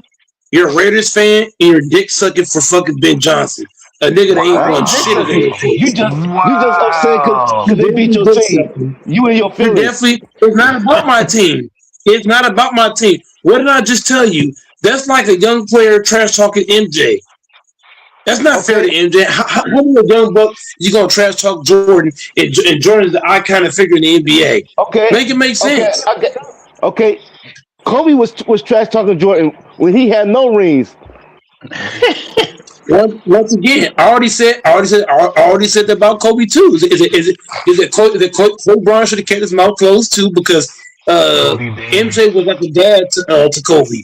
So Kobe Bryant disrespected MJ was kind of like disrespecting your dad. So I actually agree with that. Kobe Bryant should not have been trash talking Jordan because if you think about it, he modeled his whole game after Jordan. So I'm not arguing that at all. That's a valid point. I'm not arguing that at all. I'm keeping it fair all across the board. It don't matter what the player is, what the coach is. You talk him out. Bro, that's like the person Ben Johnson. That's like Ryan Garcia. We're talking shit to. He ain't won nothing. You're in your feelings, Mike. That's like Ryan Garcia. That's like Ryan Garcia trash talking Crawford. He gonna be look like, bro. They can call him an idiot. I'm just saying, bro. I'm just keeping it. Dude, I love how you guys talk. That's exactly the way to say it. You're in your feelings. You couldn't say it any better. Ben Johnson. Here's the thing, bro. If Ben Johnson never wins, here's the problem, Doris. If Ben Johnson never wins the Super Bowl as the Bears head coach, I promise you to God, every stream that I do is gonna be Bears content. I'm gonna change my channel name to it's gonna be called Bears Hater, aka Ben Johnson. I'm not even joking. If this nigga don't win the Super Bowl this year, I'm telling you right now, I'll get my thumbnails ready, a title ready, a lives ready.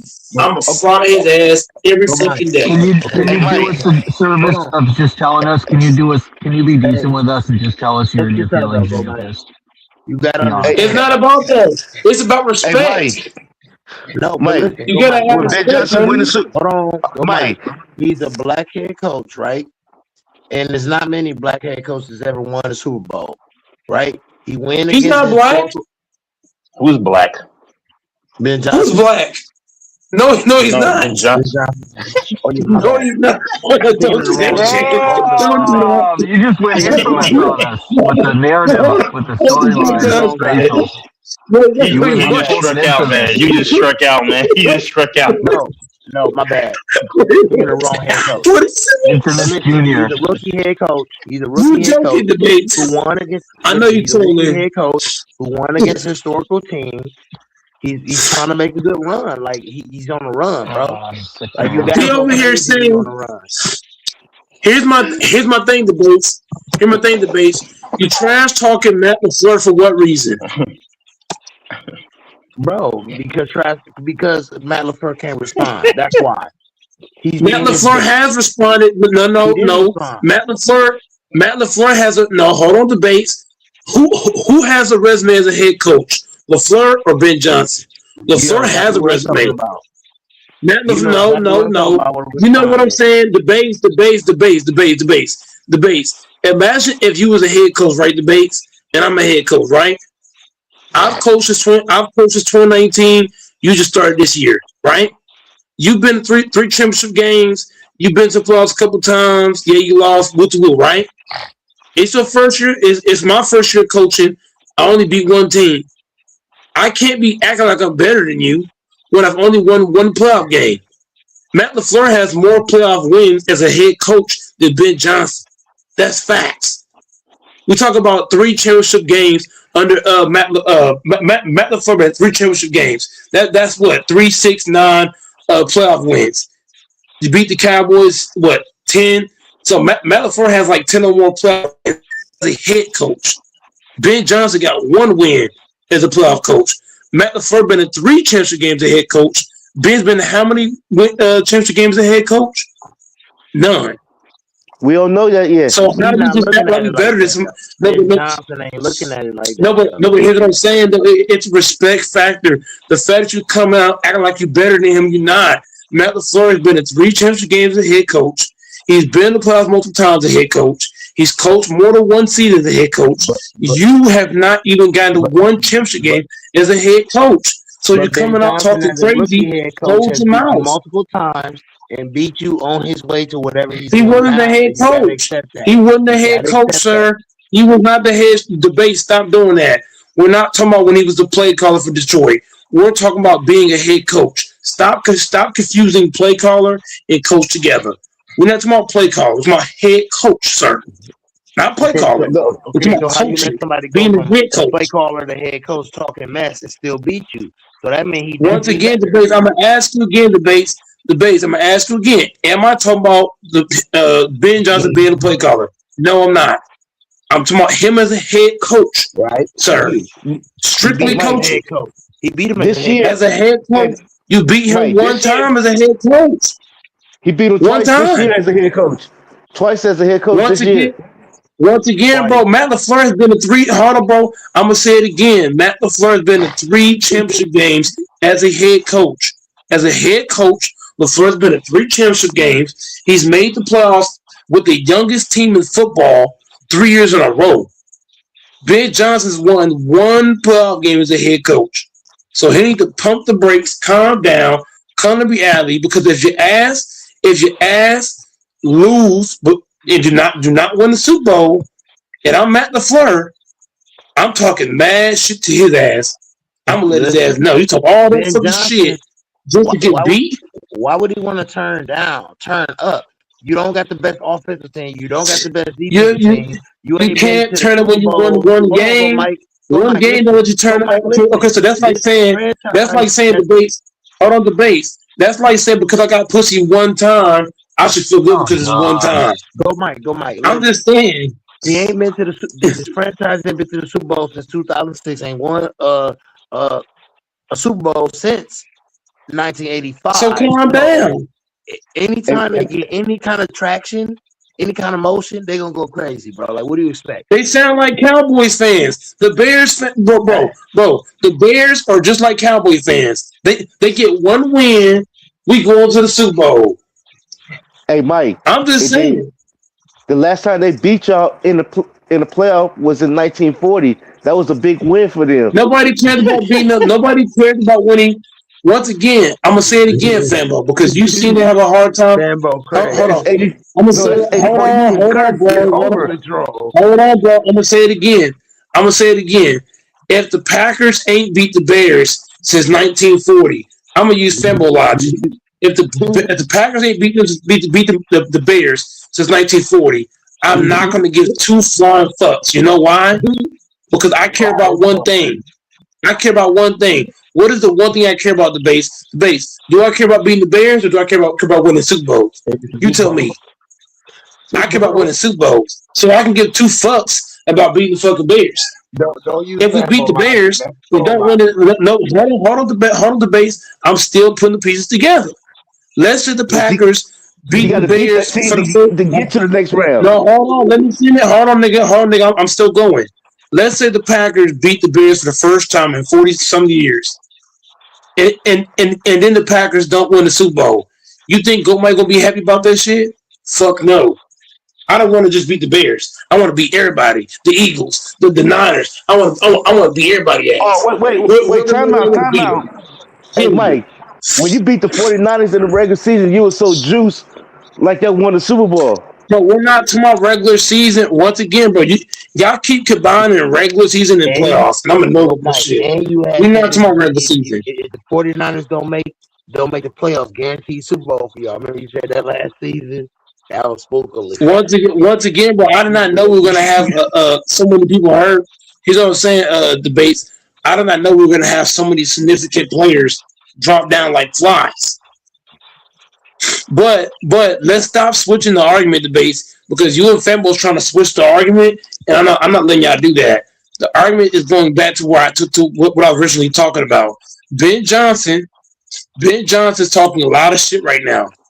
If his punk ass does not win a Super Bowl this year, the media better cook his ass the way they cooked Aaron Rodgers when he lost in the championship games. I'm being serious. Nobody should have cooked Ben Johnson. They better cook. No. I don't want to hear it. No. If you can talk, hold the base. If you can take your shirt off and poke your bird chest out and talk all that shit about fuck the Packers, I don't want to hear that rookie shit. I want to hear why. I want to hear why his punk ass couldn't win the Super Bowl. That's all I want to hear. I don't want no fucking excuse about why you couldn't win. I don't want to hear that shit. I don't want to hear, he was a rookie head coach. I don't want to hear that shit. Listen, I don't want to hear shit at all. He might not be consistent at nothing else, but he's consistent at beating LeFleur. So he feeling consistent. Nobody cares. That don't mean nothing. You could beat how many teams? Debates. How many teams have we seen beat certain teams over and over and over, but never won a Super Bowl? You can beat one team over and over and over and not win a Super Bowl. Let's say, hold on, debates. I gotta ask, no, nigga, I gotta ask you this question. Let's say the next 15 years, right? The Bears beat the Packers in the first round, but they never won a Super Bowl. How is that gonna look on the Bears? That look crazy. Go, Mike. That look real fucking crazy. You ran down Matt LaFleur resume to us. So for him to be a rookie and talk shit and keep beating him, that says something. but you're not winning. But you're not listening to me. Debates. You're not listening to me. If all you can do is beat the Packers and not beat nobody else, that's actually gonna look bad on Ben Johnson because now the media is gonna say, well, Ben Johnson is only good against Matt LaFleur. He's not good against nobody else. So then what's going to happen is they're going to start calling Ben an overrated coach because he's not able to beat nobody else. All you can beat is the Packers. So now you're going to be seen as an overrated coach. How you make your name? Hold on, Texas. I got one last thing to say. How you make your name as a head coach? You beat everybody. You don't just beat one person. You beat everybody. Go ahead. Okay, so just quickly, I mean, no, I mean you're right, but only time will tell. Like no one's gonna call him overrated unless he keeps coming up short for like many years in a row.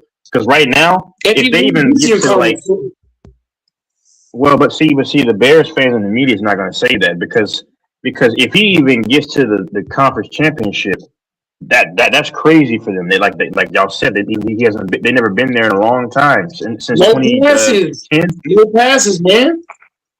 I mean, listen. Listen. He should not get a Personally, pass. one second.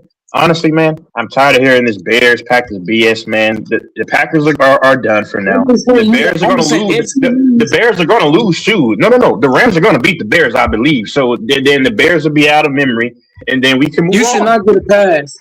You should not get a. But no. But here's what I'm saying, Texas. You should not get a pass because you got a rookie head coach. That's bullshit. And if you think about it, Ben Johnson. Can we even really call him a rookie? Because he was the play caller of the Detroit Lions for a while. So I don't even know if we should give him the rookie ledge. You know what I'm saying?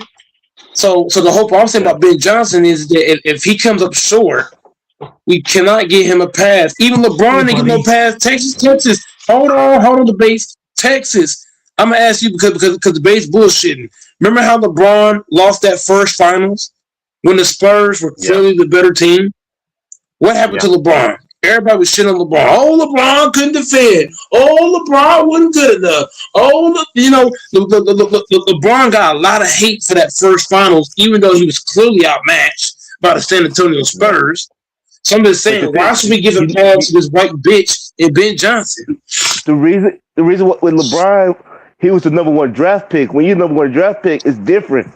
All that pressure His team on you. was outmatched. I don't want to hear that one draft pick shit. His team, bro, the Spurs were the better team by far. Don't do that shit. They were the way better team. The base, you hear this shit, the base? The base, you hear this shit? The Spurs were the better team, bro. It wasn't even close. If you think about it. That Spurs team is way better. So let's not do that, Fambo. That Spurs team was significantly better than that Cavaliers team. Significantly. Like it wasn't even close. It was LeBron. It was like a young LeBron by himself versus a veteran latent team in the Spurs. So better roster. What is the Gauskas going to do? For days. You got to think about it. Gauskas couldn't do shit with Tim Duncan. Tim Duncan was rocking the baby on for Mike Gauskas. And Mike, that was the only other good player that they had was Ilgauskas. That's it. Yeah, they had Eric Snow. I think they had who else? Eric Snow Gibson. They had Danielle Marshall, I believe.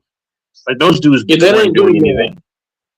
That ain't good. It's like Texas. All the Cavs players you're naming, none of those guys are better than Rick Barry, Bruce Bowen, Tim Duncan, Marlon Ginobili, Tony Parker. The list just goes on. The list is long as fuck. Yeah. They had a bunch of niggas on that fucking Spurs team. I mean, damn. That was a mixed match. Yeah. That was like Crawford going against Ryan Garcia. No, even worse. That was like Crawford going against fucking Jake Paul. Obvious mixed match. Shit, that was like Anthony Joshua going against Jake Paul. It's a mixed match, bro. I mean, there's no way to compete that. That's why I say, man, if Ben Johnson lose this year, debates in Texas, I'm gonna be licking my lips so fucking happy. I'm gonna be like, yeah, he talking all that shit. That's like Goat Mike going against Bronny James Jr. I never. Well, we're talking basketball, right? Basketball, whatever. I'm not a basketball. Duncan. I'm not a basketball player. I'm a football player. If you put me and Bronny James on the fucking field, it's a wrap. Cancel Christmas. All I gotta do is step on his ass. He gonna be hurt. He make one move, you can fall flat like a pancake. Bro, we're not talking about no. Bronny James is not gonna be able to tackle me at all. He's too weak, bro. I could just run right through him. Hit him with a hard elbow. He gonna be fucked up.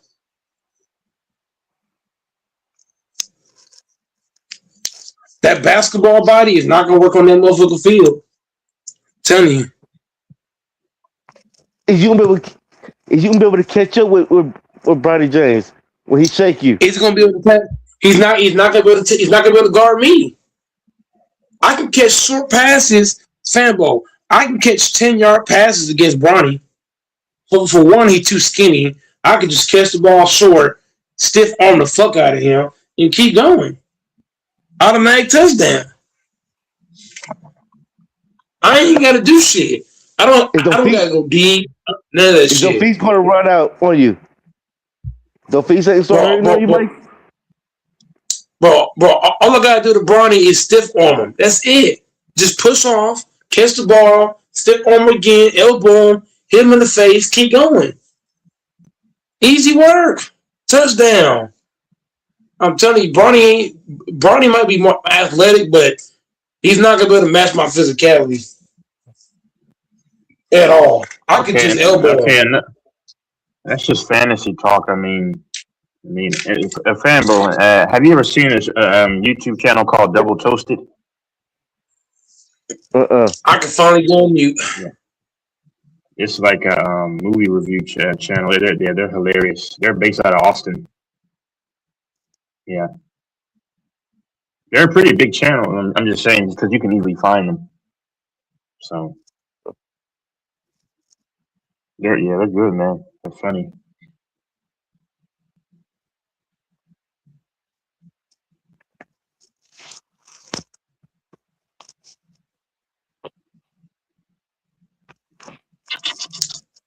Man, where the hell's Doors? We got Doors.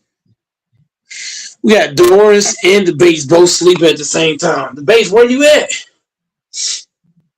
Hey, Texas, who you got, Indiana or Miami? I mean, they're gonna give it to Indiana. Indiana's gonna probably win. When do they play? They play on when? The 19th next. What is that right? I think so. Right? Yeah. Yeah, today is the what's the today the Monday, I believe, 15th. right? Yeah. Yeah, they're gonna give it to Indiana most likely. I mean, there's a guy who's breaking down like some of this stuff, and he's been pretty accurate about how the script is going, man. That's why I just laugh when people get so upset about sports, politics, whatever, because the ones above already know what's the dealio. So, and even I don't waste my time getting all mad about this stuff.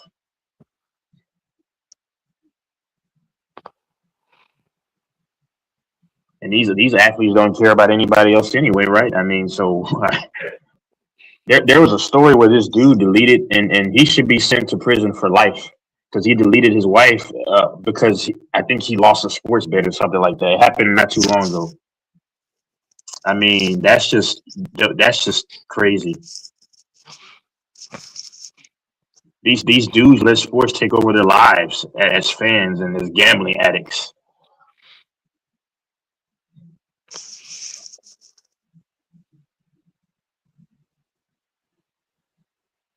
I guess the base is texting him right now, Doors right Yeah, now. I was listening.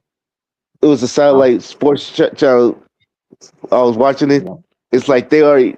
I think they fucked up who they were saying. They was like Chicago and the Niners playing not this week but the following week. Where did you see that? It was on. They was talking about it on satellite radio. Oh. And then somebody was like, the game is started. And then it just froze up for a minute. Then they came back. I don't know. If Chicago does go to the Super Bowl, they're gonna probably play the Patriots as an anniversary from when they played a long time ago. I forgot what year that might have been. Wait, I think that's when hold on. I think that's when the Bears beat the Patriots. Hold on, let me see.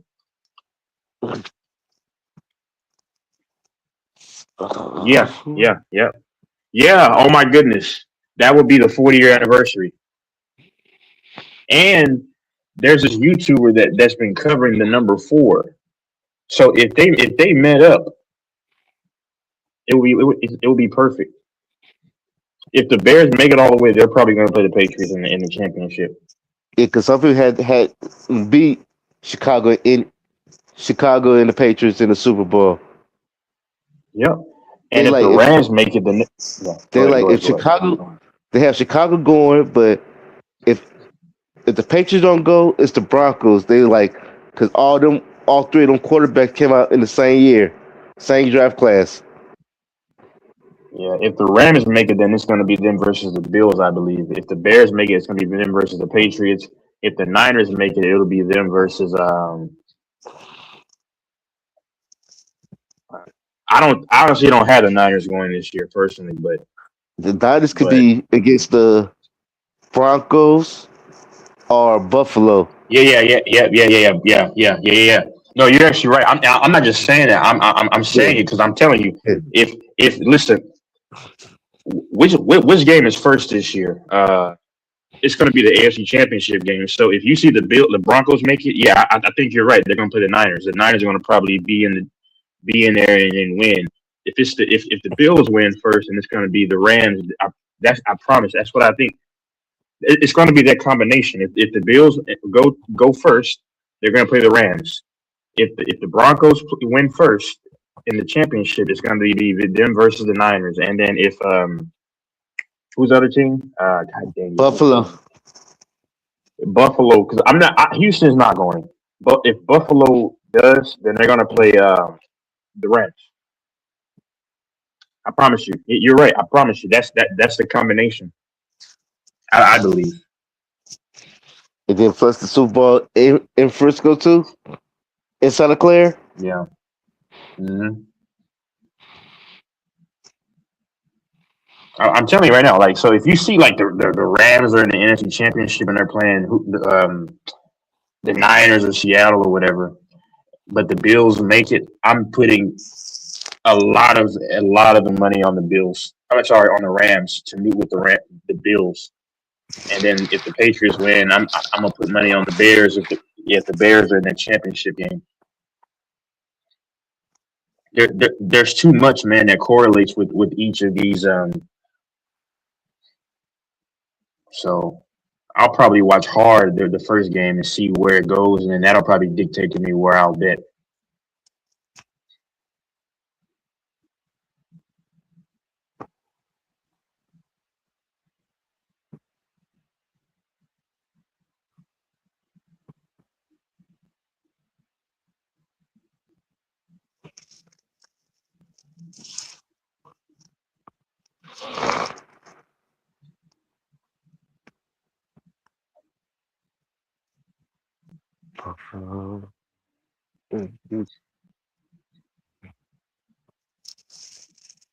And like the teams who left in the playoff, Buffalo and Houston, it's the only ones they never won nothing. Yeah. Buffalo been there 4 years in a row.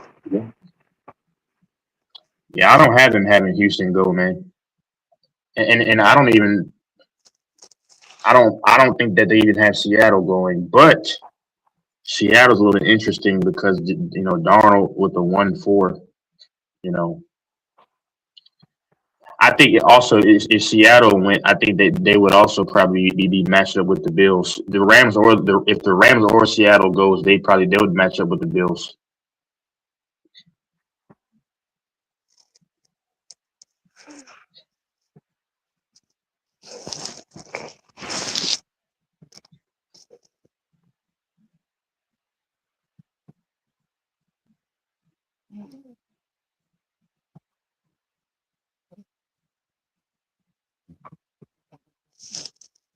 If Houston go, who will it be? Houston and who? I would lean towards Seattle, but I know for a fact, man, if the Patriots win first in the NFC Championship game, if the Bears do get that far, it's gonna be the Bears are probably gonna win. And Do you think the Bears are going to beat the Patriots? Yeah. I never said that. I said they would meet. But, I thought you said and they the Rams, win in the Super Bowl.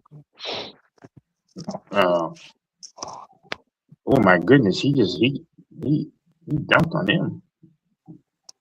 Kind of. Well, Watching these highlights.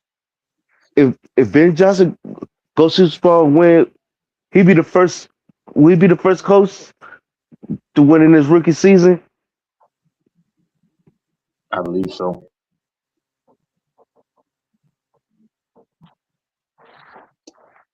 I thought Tomlin did it, but he didn't. That was his second year.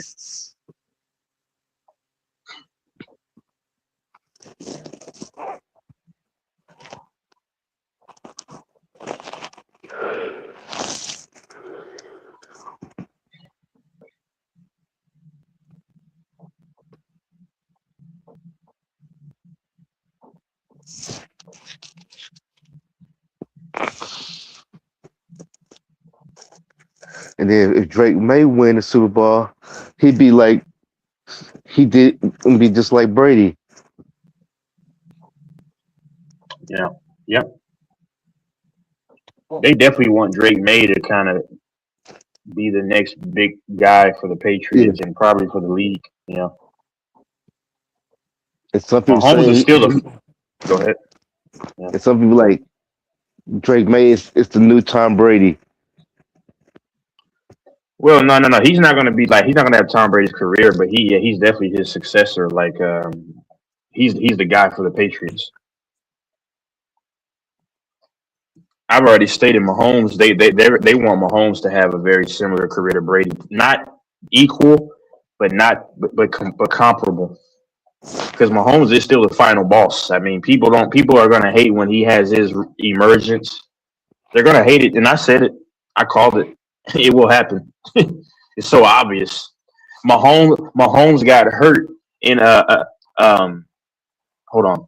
This story correlates to the shooter that was in New York in September, where he was on floor number 5, and then it has a correlation with Mahomes' like name, and Mahomes wore number 5 in high school. So did the shooter, and when he was in high school, he wore number 5, and he did his crap. He went to the 5th floor, and he had an AR-15, and they highlighted AR-15. And then they put in like the story how an officer went down.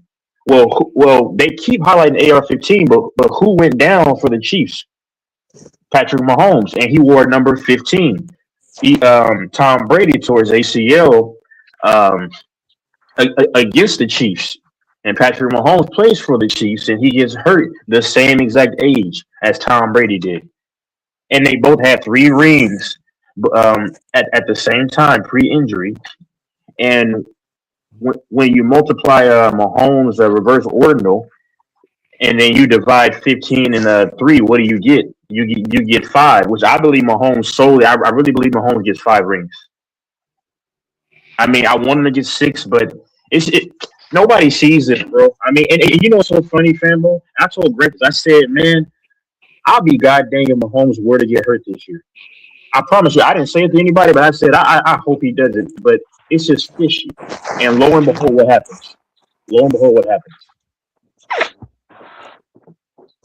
It's just so obvious how stuff is synced up. Rigged it is. You think it's that rigged? You don't think, you know.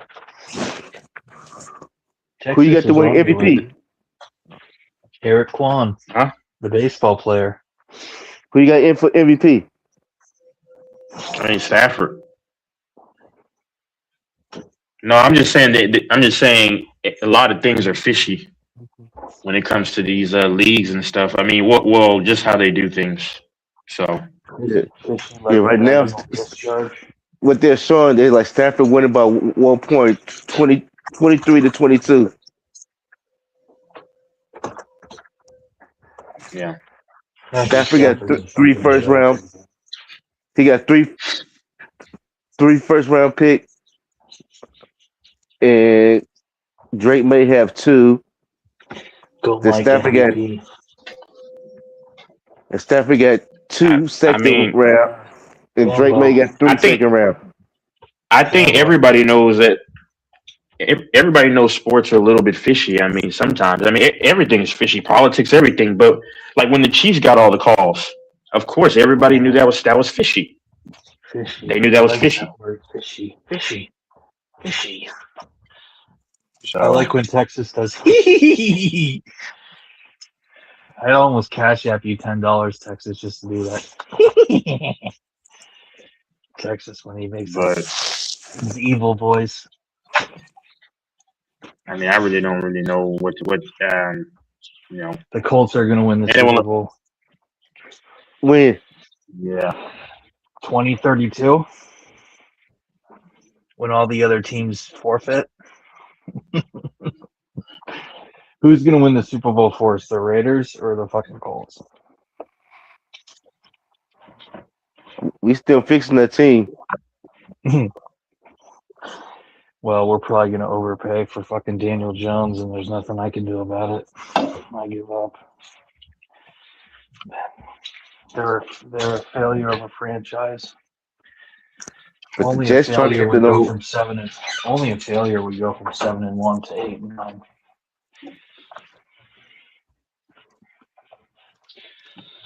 The Colts are always going to be mediocre.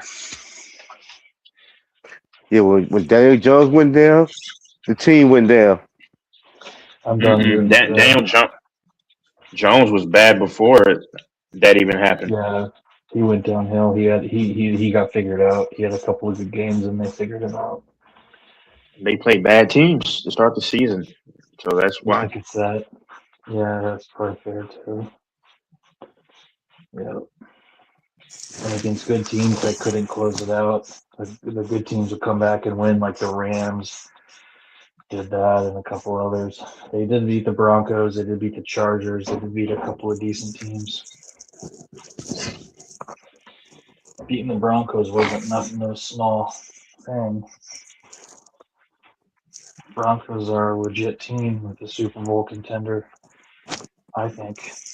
Call me crazy. I think the Patriots are my betting odds favorite. If I was to put money on a team to win, I'd put it on the Patriots.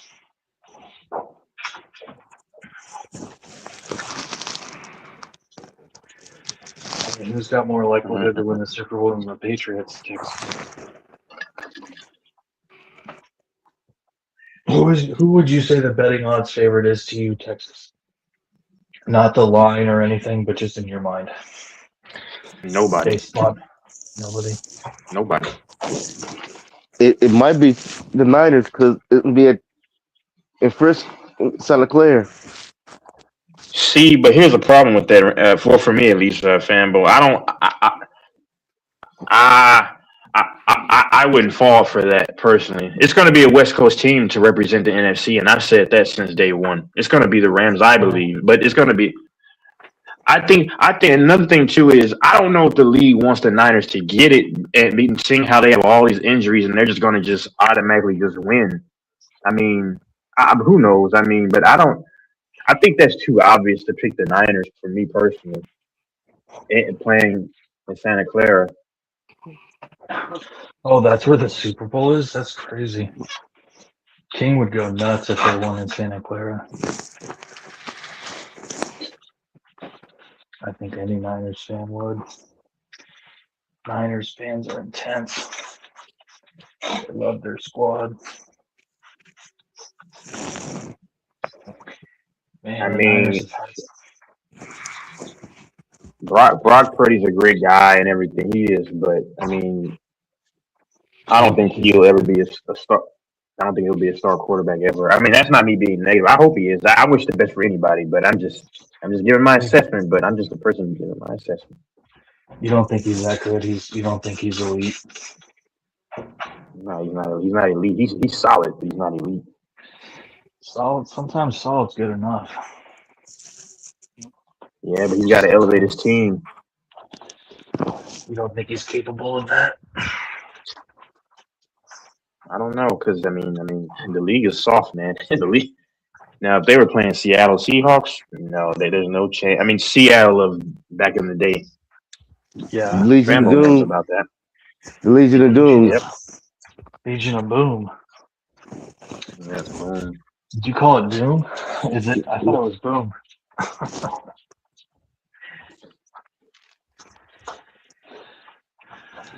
Fucking Cam Chancellor. Bobby Wagner, Richard Sherman. Who were the other guys in the secondary? Cam Chancellor. Is it Eric Earl Thompson? Thomas, Earl Earl Thomas. Thomas, Cliff Averill, Mebane, Michael Bennett. That's their defense. They had Bruce Irvin. All those guys, man. That defense was crazy. Who was the guy? And remember the very first play of the game, Texas, was a safety. Yeah, against the Broncos. I mean, when you look at the Seahawks, when everybody, I don't know about the fan, sorry, not the Raiders, but like Seattle, the old Seattle version is much better than this version. The old Niners from like 10, 15 years ago is much better than this version. Even the Patriots were much better than this Patriots team. Even the Texans, with J.J. Watt and those guys were better than this team. I mean, every version of old is better than this version. Like this league is not that great. It's not. I mean, these teams are not the Broncos team of 10 years ago when they won was much better than this team, especially the defense. I mean, like these teams, man, No play zone. Yeah. If the Chiefs were anything like they were 2 or 3 years ago, they would smoke the AFC. Like people just hype up these teams. The Chargers are always they're fake. The Broncos are fake to me because they're. I mean, now they're good players because they're in the NFL, but like their quarterback is just not that guy. This Bills team isn't nearly as good as the old Bills teams. The Bills team, this team is not good at all. It's just Josh Allen in the running game. But I mean, the NFL is just not where it used to be. I wonder if it'll ever go back to it. Probably not. You don't even have many stars in the NFL because I don't care what anyone says. Every league needs stars. You need stars, and not just for casuals, but people who actually, you need stars. You do. What you say Justin Herbert nickname should be? Herbert the I don't know, Herbert. man. Turnover Herbert. You know what people calling him? Phillip River 2.0. Phillip River 2.0. That's fair. I said it since he got drafted. I just don't think he'll ever be, that guy. I mean, I'm just giving my assessment. I mean, like I said, I don't hate the man or anything like that. I'm just saying what I think. And Jalen Hurts is not. Yeah.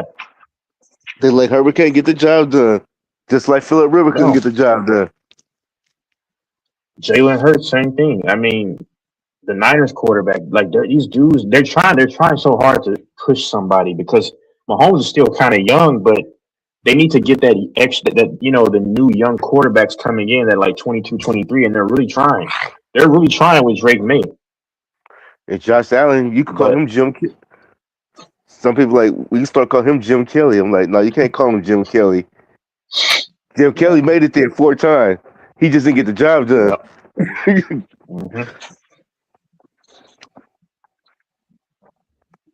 I'm talking making the Super Bowl 4 times in a row. That's hard right there. It's hard just making it 1 time. Ain't that the truth? Ain't that the truth? And I just get tired of how they just they exasperate me with all this nonsense. They try so hard with their comparisons. Comparing dudes to Cam Newton physically, comparing that is not Cam Newton. They're comparing people left and right. It's just crazy. Saying Mahomes, Josh Allen is like Peyton Manning versus Tom Brady. No, y'all are trying to make it that way. My God, it's annoying to me, man. Because you know why they're doing it? Both of them won Super Bowl. Yep. You could compare them to is Josh Allen with Herbert and Lamar Jackson.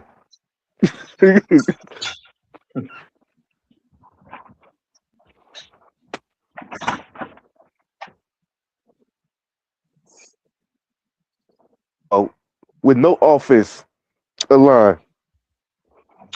Mhm.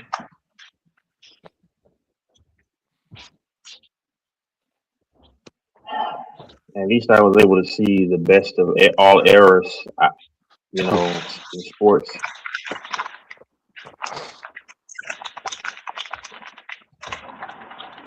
Yeah. Come on.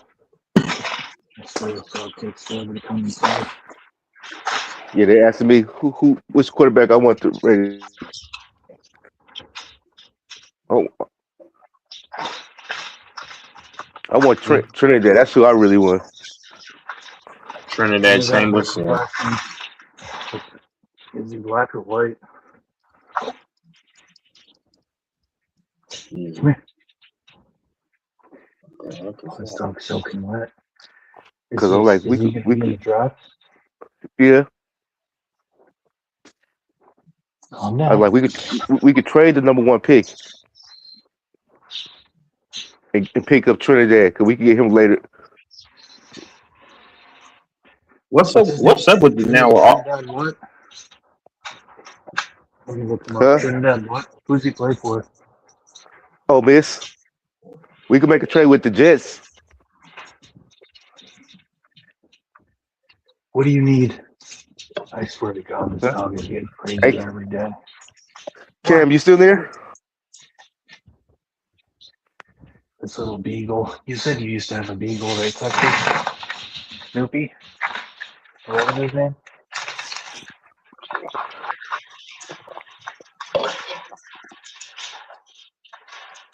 See, this is why you can't really. Oh, that's why the Knicks got blown out. What? Cat didn't play? No, because Brunson, I guess, when that left the game early, they got blown out, or they were getting blown. I'm watching the highlights, so I'm still watching. So I don't know if they got blown out. They're getting blown out right now. The trade I didn't understand was the Trae Young trade. Oh, for Christ's sakes. Yeah. And they say Trae Young wanted to go to Washington. Mm-hmm. I was like, people were like, why the hell he wanted to go to the Wizards out of all the teams? I was the best team like, out there. when I heard that, I'm like, he just want money. He don't want to win.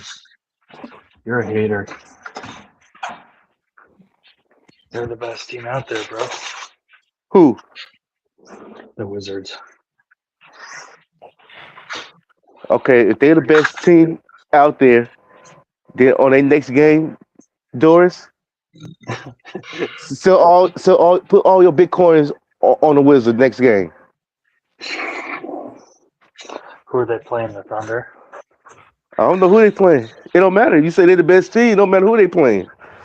No, I'm not.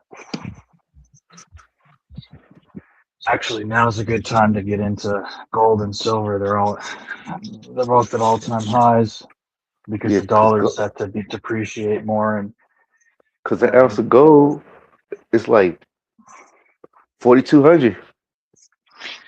Yeah, and there's a lot of stuff going on that I've researched is going to continue to get it to increase.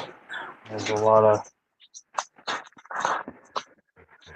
lack of consumer confidence in fiat currency, the federal deficit of 36 trillion, and then competitions for SWIFT and other payment systems. What's that in the dollar? Yeah, I said like my boys when in '96 when the gold was low, they were stacking up on gold then. Really? In '96. Yeah.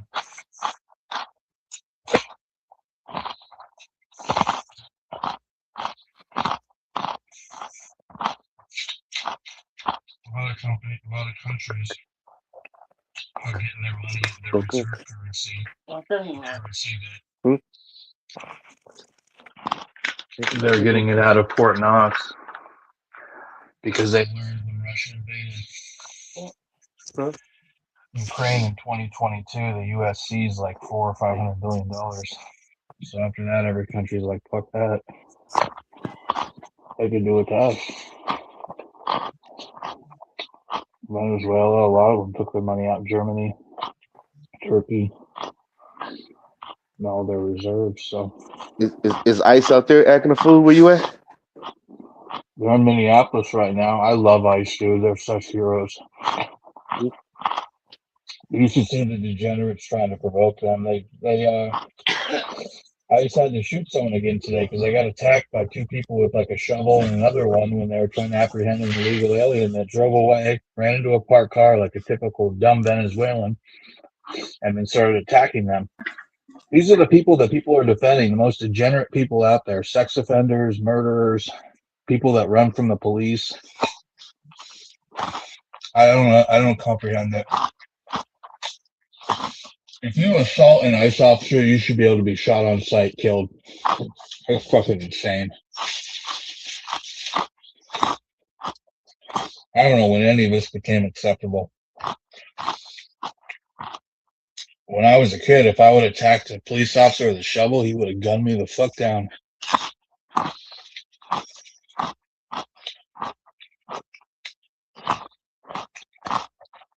You see these youth, you see how degenerate they are. People nickname them Trans-Tifa. They're degenerate people. Professional protesters. They have no jobs. They have nothing. People are defending that woman that got shot. She had 3 kids. 2 of them were taken away from her. You know how hard it is for a woman in the U.S. to have her children taken away in custody? The third one, it had been alleged that she had put cigarettes out in it. And then she suddenly went from having 2 husbands to suddenly having a lesbian lover. And they drove down to ICE as part of ICE Watch, where they harass these federal officers for hours at a time, drive around, impede, obstruct, aid, and abet federal investigations. And it's all caught on camera. Her sitting there honking for 4 or 5 minutes at a time, antagonizing officers, and then she fucking hit one. And what happened to her was exactly what should have happened to her. That officer suffered internal bleeding, and several months before, he was hit by someone else, a Guatemalan child rapist, and he had to have like 28 stitches.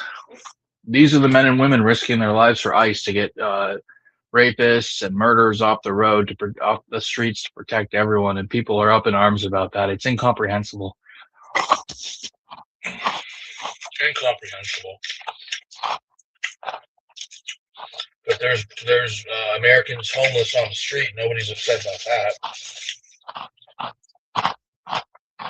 They're all bent up out of shape over illegal aliens when that was democratically voted upon. That federal immigration law was voted upon by the Congress and the Senate, the lower and upper houses, and those people were democratically elected by their constituents. So it's democratic law.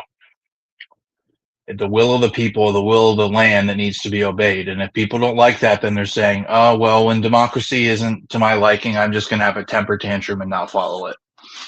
That's what it's going to be. I'm going to have a temper tantrum and kick and scream in the street. So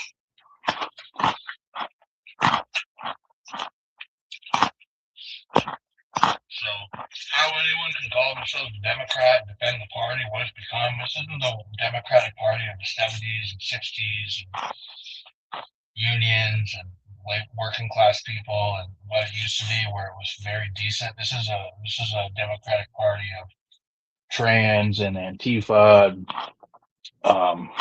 identity politics, immigrants, illegal aliens. It's become something I think even the party never envisioned that it would become, and it's been hijacked by lunatics within their own organization.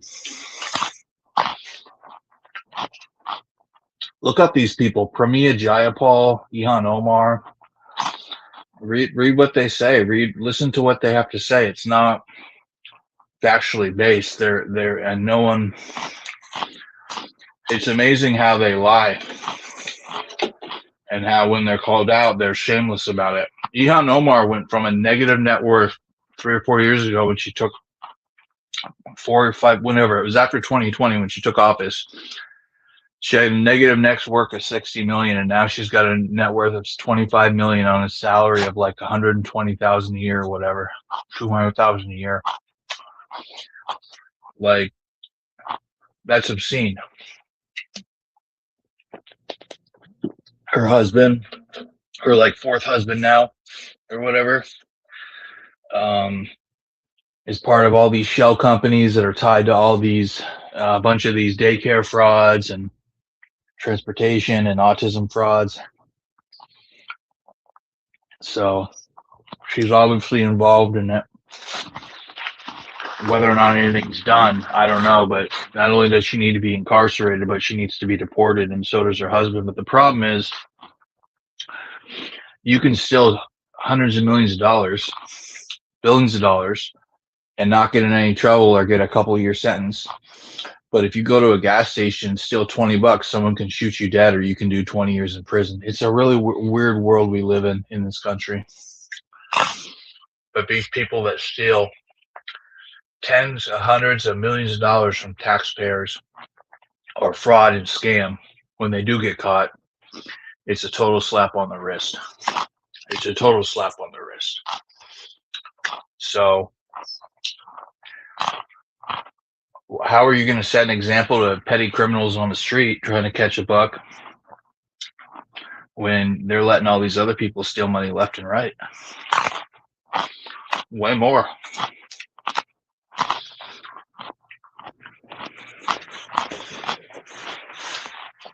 And there's thieves on both sides, Democrats and Republicans. Of course, there's a lot of bad Republicans that are enriching themselves, and they're part of the military-industrial complex.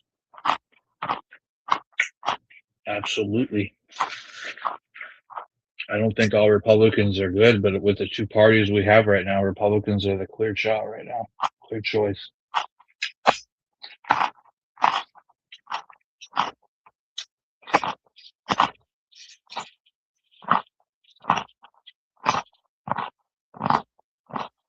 People have this idea that immigrants are coming and taking on low-paying jobs. That's couldn't be further from the truth.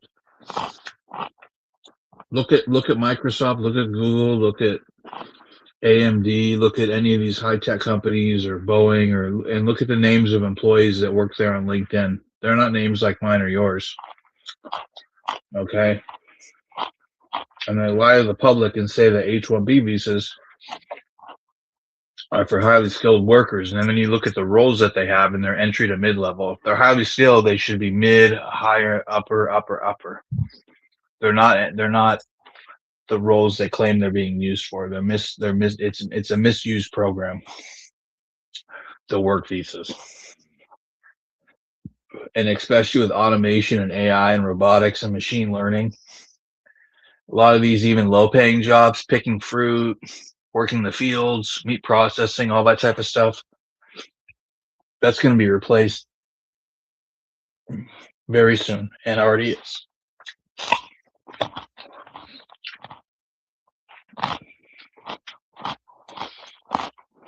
And it's not a racial thing. I don't care if you're from South Africa and you're white. I don't care if you're from Ukraine. It doesn't matter where you are. We have too many people in this country. And a lot of the people that are coming in don't want to assimilate.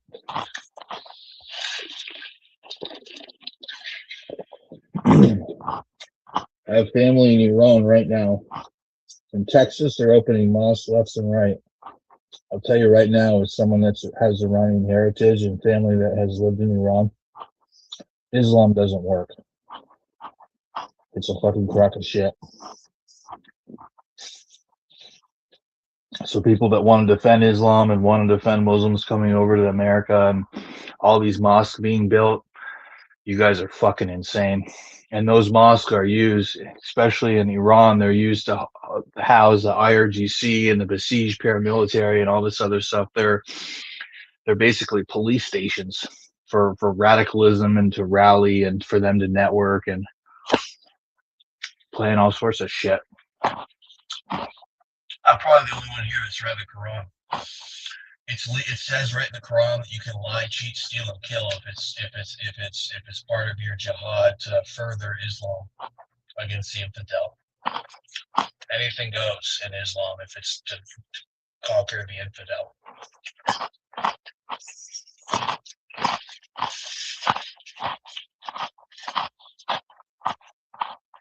In the early hadith reports and all these other accounts from Islamic history, they brag about butchering children and all this stuff. They're so proud of it. People want to defend Islam. They have no fucking concept.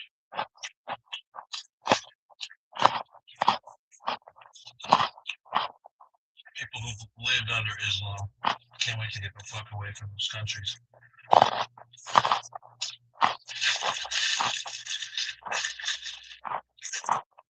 People can't wait to defend those people. Why the fuck would you defend them? They're taught to hate Christians. We're the infidel. There's no coexisting. There's no coexisting with Islam. They believe the world belongs to them. It's rightfully theirs, and they're going to take it back for Allah under the black flag of Islam, and it'll be all one caliphate and a rightly guided people, the Ummah or whatever they're called. So, Christians want to do shit like give people food and knit blankets and help the homeless, and yeah, some of them are screwed up, but for the most part, Christians are pretty chill and pretty peaceful. They do a lot of good, and they let you do you. Yeah, some of them can be a little crazy holy rollers, but how many Christian, nationalists are out there? Pan-Christian nationalists are out there shooting people and killing people and hurting people in the name of Christendom. I never hear about it. But every other day, there's some Muslim wacko gunning people down, blowing shit up, fucking their sister, whatever they're doing. So no, I'm not going to be some little cuck that's going to welcome in the fucking people that want to annihilate me and mine. And I'm not even a huge Christian, but I recognize that Christian, Democrat, capitalist systems, liberal Democrat capitalist systems are the best systems that have ever existed. It's all the blend of different things that work together really well. And that's indisputable. You cannot dispute it. If you're a student of history, anthropology, please prove me wrong.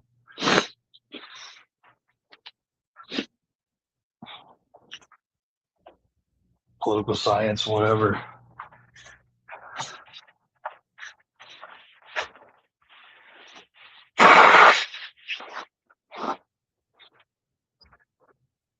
People want to bitch and complain because the U.S. is going to get involved in Venezuela's oil. Dude, in 2006 or whatever, when Hugo Chavez took power, they stole like $20 billion worth of American oil infrastructure. Okay? They funded narco-terrorism for 20 plus years that cost them U.S. billions of dollars. They're the ones that brought in all these drugs that turned our country into a bunch of addicts of fentanyl and all this shit. They've ruined a whole generation or two of American people with drug addiction and overdoses and violence. We have nothing to fucking apologize for. Maduro thought he was totally untouchable. And our special forces went in there, dude, and took him in the dead of night, him and his bitch. I mean, that's something like that's never been heard of. I mean, Hitler's homeboy did that to rescue Mussolini from a castle in France, in Italy, in World War II. But it was nothing on that level. So it's like, I mean, dude.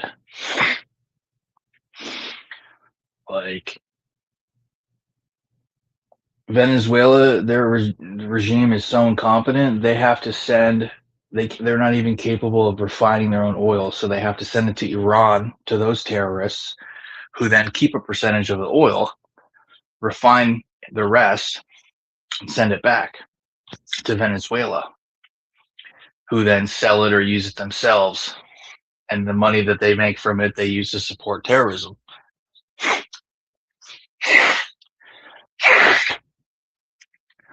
I talk to people in Colombia. I talk to people in Brazil. I talk to people in Mexico. They say my name and they're like, oh my God, we've been praying so long for someone like Trump, or we hope we can have someone like this. And now they do in Argentina. Malay or whatever. He turned around their economy in a year. They had the worst inflation they've ever had. He's turned it around. Chile just elected a right-wing guy. They all wish they had someone like Trump. They tell me. And they're really upset in Colombia with Petro, a left-wing wacko who's in bed with the cartel, taking them back to the fucking 80s. So leftism doesn't work. Communism doesn't work. Democratic socialism doesn't work. Islamic theocratic fundamentalism does not work. Anarchism does not work. How stupid could you be to think an anarchist world would ever work? Or a libertarian world, people who call themselves libertarian. I mean, that works in a fantasy world. Oh, you do yours, I do mine. And it's like, well, yeah, if everyone thinks like that, which no one is, except for like 1% of the population. A world with no government, or next to no government, and all sorts of autonomy and freedom. So you talk to people that have suffered under these oppressive regimes, the Soviet Union, communist China, North Korea, Iran, talk to relatives, talk to people. I talk to people all the time, listen to them, ask them questions, and they all say, man, you do not want that. You have no idea what bad is. You have no idea.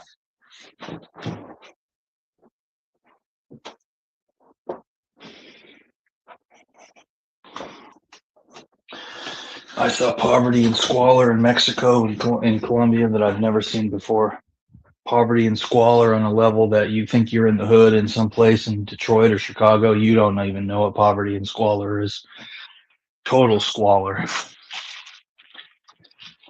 And those people would give their left whatever to come here and try and make a life for themselves. And there's people here out in the street of Minneapolis acting like fucking wild animals. Because they're a bunch of children who've never been taken outside and spanked. They've never been.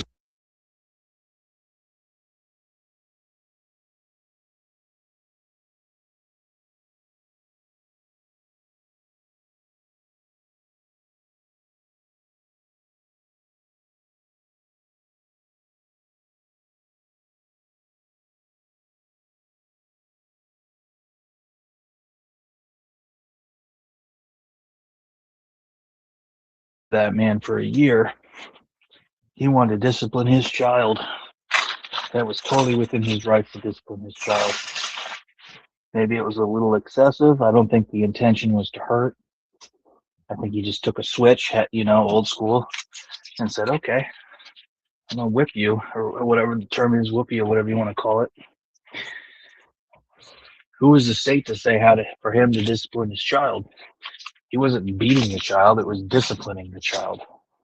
He wasn't just getting home drunk and decided to beat the child. The child acted up and disrespectful, and he needed to be corrected.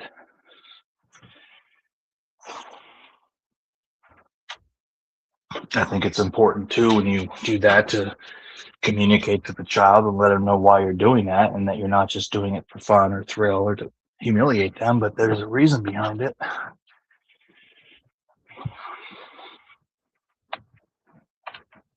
And they also say that you shouldn't do it out of anger. If you really want to be good parenting, then when you do physically discipline your child, you should be in a calm mode to where you're not doing it to make yourself feel better. That it's all about the child. It's not about you as a parent deciding to just abuse your child. But who is the state or anyone to tell Adrian Peterson how to discipline his child? He's a tax-paying American. He pays his share. That's fucking ridiculous.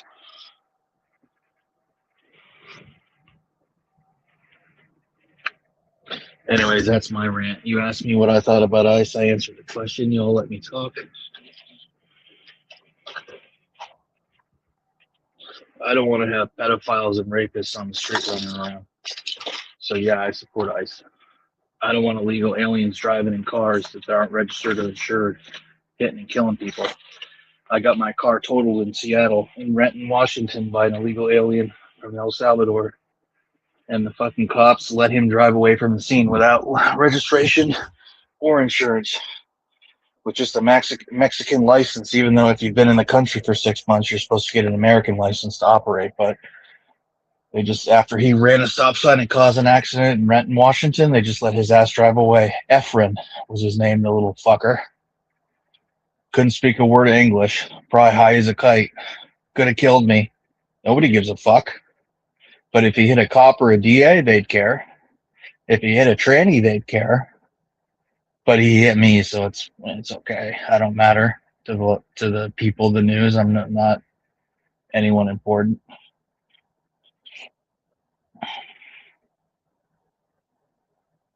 So I've been victimized by illegal aliens.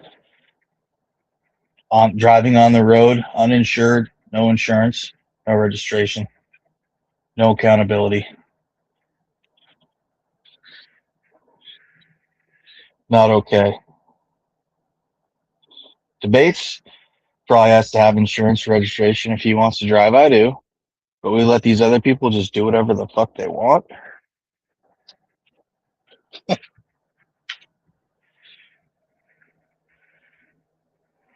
You should see the brand new apartments in Redmond, in Bothell, Issaquah, Kirkland, all the nicest places in the Seattle area. It's nothing but immigrants, Ukrainians, Somalians, Ethiopians, who are cool people, Salvadorians, Guatemalans, Hondurans, Venezuelans, Thai, Viet. Okay. Oops, sorry, buddy.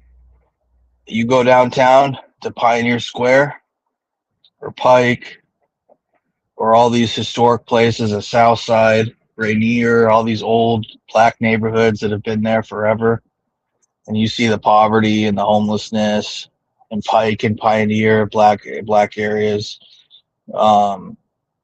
Tacoma, Kent, Federal Way, Auburn, up north, Everett, Mukilteo, all those places. That's more white, native, Asian.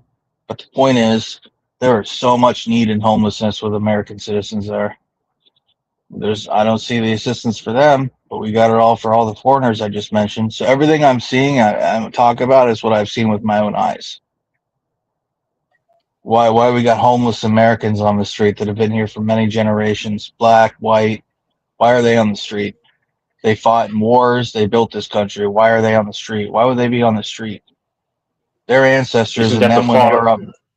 Huh? Isn't that the fault of the American government and also state and local laws? They're accountable for this, right? Of course, 100% accountable. And that's the only reason why I talk about distancing myself from the American way, because it was erected upon for the people, by the people, so they violated all those rights that Americans were allocated at first by, like what you just said. And that's the issue with America, and people wonder why people don't like America much. America is a blessing and a curse because it's good for opportunity, but it's also like they don't take care of war. In the war veterans in California, war veterans are the least taken care of. The highest homeless rate amongst veterans, and also just everyday people. And some men and women actually do work, but they pay expenses in a very expensive place. Yeah. So then they're rendered useless, and they don't have any financial ancillary help. So guess what? Now they're kicked out because not every homeless person is a bum. Yeah, not every homeless person is a bum like people label them as. They genuinely had a hard time. Yeah, you have single men who got butt effed by the state, or some women, didn't have the resource. They really worked hard, but it's only them for their own help, and they just in an already expensive state. So it's the government. Everything starts with what you're complaining about is what is what the system can fix if they chose to, instead of allocating resources to people who were not born here, and a third of them statistically don't even report who they are. So that's the problem. Correct. Everything starts with the head, which is the American system. That's why I don't really go into politics. I know a decent amount of it, but I do know that they revert back on everything that they talk about. But that's all I'm going to say. But I just added that in because but who cares? But anyway. Oh goodness I'm gracious. tempted to unplug, like you talk about. I'm tempted to unplug and only focus on economics. The problem is I get emotional and I get upset about it because I want to have a good country for the future generations and for our elders and stuff. And when I see what's going on and I see how complicit our government is on it is on with it, both on a federal, state, county, city level. It almost is like totally. It's almost like for your own sanity, you do have to unplug because it's almost like you have no say. It's almost like as a logical, rational person, you in the U.S. now, you have no say in the democratic system because there's so many stupid people that are voting that are having an impact that you never will as an educated, informed voter. So not only do you not have a say in the system, like you said, A, but B, you have to pay the consequences. So it's almost like you just have to unplug and, like you and I have talked about, go overseas and relocate, put your money in another account, go to a place where they're money friendly and they don't deal with, they don't tolerate some of this shit. Buy your land, build a house, whatever you want to do, business, whatever, where money talks. But in this country, it's like, yeah. So I think I am leaning towards what you said, where you just cut. Excuse me, I didn't mean to.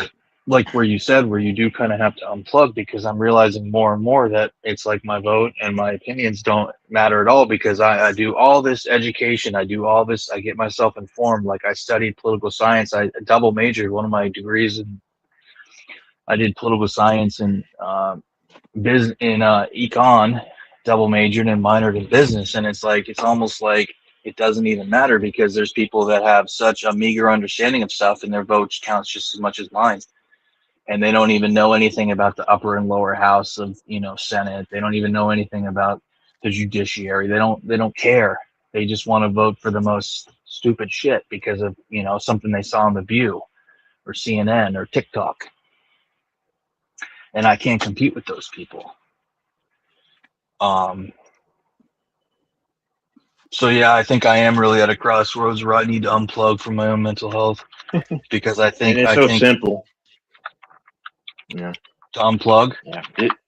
No, it's just so simple. I mean, y'all convolute a lot of things. I'm not saying specifically who does it. I'm just saying people because the reason why the system is so simple political mathematics. They allocate resources to other people and give them free benefits because they're willing to exchange it for cheap labor.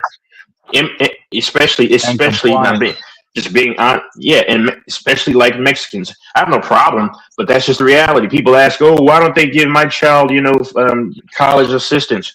Well, because if they can get Chico and his brother or sister in school on a dang near free ride and minimal repayment on the back end, then guess what? Then they can bring in the whole family to do the cheap labor because America is built off of cheap labor. That was the foundation. No matter what it was, and that's why you have all these construction workers and you have just all these things, and that's the give and take. They never cared about about typical Americans unless you're making millions of dollars, which they still don't care about you. That's just the reality. So it is what it is. But fortunately. Yeah, it was the poor. It was the poor Irish and Italians and Germans, and then it was antebellum era South with slavery, and like you said, natives, and then it was the Chinese on the railroads, and then it was it was exploitation, sharecropping, all sorts of similar things to sharecropping, to where they basically had you by the balls, grapes of wrath. You worked the land, you basically had nothing. You were just you know, a serf essentially, a peasant. Yeah, that's why Well, that the is a good whole. point. But fortunately, I was able to stack up a lot of bread and still doing what I'm doing over the years since the So pandemic, and it's played. But this whole country, and this is what I try to tell y'all: this whole country, people don't listen. It's not built. It wasn't built off of true God, the God that people think of. This country was built off of the illusion behind God, but you can't say that you believe in being a country of God when you move like the devil, because exploitation, all that stuff, you know, pillaging people, and all the just the interchangeable and worldwide injustice and countrywide. That's none of that is right. And the only two presidents that really took a stand for what was right, they pretty much deleted those two, and we know who they are. Abraham So Lincoln that's and why Kennedy. in JFK, and that's why I just know that it's all a sham. They say one nation under God, but which God are they talking about? Because you're not talking about the true one, because you wouldn't be acting the way you're acting. So all these bogus fake, oh, put your hand on over your heart and pray and all that. And Oh, the they're not Pledge of really doing that. Allegiance. Well, no, but they also, you know, do prayers, you know, that we've seen, and the whole Erica Church, I mean, Erica Kirk thing, that stuff was just That a woman is whole demonic, like you play. said. She's demonic. She is demonic, clearly. Yeah, but yeah, that's why I don't buy into this stuff. So they didn't, Well, they wouldn't. Yeah. Yeah. what is the deal with Erica Kirk? She is demonic. Like, I agree with you there. There's something seriously. They're God all knows what demonic. she Even really is. they're all demonic in that house. Not. I'm not saying Charlie, but I'm saying when I'm saying like the White House, like a lot Those of people elites. connected to any. Yeah. You if you're part of the elites, even who's that crazy woman Candace Owens, whoever, because she had connection to him, you have to be a part of that get down. You know, nobody's innocent. You have to have compromised something, you know, to be in those positions, to be rubbing shoulders with people like that. So I'm not fooled. So they can try to pretend, oh, let's pray for America, but y'all are doing vile, evil stuff. You have to be, especially in that realm. So that's why I don't take any of this stuff seriously. Y'all take this stuff seriously. I don't. They show you time and time again they don't care about you as an American. They just want you to pay your taxes and get the heck out of the way. Yeah. That's why they hound American tax workers from January through April, and they really start the preliminary stuff in November, December. They put that out there to people that were born here, but the immigrants, because they need to keep those people. They have to keep those people because that's where they get, because they'll work for cheap dollar. But the like Asian immigrants and those people, well, they know they have to do more for Foreigners. them because they know that yeah, they come from a higher educational background, generally speaking, from the continent of Asia. That you know, a lot of them go into nursing, or no, doctors, surgeons, Business people, and doctors, surgeon, attorneys, so that's investors. why their Various stipendium is investors. higher. Yeah. And a lot of people from Asia and China, they're fine staying in China because China, in some areas, they have a booming economy in some places. So And they don't have to. they love their culture, and they love their culture. Yeah. They have their culture. Our culture is fading, but they have their culture. No, I really want to go to China. My Nigerian friend, is like obsessed with China. He's basically almost learned Mandarin. And he says China is one of the few places where when you go there, people are they have pride and hospitality, and they take pride in not being beggars. So it's not like the Philippines and Thailand and Colombia and a lot of these countries where people just want to ask for money and try and scam you. In China, they want to offer you stuff and treat you to stuff, and they really are ashamed to ask for anything. It's like a pride culture hospitality thing. It's fascinating. Yeah, Colombia is corrupt. Colombia is corrupt too, like America. They're just a South American place, and the people there are just as shiesty. You know, it's a bunch of Everyone's debauchery trying to going get on equally. Yeah, a bunch of sexual hedonism and debauchery, and everyone's trying to get money yeah. off you and scam you in one way. No one Just there like is in just trying to America. help Yeah, you out and be nice. They're not trying to yeah. just do a solid.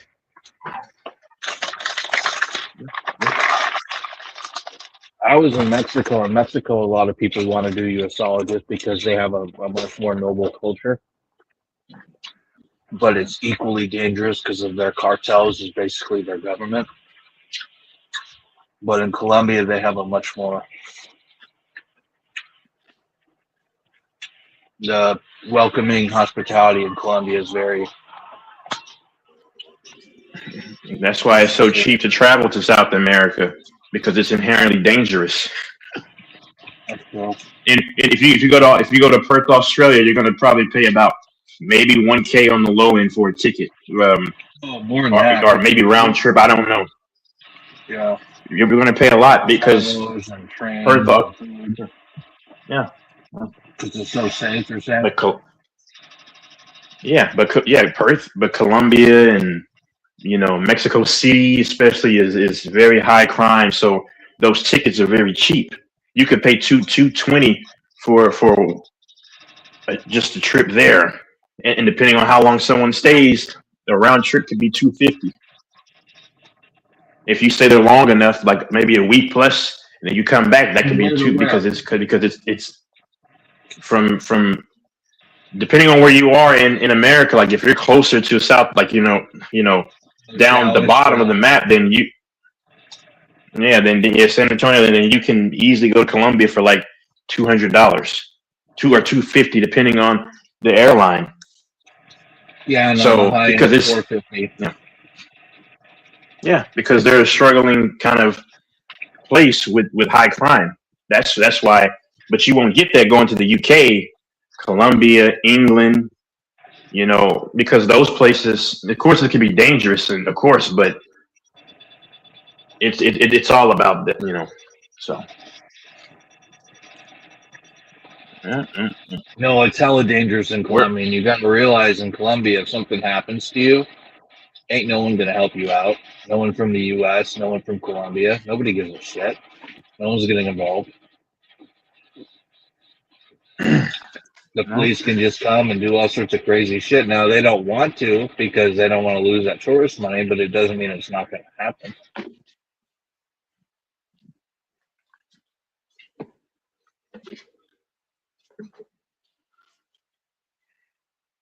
That's why when I'm there, I keep a low profile. And what really helps me is I don't drink alcohol.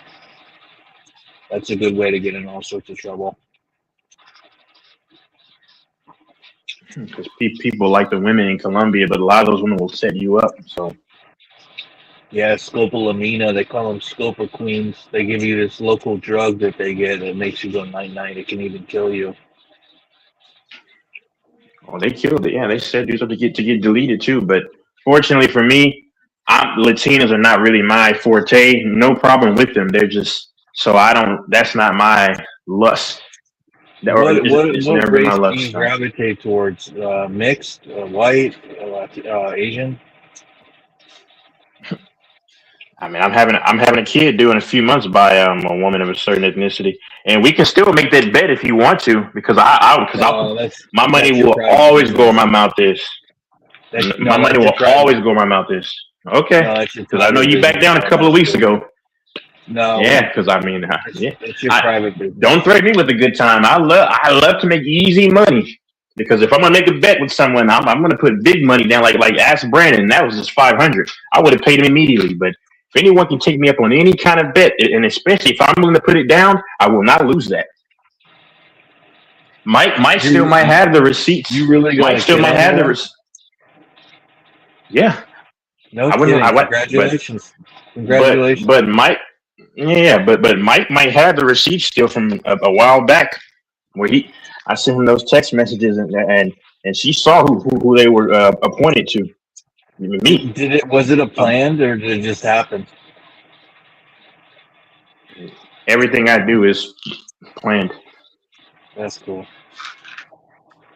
Oh, cool, man. But yeah, let me know. I'll take your money, anybody's money. I mean, easy money. Yeah, come on.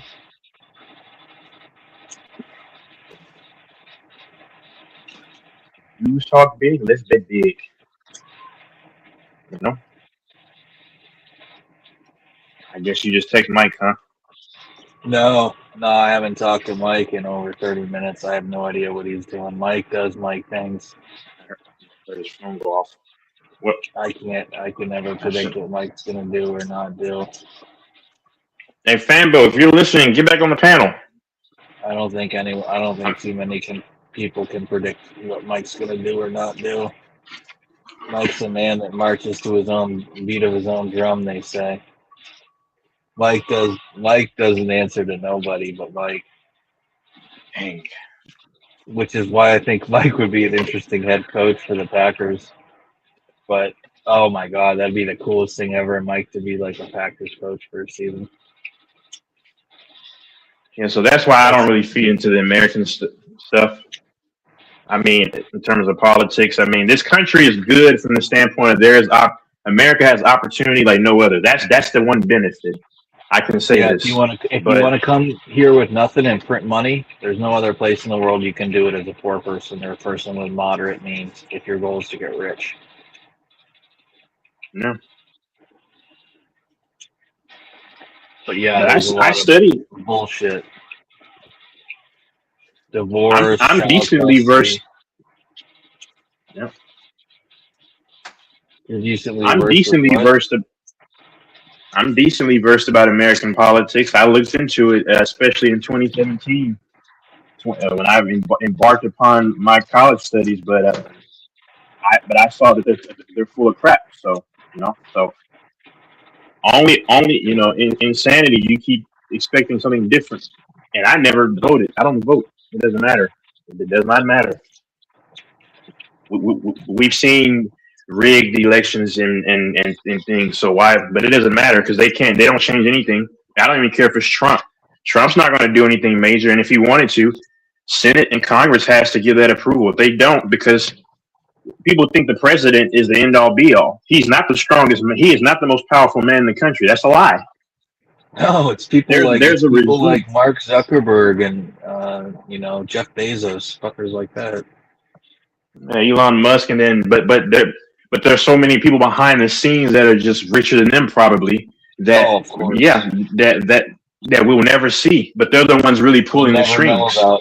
Peasants like me will never know about them. Yeah, the people that are tied to the ancient families of Europe, the Medicis and stuff, the Rothschilds, people that have more money than you can ever that I could comp. Yeah, Rockefellers. You're the people you don't know. You know what I mean? Behind the scenes, the puppeteers. And most of them are like the Jays. I mean, it's just true. Yeah, that's true. No, it's true. Yep. So look at any NFL owner, MLB owner, NBA owner, NHL owner. 90% of them are those people. And that's not anything bigoted or prejudiced. I'm just mentioning who owns those and what they have in common. And that upsets. Oh, what do they say? How do you know who's powerful? The people you can't criticize, right? Yeah.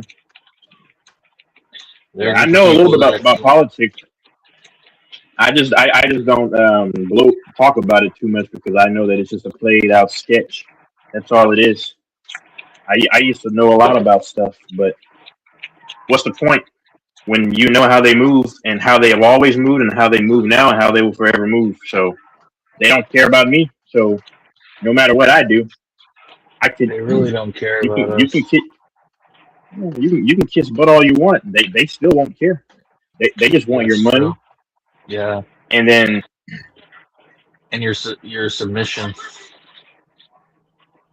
They want power. That's all they want. They'll sacrifice us in a second. It's like a personal injury attorney, or it's an attorney that they use clients. They don't care about them. You know what I mean? Like Kardashian not. didn't care about OJ, and Cochran. He was just a money fucking and high publicity for them that made them forever infamous attorneys and made them rich. They weren't buddies with him. And I mean, maybe they liked him. OJ wasn't even guilty because OJ wasn't guilty. His ex-wife, and I can explain this one. His ex-wife had ties with the cartel. She was in trouble. Someone close to him, they didn't disclose his name, but he mentioned how OJ bailed her out financially, and paid for whatever, I guess, her trouble. But then they did like a mob necktie, and only people who have a specified ability knows how to do that kind of a deletion or deleting. And I believe he was probably innocent, but who knows? That's not my business though. But I don't know. You believe And that 9/11 got involved with the wrong people? Well, there are records of it. I mean, yeah, but I'm not going to blame. I don't want to go after the woman, but she made a mistake, I guess, and unfortunately, I hate that it happened the way it happened because allegedly, though, I wasn't there, so I don't know. Allegedly, she got into some trouble. I want to give her the benefit of the doubt. Allegedly.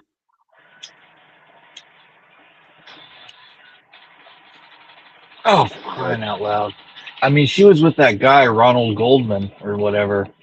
Who was, I don't know if he was fucking her or whatever, but he was the wrong place at the wrong time. And that's why I believe that they wanted to get back at OJ because to try to get his rightful memorabilia because they know that he was found innocent. Because the Kardashians, they had he was like one of the best in that position to defend defensive attorney, whatever. And they know that he was found innocent or there was no substantial or circumstantial evidence to say that he was guilty. So they had to try to get back at him. That's how I see it. So they had to take his stuff and they knew he was going to come back for his stuff. And now that's the way to put him in there. That's all that was retaliation. But like 9/11 was fake too. Heck, absolutely. Because right before the buildings were going to go down, there were painters that painted the bottom of the building. And anybody knows that's for like a demolition. And that's what happened. And then they can put some kind of tough liquid that can eat metals. Because the way the building fell is not a natural way for a building just to implode. And I think that was used to gain resources from other innocent countries. Because that's all America's been is about pillaging and taking and extracting. That's just the truth. So I mean, and the funny thing is you can never call the local news if you see alien ET activity. Because then they're gonna you might be missing forever. I mean, that's not a government that cares for its people. You're trying to silence people?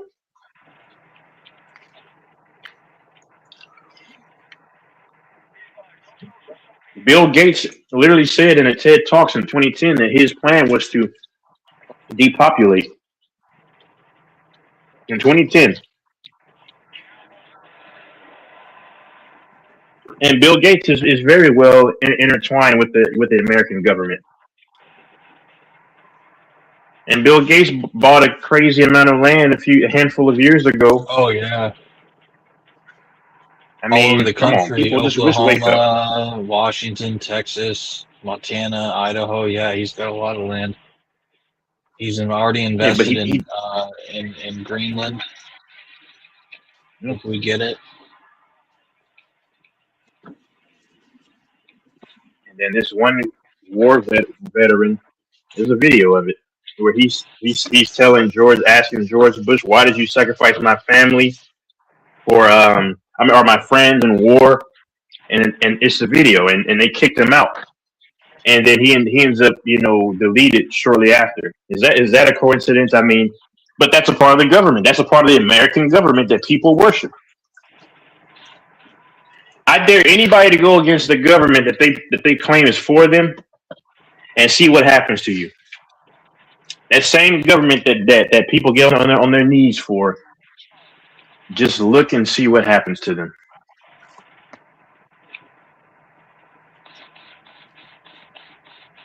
So, Ain't that the truth? It doesn't turn out pretty for you. You speak the truth. All those fucking people disappear and go bye-bye. All those dissidents. Martin Luther King, Bobby Kennedy.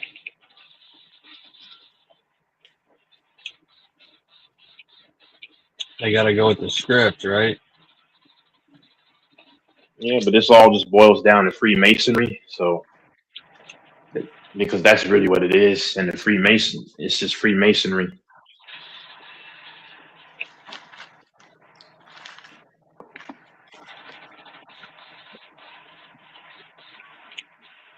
George Orwellian. Oh, I studied a lot of this stuff. I just don't talk about it on here because I want to keep it sports a lot of the times, or WWE, or some comedy. But because I know, but no, I study a lot of things, especially in the years past. I just don't talk about politics because it's just stupid. And it's not gonna bring All these people are together. they need division. That's why they have red and blue. They need if everyone comes together, that's America's worst nightmare.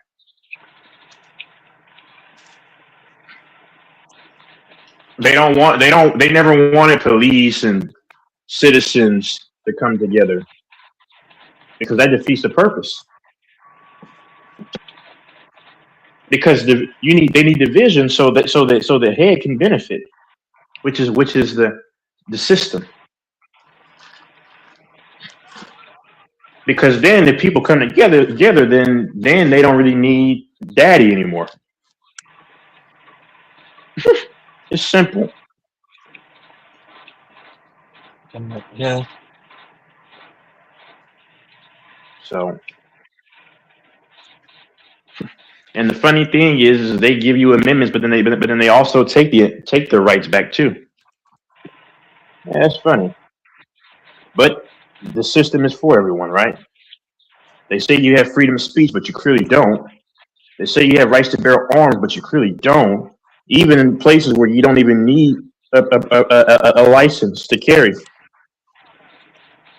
which is predominantly the South, and even Las Vegas. Vegas, you can carry, I believe, just freely or whatever. But yeah, it's just amazing.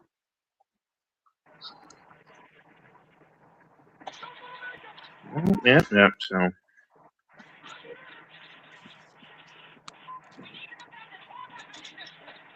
To totally go left. I think that was a great conversation. You made some amazing points. Ultimately,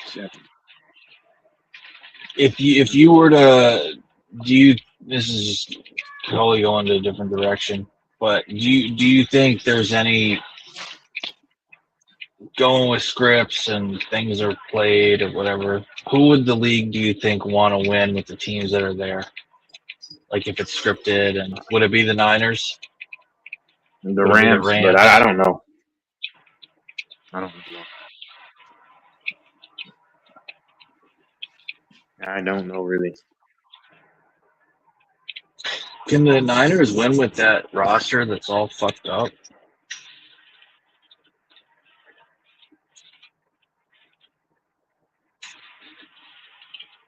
Like how fucked up is their roster? I can't say I'm an expert on them. Are you trying to snipe me, you little cocksucker? Oh shit! That fucking nerd was camping. Jesus Christ, these fuckers.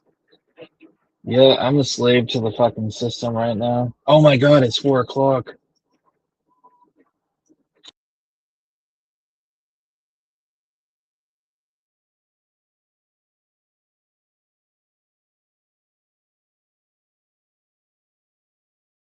I hate to say it, but I'm balls deep in oil right now.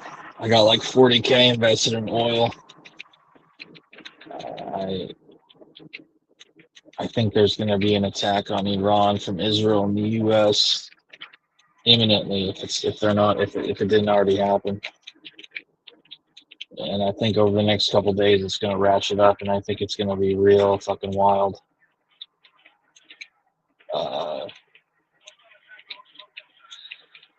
That 12-day war between Israel and Iran got pretty wild. It affected a lot of stocks. Man, doors is. Yeah. After hours just open, technically pre-market, 4 a.m. Eastern Standard Time. So I got like 30K just in Chevron. Chevron is they're the main people in Venezuela right now, and they're probably going to take Venezuela from like 900,000 barrels to 3 million, but they're a huge player in that. And the U.S. is going to be favorable to them, so I got a bunch of money in Chevron. I just got in it.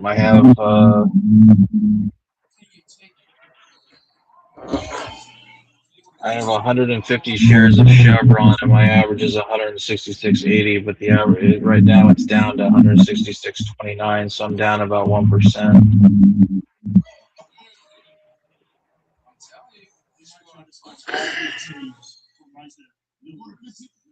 Oh, gee. Actually, my average is 167.85, and it's down to 166.20, so I'm down like $230. But I think I think fireworks are gonna happen, and I think I can get it to maybe $180. I think I can make $1,500 or something. I think I can get it to $180 between now and Monday or Tuesday. That's my price target for Chevron is 180. It was at like I think 170, just at 170. I'm spacing 175. I've been swing trading so much. I shouldn't even be working right now because I've been making crazy money trading. Last week I made about, I don't want to say it, but I've been doing decent, but I'm really leveraged right now. So if I have a big miscalculation that bites me, I get wiped out. Margin called. I'm over leveraged right now. Like if something went really left, if like the U.S. and if like a nuclear weapon went off and a bunch of Americans got killed, and I'd lose a lot. Like that's what happens with war and shit, dude. Unpredictable, crazy shit. So that's why I shouldn't be so cocky. Because who knows what happens with Iran. But I really want the mullahs gone. I want the fucking Ayatollah gone. I want the Iranian people free. Dude, if this works out, this will be so beautiful. Oh my god. Dude. I hope they try. I hope that they don't escape to anywhere. They already have brought a bunch of their money to the UAE. I hope the US can freeze it. Repatriate it all to the Iranian people. They need to give all that hundreds of billions, trillions of dollars back to the Iranian people. It's all from oil money. I'd like to see the Ayatollah and all his closest generals. I'd like to see them all hung one by one. Whatever the national tree of Iran is, they find one of them, they string them up, kick it out, and just watch them swing from side to side. Because those fuckers murdered a lot of people. Those religious wackos, they're fucking horrible monsters, right up there with Hitler. And they deserve to fucking suffer.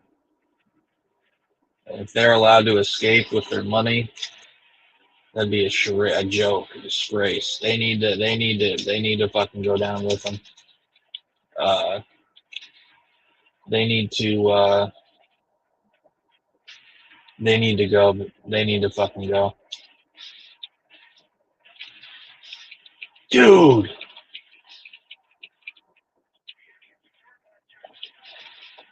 Dude, I'm so gonna die, dude. That is so sick. That is so sick.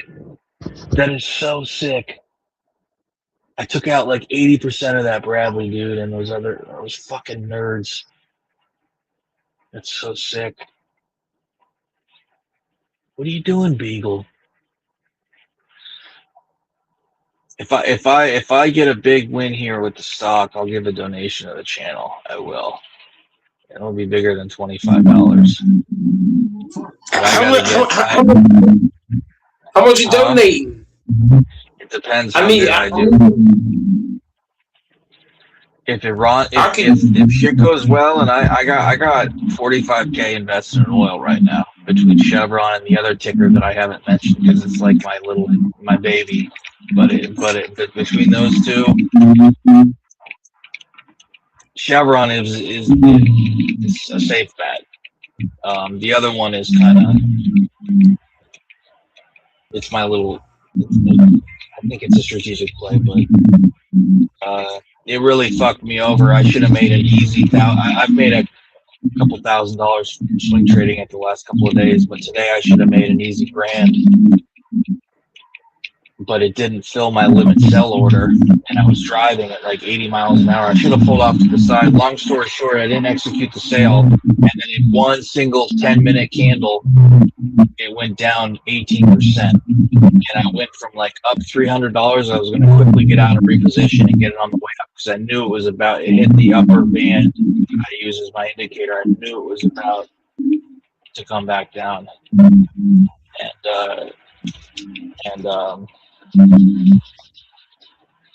long story short, I quickly was down like $1,200, and I was like, "You got to be fucking shitting me because of a penny,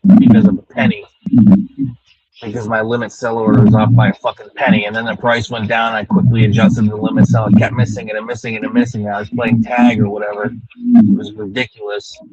And then in a matter of like 2 minutes, it went down 18%. I was like, "What the fuck?" It was right around like 230 or something, 245, 3, like poof, 18% in a single 10-minute wick.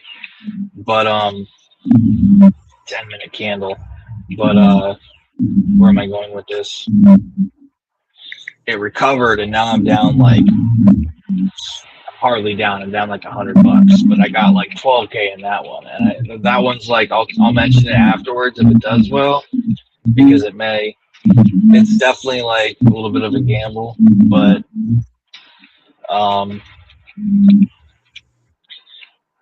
see, once you fucked with stocks, it's hard to fuck with sports betting because sports betting is for keeps. But with stocks, unless you get margin called, you can either dollar cost average. Like, there's so many things you can do with this. Whereas with sports betting, once it's done, it's done. Speaking of sports betting, shit, Mike owe me so much damn money. But never mind. Y'all continue talking. Well, I'd like to do a parlay. I don't like straight up sports betting. Robinhood now. If anyone has Robinhood, if they don't, you can open an account for free, ladies and gentlemen. But they call it predictive markets. It's such a scam. It's sports betting. You can bet on anything, guys. You can bet if you think Ayatollah Khomeini is going to be president of Iran, supreme leader of Iran for the last end of the year. I know he's going to get deposed, but the reason I didn't take that bet is because it doesn't count if he dies. And there's a pretty good likelihood they're going to kill that raghead in a strike, the Israelis or the Americans. I mean, he's fucking 86. He could die of natural causes or a heart attack. But they call it predictive markets. Sign up. Yeah, he's a Shiite, like the head Shiite religious cleric. Because but they have something called predictive.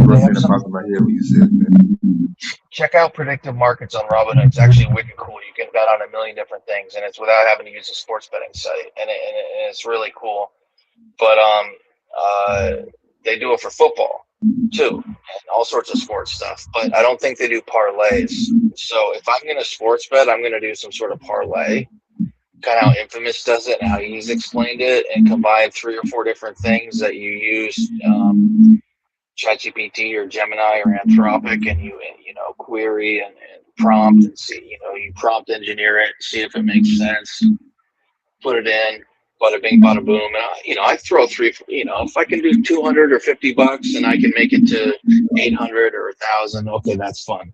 But if I'm betting for $300 to win $300 or to win $180 or whatever, that's pointless. Like, to me, it's not fun. Because I can, off of $10,000 or $8,000, I can make $180 in the market 10 times a day effortlessly. It's so easy to do. And I'm not saying I think I'm smart or bragging. I'm just saying, like, that's how it works. Like, if you're gonna swing trade, it's almost effortlessly.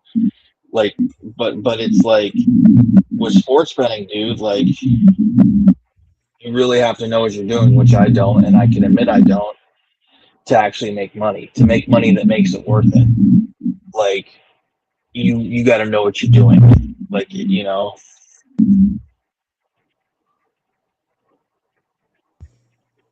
because they're a step ahead of you.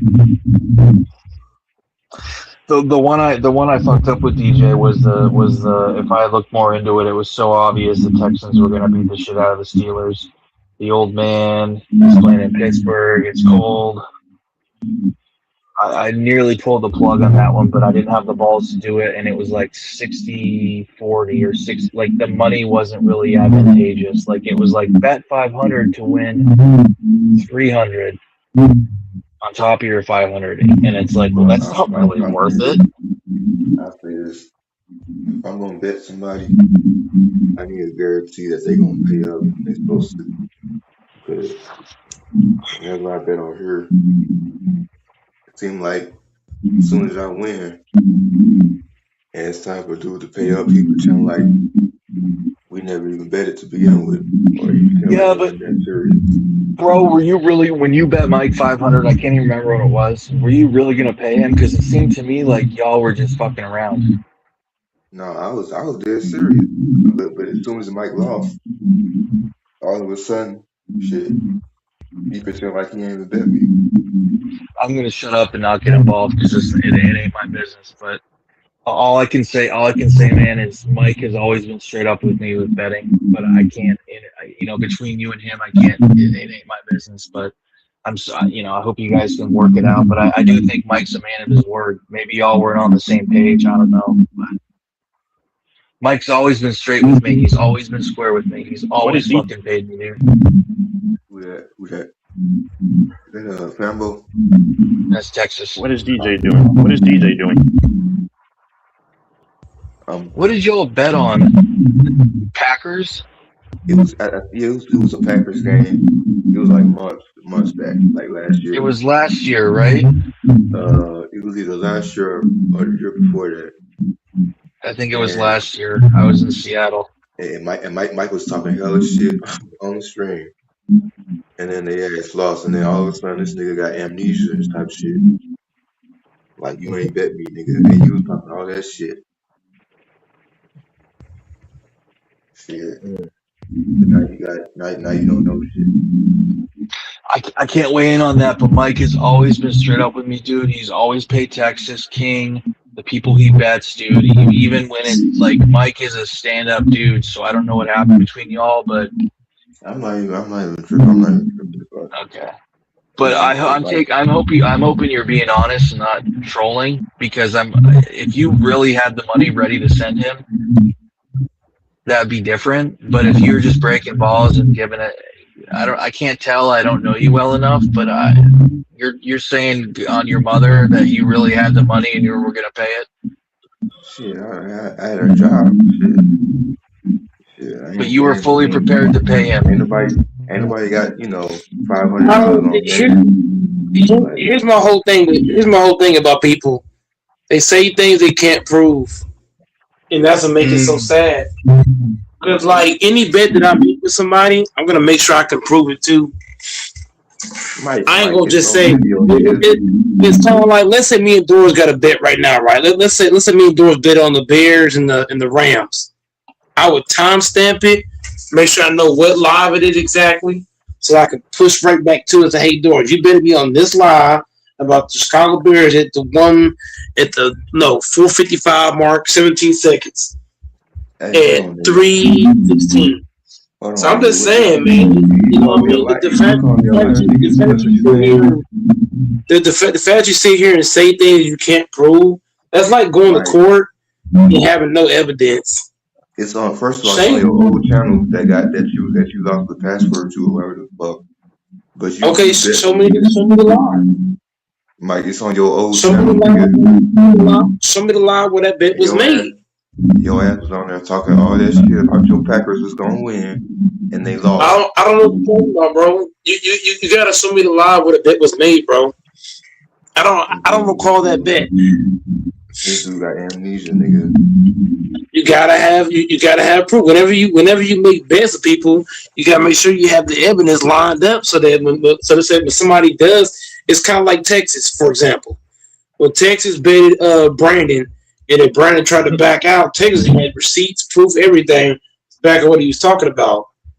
So I'm just saying, like, whenever you bet people, we gotta make sure you have bets to back it. It's kind of like debates. Debates owe King money. Debates trying to tell King, I don't owe you no money. But King got the receipts, he got the live, the timestamp, everything to prove when they bet it. Are you serious? He owes him money? I was there. Yeah, the base was hold on, dude. You was live when I bet Mike. You was there. Here's what I'm saying, Doris. Here's what I'm saying, Doris. When King said that the base owed him money, he didn't just say he owed him money. He brought the timestamp, brought the exact live, when it happened, how it happened, all that. This dude, DJ's over. No, he still hasn't. Here's what I'm saying. He had all the receipts. He had the timestamp. He had the exact hour, the second, the minute, what live it was, when it happened, how it happened. Yeah. No, I'm not surprised. King's smart. Yeah. It happened in the spring of 2024 when the bet was made. I was there. What I'm saying about DJ is that DJ is saying he made a bet, but he don't got no evidence or no proof to when he made the bet, how the bet came apart, what live it was, what hour it was. None of that. Good, nigga. I ain't never been your ass again, nigga. Nobody on the panel knows. Nobody that comes on the panel heard you make a bet with me. Nobody. No, Doris Texas. Doris don't. Okay. So here's the thing, Doris. Can you show me the live where he made that bet? Because I'm just saying, bro. It's on the old channel, nigga. The channel that you lost your password. Okay, so because at the end of the day, bro, you can still find it, DJ. That's the crazy part about DJ is Texas is that he's saying that we made a bet, but there's no proof or evidence to what he's talking about. Like Mike, hold on, Mike. If he does, I don't know what happened, but if he does have it, he can still go on the channel and see. If he has the here's the thing, Texas. If he has the proof and he shows me the proof, then I will come up and pay him. But at the end of the day, as of right now, he's gotta show me evidence because right now we're in the court of law, right, Texas? So in the court of law, you gotta prove your innocence, you gotta prove your work. You can't just come up there about negative and you can't back it. You gotta be able to back it, you gotta be able to prove it. It's kind of like King. Remember that live Texas? It was live Texas where King tried to say he didn't owe me no money, and I showed King the live, the timestamp, that was in 2023. That was 2023. Yep, I remember that. Yeah. First of all, nigga, this your channel, nigga. I pull it up, nigga. You pull it up. You the one. I don't recall that bet. Video, nigga. I don't recall that bet at all. Oh, sure. Of course you don't. Of course you don't. This is why you have the time. This is why when you make bets. This is how I know DJ. This is how I know DJ is an inexperienced bettor on a live panel. Whenever you make bets with people, you gotta make sure that you have the evidence lined up to where if a nigga say, "Oh, he don't owe you," you can put the timestamp, what live it was, what day it was, this, that, and third. It's kind of like it's kind of like, for example, whenever you make bets. That's how you know No, Mike I'm crazy, not. nigga. Because right now, DJ, you're on here speaking with no evidence, and that's not cool to do, bro. It's not good. It's not good to say things to people that you can't back up or prove. That's like saying somebody's gay and you don't know if they're gay or not. You just talking it. It's That's all what you're good, doing Mike. right now. Cause I ain't never bet your ass again, nigga. At the end of the day, I'm never gonna say something I can't. Here's the thing, DJ.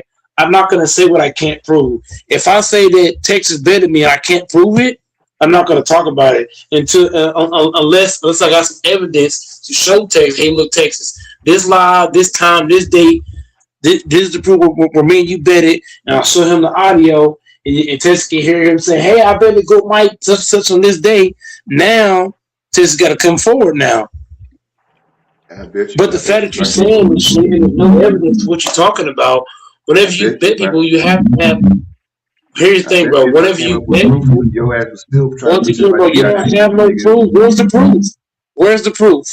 It don't You say matter you because have your proof, ass right? still So gonna act where's it like you at? don't know shit, nigga. Where's the proof? You say you have proof, All of a right? sudden, So where's the proof? all of a sudden, you're gonna We be in the deaf and court of law. colorblind, nigga. You can see Once clear, again, nigga. DJ, I'm not gonna argue with you, DJ, until I'm you not can gonna bring argue me with your proof ass and neither, evidence, nigga. bro. Once again, DJ, whenever you bet on a live panel, you have to have proof and evidence lined up. To where now, if somebody trying to backtrack, now you got evidence on how they betted you. It's kind of like TJ, for example. TJ tried to say he didn't bet me $1,500.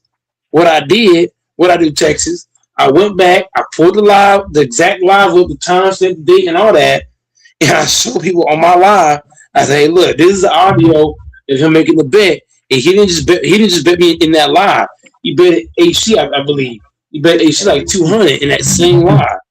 I can pull up all the video, the audio. All of a sudden, your ass gonna turn to Helen Keller, nigga. Like you don't see shit. Okay, so pull up. Okay, so pull up the lives on the audios Nah, you where I lucky. betted you the money. You lost your channel, nigga. You lucky because your ass was gonna owe me $500. I don't. Here's the DJ. thing, DJ.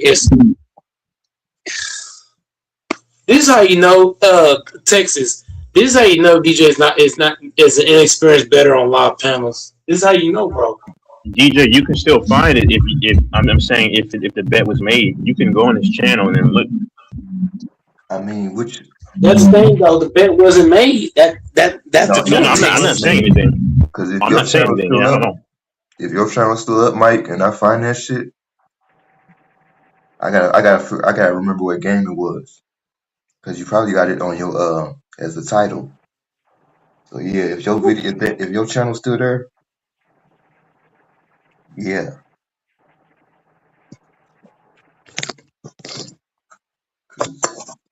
Because I literally, and this is no lie, this is no exaggeration.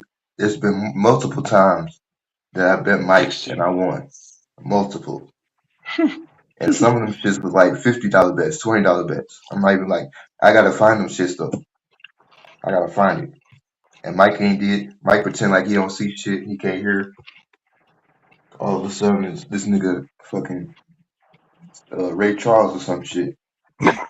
Ray Charles. Wait, wasn't he blind, not deaf? Blind. Like this dude pretend like he disabled or something. Ray Charles. But he want to pay everybody else. That's what Lil Wayne said. I'm Ray Charles with the bull-ish. Lil Wayne is the goat of rap. Ray Charles was fucking talented. Steve, gosh, there's so many amazing black Mississippi, Howlin' Wolf, the King of Blues, Robert Johnson, he's black. The King of Blues, Mississippi Delta Blues. They say he sold his soul to the devil at the tracks or crossroads or whatever to get the talent he had. It's just a saying, but Robert Johnson, he's considered the father of blues, the proto originator of blues. And the best rock group is Atreyu. Oh my goodness. You really like them, huh?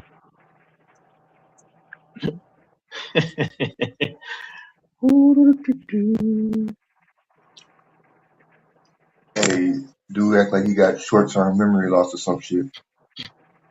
Like you Dory from Finding Nemo. Get the fuck out of here, nigga.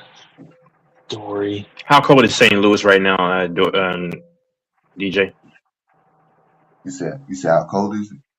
How cold is it? Yeah. Mhm. It was in the 30s today. Oh, okay. But That's but not that's not yesterday that's not that bad. yeah, but yesterday it's like 60 something. Yeah. One. Oh, okay. Ah. I remember me and a few buddies were in what's that university? Not SWU, St. Louis. Dang it! It's like we were me and a few buddies about a decade ago. We went to this college. Is it Southeast? Wait, hold on. Yeah, One second. Southfield is one of them. Well, hold on one second. Universities. St. Louis. I don't even know. Oh, it was Washington University. Yep, I believe. Yeah, that's what it was, and it was like -5. It was like negative around -10, man, and it was windy, man. And I remember the dude's car stopped. It was like three of us. This fool wanted us to actually go and help him change his flat. I was against the idea the whole time, and we're all trying to do what we can. We just look at each other like, man, it's too cold. So he called a road service. Man, that was a cold day. Woo. Man, I just stood outside at the bus station for hours waiting on the bus in below zero. Like Dang, hours. man. Was this recently? It's like after work, trying to get home from work. Oh, okay. Oh, okay. Cause our bus is usually the one that's late. Yeah, man. Yeah, St. Louis, man, is a good city, man. To me, honestly, it is. I love the Midwest. Oh my God, I love the Midwest. Like especially Missouri, like a lot of greenery. I'm back. Tex, can you hear me? Yeah. My freaking tablet died when I was talking. It fucking died like a motherfucker. But like I was saying, Tex, this guy says things he can't prove. You know what I mean? If we were both in the court of law, I would beat him with ease because I got evidence he don't. Nah, He come in the court with evidence, automatic loss. I'm gonna find the video, Mike.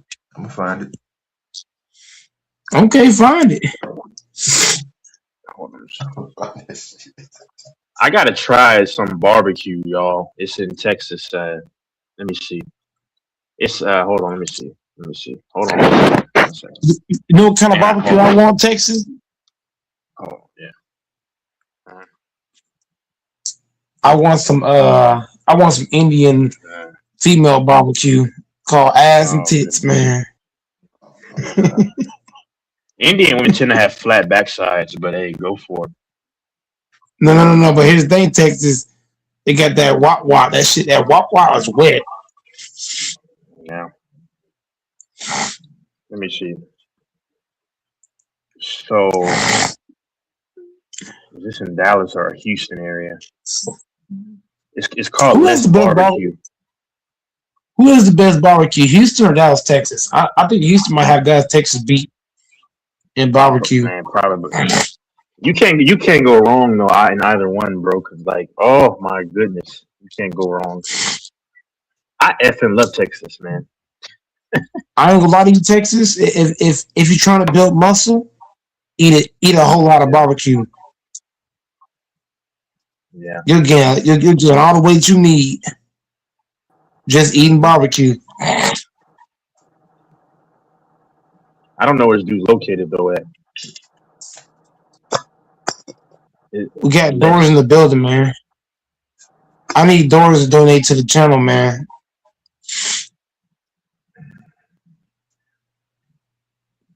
Oh,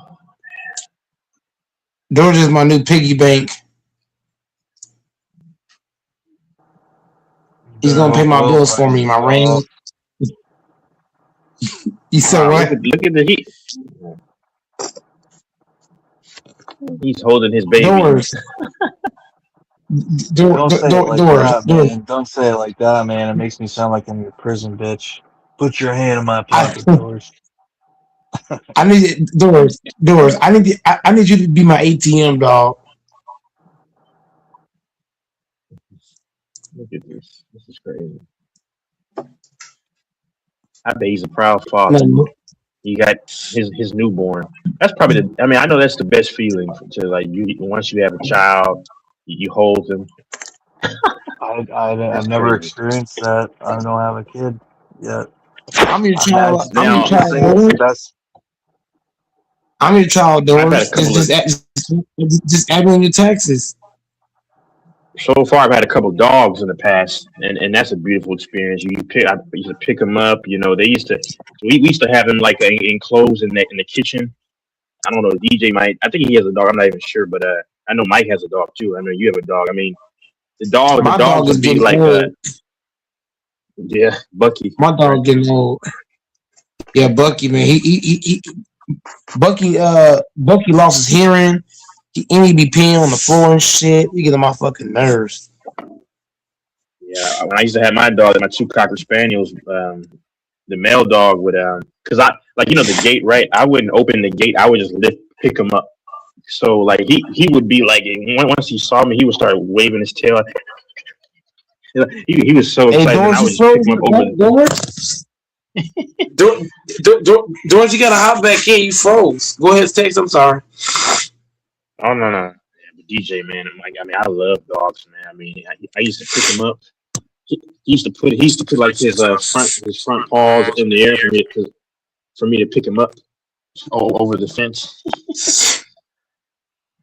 Yeah. Throw him over. Oh, yeah.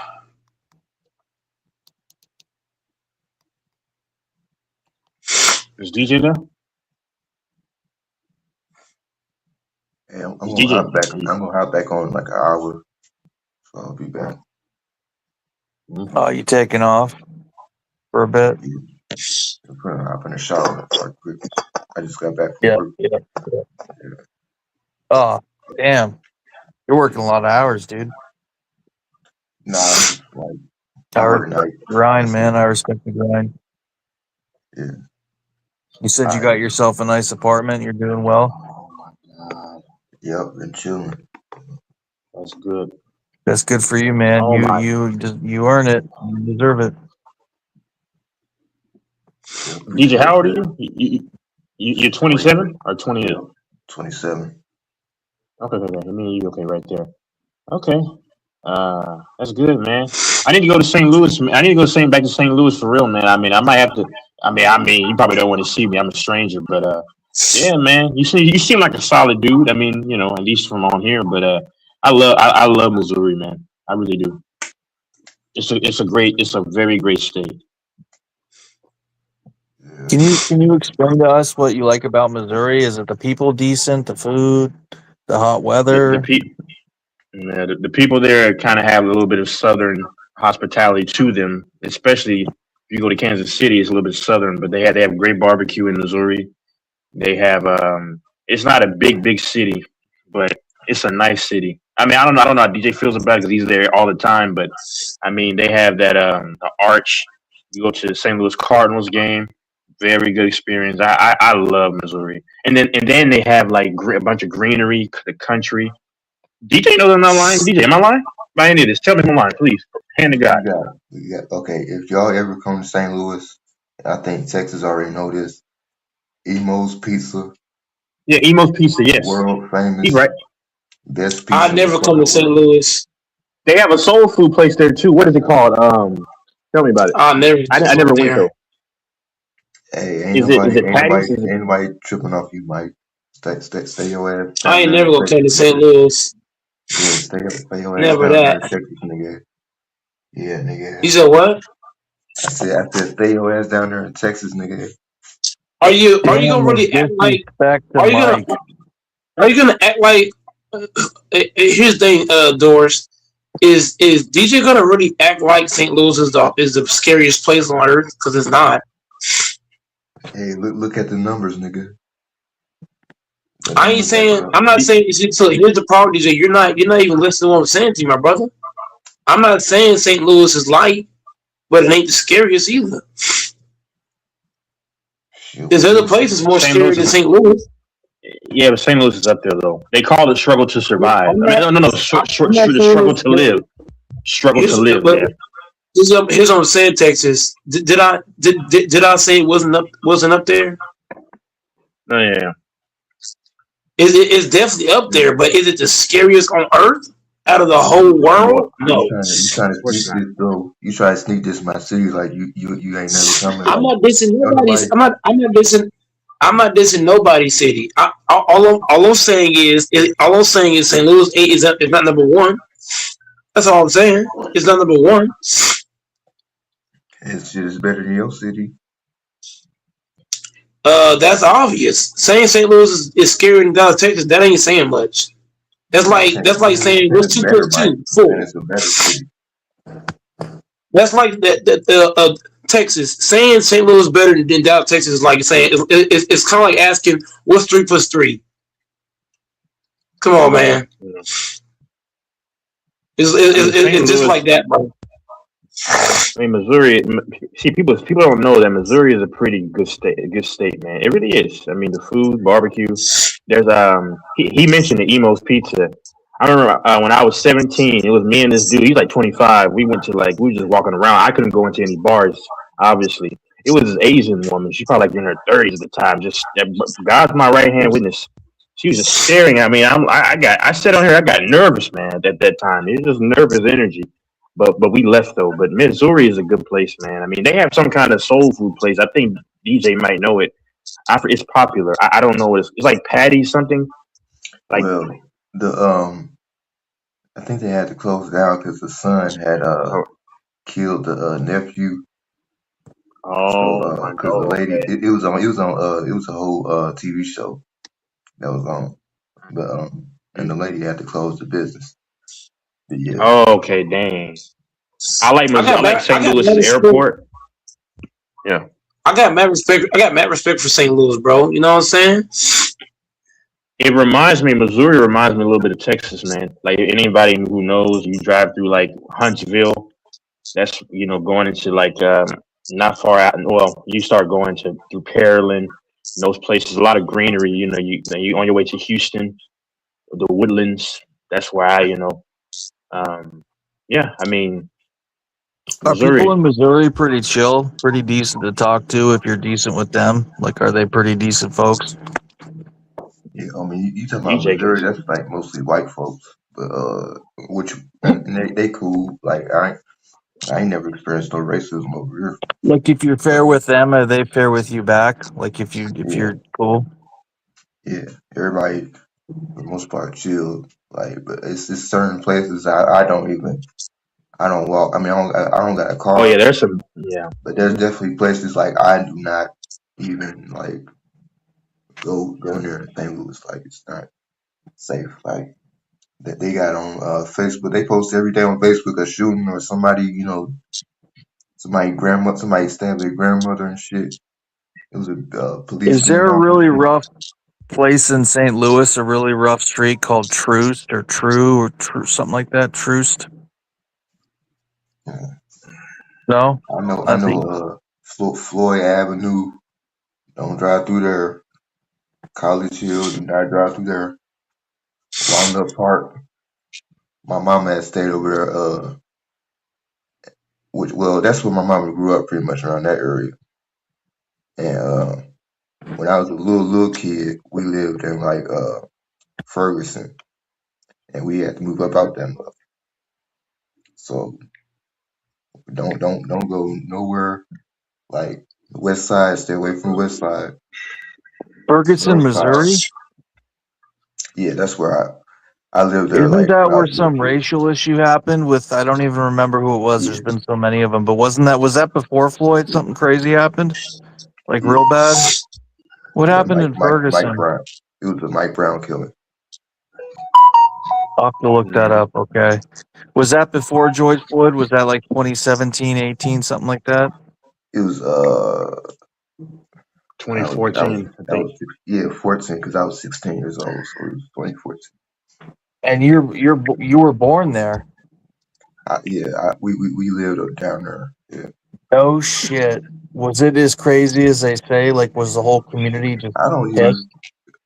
even to be straight up. I don't even remember what had happened that made us move, but I was around like 5 years old. But we had like they just we moved up out to where some white folks live because something happened, but I was too young. But I mean I lived in the hood pretty much for like the first few years of my life, and then I moved away. So I don't really have much experiences with the hood like that. What is Ferguson, Missouri, like near St. Louis? Is it a totally different place? What is Ferguson? Is it low income? Is it what is Ferguson known for? It's lower income. Right. Is it Because before that, what is it his own city? Is it near St. Louis? What's the deal it's with a county. It's a county. Okay. Yeah. They got a thing called I got something to say to y'all, man. Doris, you got Cash App, right? Yeah. Do you know about a thing called green status? No. So green status is where if you spend a certain within a certain amount of frame, then they will allow you to free overdrafts. You can overdraft up to 200. You can overdraft up to $200. So you can go $200 over your limit. That's you know about that? Yeah, they're trying to get me to sign up for that shit. And there's another thing where you can borrow $500 if you get a direct deposit or you spend $500 with the card. If you spend 500, how does that go? So if you spend up to 500, you can get up to 500 over, right? Yeah, they can loan it to you. You can borrow it. So right now it says I'm $100 away from being able to get loaned 500, and I can overdraft up to 200. You just need to spend $100 more. Yeah, I got to spend $100 more. Why don't you switch your paychecks from Walmart to get direct deposited to Cash App? Because that's the other requirement. Either you spend $500 a month or you direct deposit of $300 a month. That's all you got to do. Now that you think about that, I need to do that. I mean, that's easy as fuck. And to borrow $500 as long as the terms are okay, that ain't bad. Oh, not at all. That you ain't just bad want at to make all. sure the interest rate isn't crazy or that it's reasonable. But compared to a credit card, cash advance, or any other type of loan, that ain't bad at all. And $500, I mean, it's not gonna, it's not a loan that's gonna get you in trouble. You can pay that back in no time. It's not like you're loaning $5,000 or $10,000 or you're gonna get yourself in trouble. Yeah, that's pretty chill.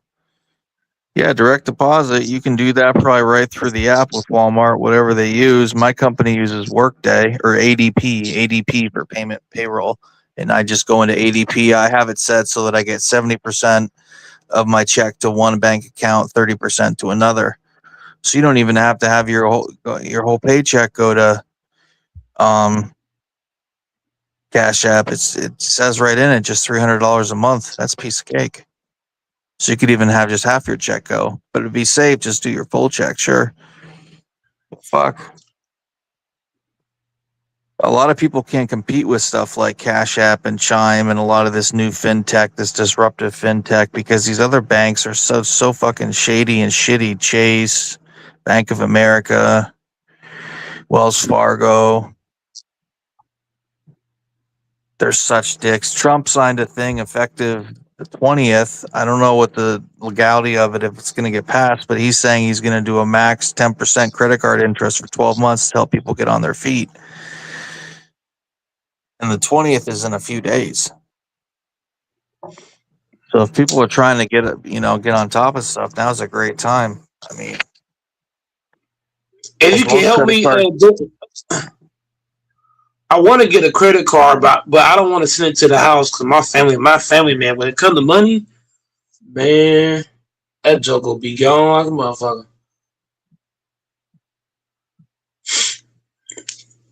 I don't want to send it to the house. Hell DJ, no. if you're listening still, DJ, I wish they had kept the Rams in St. Louis, even though they're from California. But I like St. Louis. I like St. Louis. I love Chicago. Then I love Houston. Are you saying that? Dallas Fort Worth. Are you saying that because of DJ? No, you can tell. No. Texas says what he means. No, I started school up in the Midwest, sir. Yeah, I started school in the Midwest. I mean, and Missouri has a lot of similarities to Texas. Like, you know, it has. People think Texas is just a country. No, Texas has a lot of city. It's a lot of city. It's also a lot of country. And I like the mix. You know, it's not like New York. New York is a great city, but you have to go way into upstate New York, you know, to experience any kind of like country type of the greenery. I'm not a really country person, but I do like to drive, you know, during the day, or and a bunch of green. You know what I'm saying? I like that stuff. You know, they shot part of Transformers in Katy, Texas, outskirts of Houston. Yeah, I love Chicago, and then I love Houston, and then I love the Dallas Fort Worth metroplex. Not Dallas. I don't like the downtown Dallas, but I like all the surrounding places.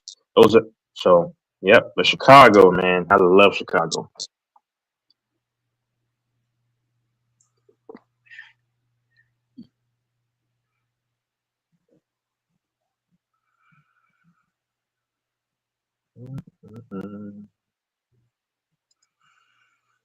I think Mike's gonna move to Alabama, right, Mike?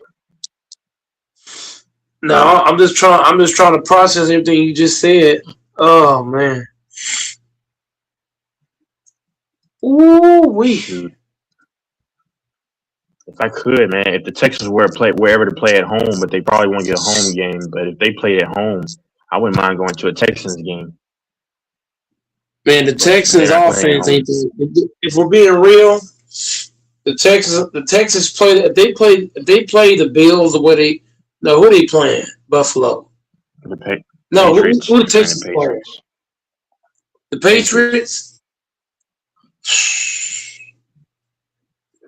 If the Texans play I ain't gonna lie to you. The Texans can beat the Patriots because they can. Yeah. Drake May. I don't think he's gonna be able to handle that Texan defense. They physical. They fly around. They hard nose. I think Drake May might get hurt because the way them niggas play. If you know what I mean, Texas, the way them niggas play, they roughhousers. They come after you. They fight. They tough. I don't know if he's gonna be able to do what he did because he struggled against the Chargers. Remember the Chargers game? He really struggled. Yeah. Yeah, they won the game. It started blowing them out at the end, right? But if you watch the first 2 quarters, they really struggled with the Chargers, and the Chargers don't have no defense like that. Not like the Texans. So I think Texas gonna beat them in a blowout. I got the Texans beating them bad. I'm gonna say Texans 40-6. Why do I say that? I see at least 2 pick sixes. I see 2 pick sixes and a couple of fumbles. Yeah. I can see the Patriots get ran out the building just off the defense. Because anybody watched that Chargers game, the Chargers were in the game the first 2 quarters. And they defense ain't as good as the Texans. Yeah, Chargers. I think Chargers have a top 10 defense. I think, but yeah, they're not. They're not number one. They're not number one. So. Then on top of that, Buffalo barely beat the Jaguars. So, like, if you barely beat the Jaguars, how do I trust Buffalo to beat the Broncos? The Jaguars' defense ain't as good as the Broncos. That's a good. He makes some good points. You gotta think about it. Buffalo barely squeaked by the Jags. Barely. Now you're playing a Broncos team that the Broncos led the league in what sacks, pressures. You gotta think about that. They had like what 60 some sacks. I ain't gonna lie to you. I got Buffalo losing to Broncos. I got the Patriots getting their ass stumped on by the Texans. But it's gonna depend on Stroud. If Stroud can connect with Dale, that changed everything. Because that Texan defense is gonna swallow up. I hate to say swallow. I hate to use that term, but they're gonna swallow up Drake May. Drake May is not gonna be effective like everybody think he is. Not against the Texans. Them No, boys Tank Dell's not. Yeah, Tank Dell's not playing. He's hurt. He got hurt last game. He's not playing. Who's they with? So yeah, Nico Collins, Dalton Schultz, and Kirk. That's enough. That's enough. But see, I think if the Texans defense can get the Patriots off the field, I don't care how good the Patriots defense is. If you keep getting the Patriots on the field, they're gonna wear down at some point. So I think that's how they can win that game. Ain't no if. Hey, Texas. Ain't no if. Those niggas are going to devour Drake May. Mm-hmm. He ain't gonna have nowhere to go. He gonna be. He might get sacked 6 times in the game, maybe more, because they can cover on the back end. You know what I'm saying? Texas, they don't have to double team nobody. They can single coverage all their guys. They can play their run with their front 4 and pass rush. What makes Texas so deadly, Texas, is what? Their ability to cover on the back end without over helping. They can really play man-to-man defense against the Patriots. They can stop the run and play the pass with their front 4. So that should be an easy game for the Texans, especially if CJ Stroud come to play. Stroud don't got to do much. Just put up 16 points. That's all they need, 16 against them. I might be bullshitting, Texas. I don't know.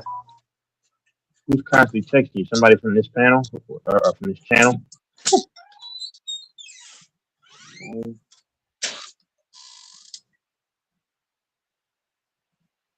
Bush Stadium.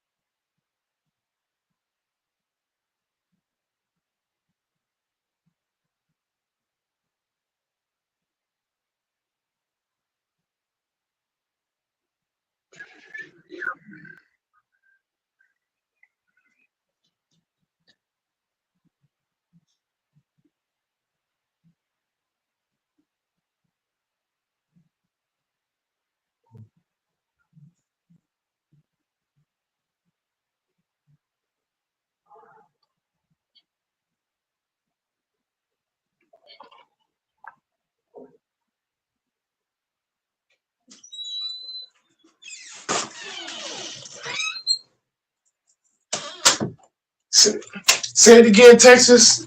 I pulled away for a quick second. Hold on, I was saying I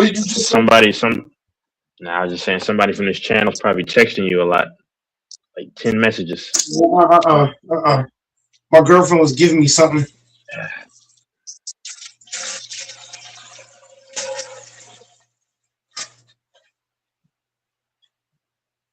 She was giving me something.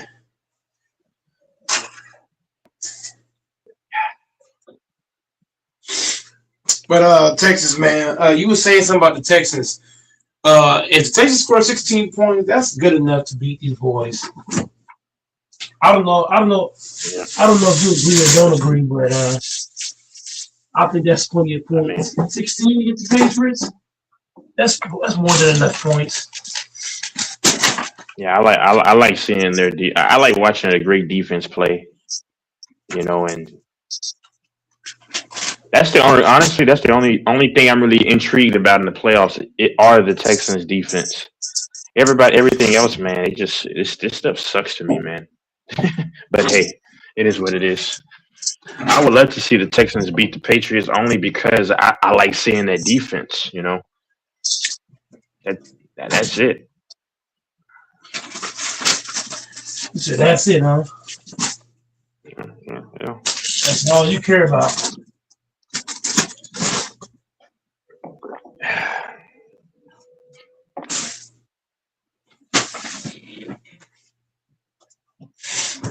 Well, Texas, the Texans defense might be if the Texans want to win the Super Bowl, this would be the year.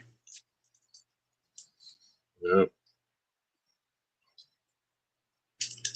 It's just sad that It is sad. What? it's just sad that Mahomes has to be out of the playoffs for it to be wide open. That's crazy. That's crazy that one team, everybody's happy that they're gone, so somebody can have a chance to win it. That's kind of sad. That's crazy. It's kind of like it's kind of like the Jordan effect. When Jordan stepped down for them 2 years, look at how many teams was happy as fuck. Like, thank God. Yeah, same thing with LeBron. LeBron, yeah. Same thing, yeah. Even with LeBron. When LeBron, Jordan, Kobe wasn't in it, he was happy. If the Spurs wasn't in it, he was happy. He was like, yes. And that's what I call legendary dominance, when you can literally hold a conference or a league hostage because you keep going. Yeah, that's why I say people. Yeah. Like Tom Brady. Tom Brady did that. Peyton Manning did that. Constantly going to those AFC Championship games. At least being up there quintessentially. That's the dominance that I respect, and that's why I tell people you should appreciate greatness. Tom Brady, Mahomes, John Jones in the UFC. Guys who just dominate so much, because you might hate it in the moment, but when you look back, you can say, man, that wasn't so bad after all. Like when LeBron retires, I promise you, a lot of people that hated him are gonna have a retroactive appreciation for him. Because they're gonna be like, you know what?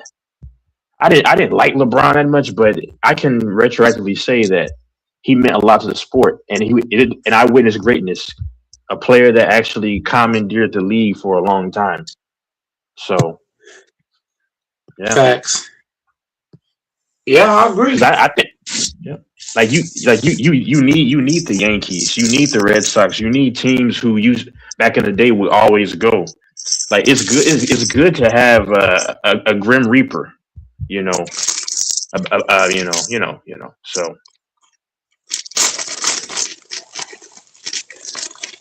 because and the funny thing is, people who complain that one team always wins. Well, your team needs to beat them. I appreciate dominance, man. Like look at Brock Lesnar and the WWE. I know WWE's fake, but I just like, to look at people who can dominate. That should make you want to get better, to stop losing to them teams. Yeah. Like look at the Dodgers. The Dodgers are the baseball version of the Chiefs. They've won 3 in 5 years. I mean, and my thing is the Mets and all these other teams, like, y'all need to stop being punks and build a team that will beat the Dodgers. That's what you have to do. You have to. Y'all got to be grown men and say, you know what? Yeah. No, but even before that, Texas, we had a stretch where we wasn't winning, and the Dodgers went and got the best pitcher in baseball and said, "Watch this." Well, he's the best player. He's not the best pitcher. He's the best player though. But like he's saying, like the Mets, the Brewers, the Yankees, they all need to step it up. They just don't. If you take Yamamoto off the Dodgers, we don't win. These last 2 rings, we don't win. Not without him. Yeah. No, but he's saying he's the best. He's saying he's the best all-around player, not the best just pitcher, right? That's what you're saying. He's the best. No. He is the best pitcher in baseball right now. Wait. Right here. Oh no. I thought you meant Otani. I mean No, Yamamoto's up there.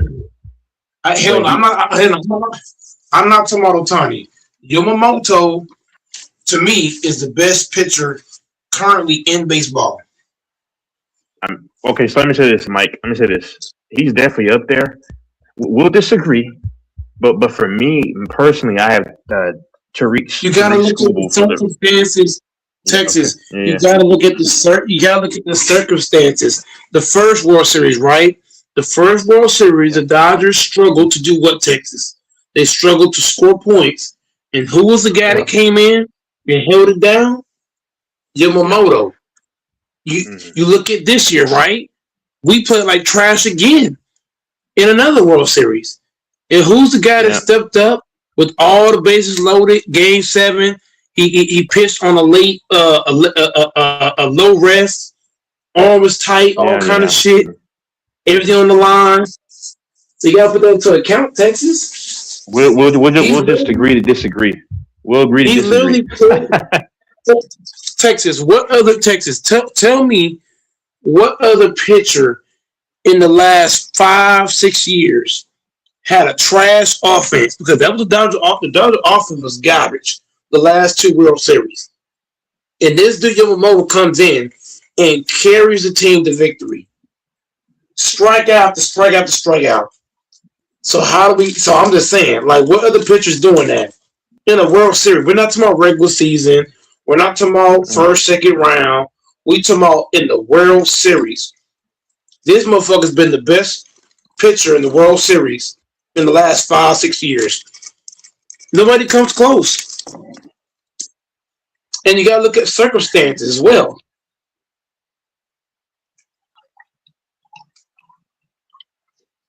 What other pitcher is coming in doing what he's doing? Texas, even the Rangers, right? Their pitchers weren't as good as Yamamoto. They didn't come in no game fucking 7. Bases loaded. Offense playing like shit. And do what Yamamoto did. Well, here's the thing. Yes, I agree. No, I agree. But the D-backs sucked though, so that was an easy series. And I agree with you though. Like, no. Nobody on that Rangers. Well, offense been trash. Texas, you're acting like Yamamoto has had great offenses. His offense has been garbage. Our offense has been going out there getting struck out, play after play after play, and Yamamoto comes in and holds it down twice. And on top of that, Texas, Yamamoto was not even supposed to make the MLB. Let's not forget about that. He got into the MLB by luck. A lot of teams thought that he was a bum. They were saying that Japanese, Doris? They were saying that Japanese guys can't pitch. This, that, and the third. You're talking shit about him when he first came to the MLB. In 2 years, he shut up everybody. In 2 years, he put everybody on notice. Like I'm that dude.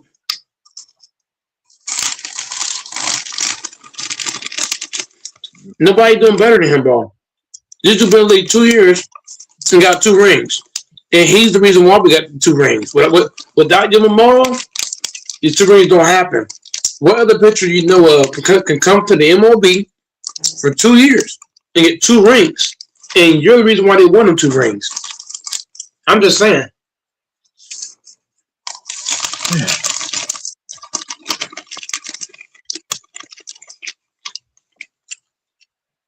And on top of that, he was not respected, Texas.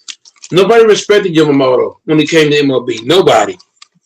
Everybody saying Japanese players can't pitch, that and third, talking shit about the dude. And the dudes did nothing but shut everybody up.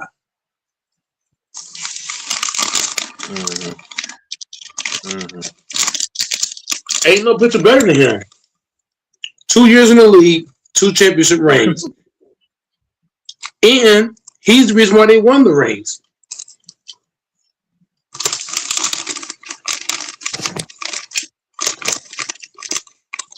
In the last 5-6 years, he's been the best.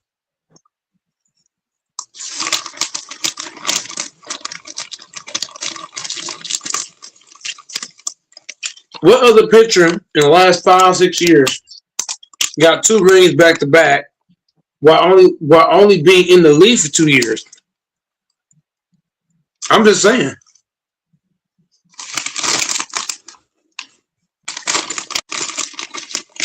Well, like I said, it's like I said, it's deeper than that. But that's fine. I'm not gonna go back and forth about that because I could about Tyree Skubal as we're just talking about a pitcher. We're not talking about rings. We're talking about as a pitcher, right? But yeah, that's fine though. I'm not gonna go in circles about this. How many years did he play in the league compared to Yamamoto? I'm just saying. No, Yamamoto got a short time in the league. Yes, no. But what I'm saying is, no, this is Skubal. Skubal, I think he's played 2 years. But see, the problem is that the Tigers are nowhere near as good as the Dodgers. So, yeah. If you take Yamamoto off the Dodgers, yes, they don't win neither one of these 2 rings. Neither one of them. They could have won possibly. Well, hold on, time out. Hold on, Mike. 1 second. No. So they wouldn't have won this one, but they could have beaten the Yankees team who they beat in 5 because I'll tell you why. No. Okay, if you recall in Game 5, right, when Garrett Cole for the Yankees, their ace, he pitched a great game. Got the Yankees beat themselves in a lot of this series. So, and Yamamoto wasn't. No, he played a role, but they still could have won if you watched the series in spite of him because that could have been a sweep. That series could have been a sweep, but it also could have been the Yankees win that series too, but they lost in 5. But now you're right though. This series right here, when they beat the Blue Jays, yeah, they don't win that without Yoshimoto. That one they don't win without him at all. I agree. But the first one, yes. Texas, here's what kills your entire point. If Yamamoto does not go to the Dodgers, right? Let's say he comes to the MLB, he don't go to the Dodgers, right? Let's say he goes to the Yankees. Yeah. That changes everything entirely. Yeah. If he had gone to the Yankees instead of the Dodgers, that would have changed a whole lot. But and also this too, Mike. If you recall, 2024 World Series, the first one when they played the Yankees, the Dodgers' offense was just they couldn't miss anything. Like they didn't need great pitching to win because they were just hitting everything. You know Freddie Freeman. Freddie Freeman was just hitting everything. And then who's your outfielder, Kike? Did they get to the World Series? But here's the problem, Texas. Do they get to the World Series without Yamamoto? No. Which one?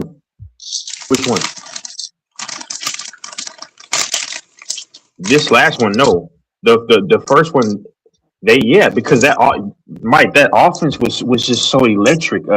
They reminded me of the Rangers in 2023 when they were just hitting it. They hit everything. They had one of the top slugging percentages that we've seen. They weren't going against that year. All right. But here's the thing, Texas. What pitcher did the Dodgers go against on the level of Yamamoto? That's not what I'm talking about, but yeah. That thing though. If Yamamoto had gone to the Yankees, that would have changed everything because now the Dodgers would have had to go against a beast and Yamamoto. You're not going against these other niggas. You'd have been going against the best. Then what? Are you still going to be able to hit the ball like that? I'm just saying. Well, he's only one starter. Yeah, but he'd have been better than all the pitchers they had though. But one starter, one great pitcher is not going to win you a series when you got a 1 through 9 is hitting lights out.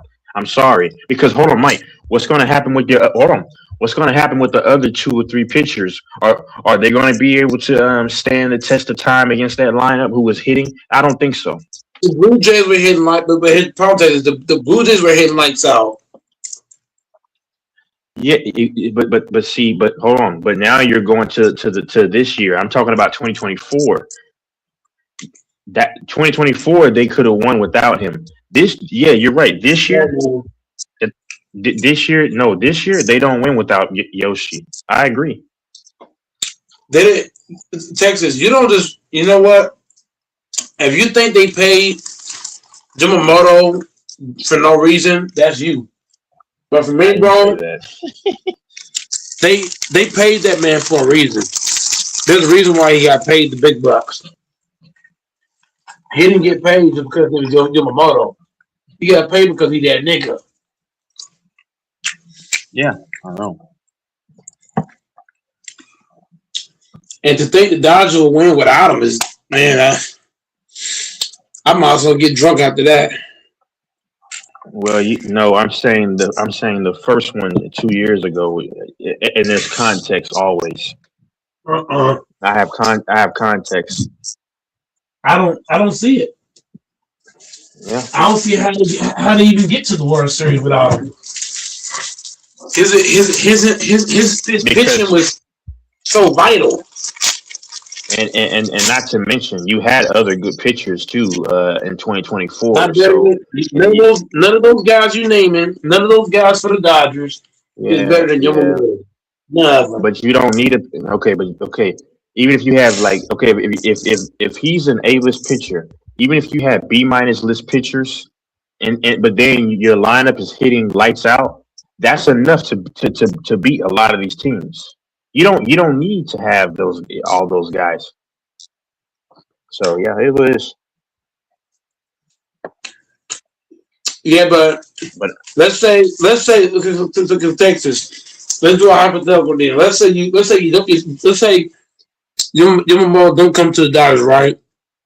You win the first ring, but you get smoked in the second ring. That's a huge possibility.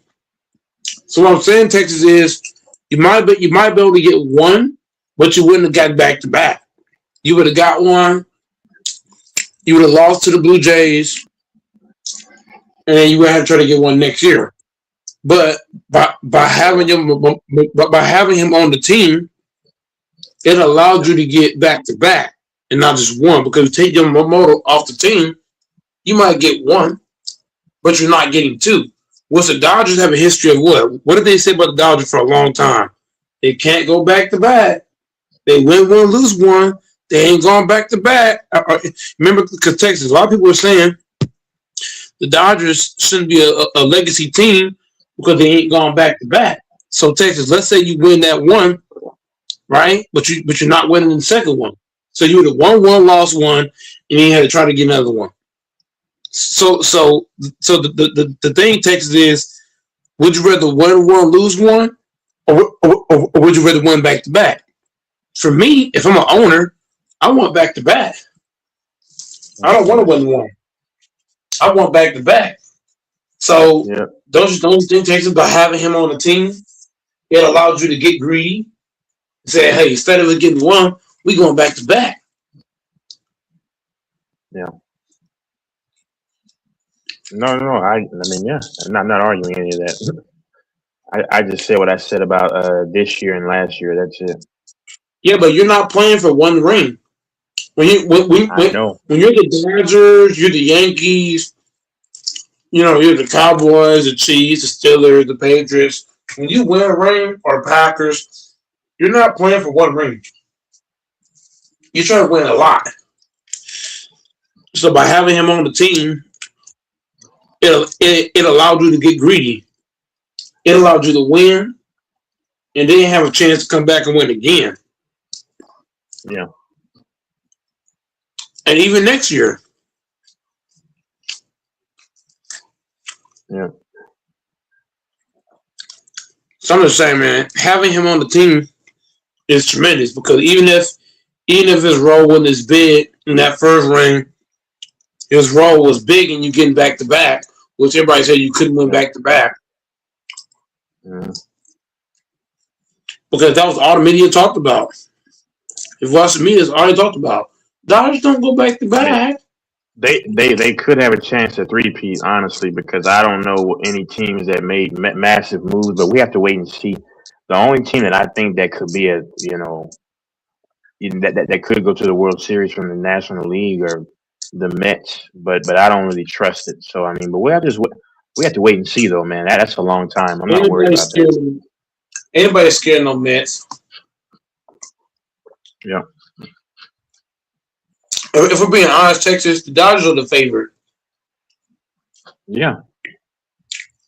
If they can stay healthy, for the most part, as long as they got Yamamoto, shit, everybody else is expendable. Okay, now you're just gawking at this point. You still need the team around him. Nah, you're talking crazy. You're talking like an 8-year-old child. You're talking like you're 8, man. I mean, Yamamoto pitching is that good.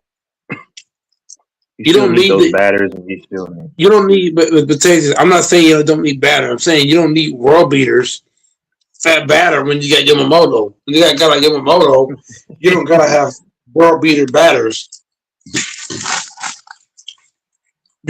Your batters can be average. We just showed you the Dodgers batters were average in this past World Series and won. So that just tell you like these guys don't gotta be A-list batters. Like Ohtani can be average, Mookie can be average because Yamamoto is that good.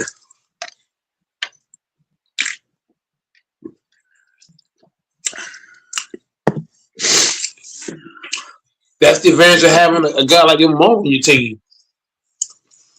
It's kind of like Yamamoto gives me the LeBron effect. You know how LeBron had average players on his team, he still was competing at a high level. That's Yamamoto.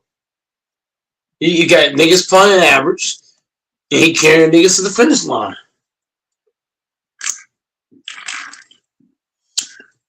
That's why I say he's the best pitcher in baseball. Because he's that guy that I can trust in big moments to step up, make plays, and hold it down when it's necessary. I ain't saying he hold it down every game, because some games, Ohtani might get hot and hit 6 in a row. Mookie Betts might fucking go on a fucking tear. Freddie Freeman might just go the fuck off. That shit can happen. But I'm talking about when it's needed most. When you need strikeouts, you need stops. Yamamoto can get them. And he showed that. He showed that over and over and over. Bases loaded. This man had bases fucking loaded, Texas. Game 7, all the pressure on you. You don't give nothing up.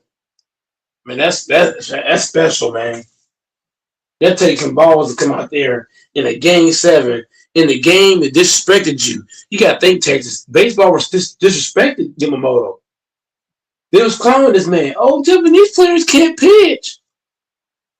Everybody was saying that shit. Japanese players can't pitch. You as a player, to come out there having that on your mind, people talking shit about you can't pitch, you Japanese. It's game 7, bases loaded. 1 run given up, you lose. All the pressure on you. You go out there and play like that.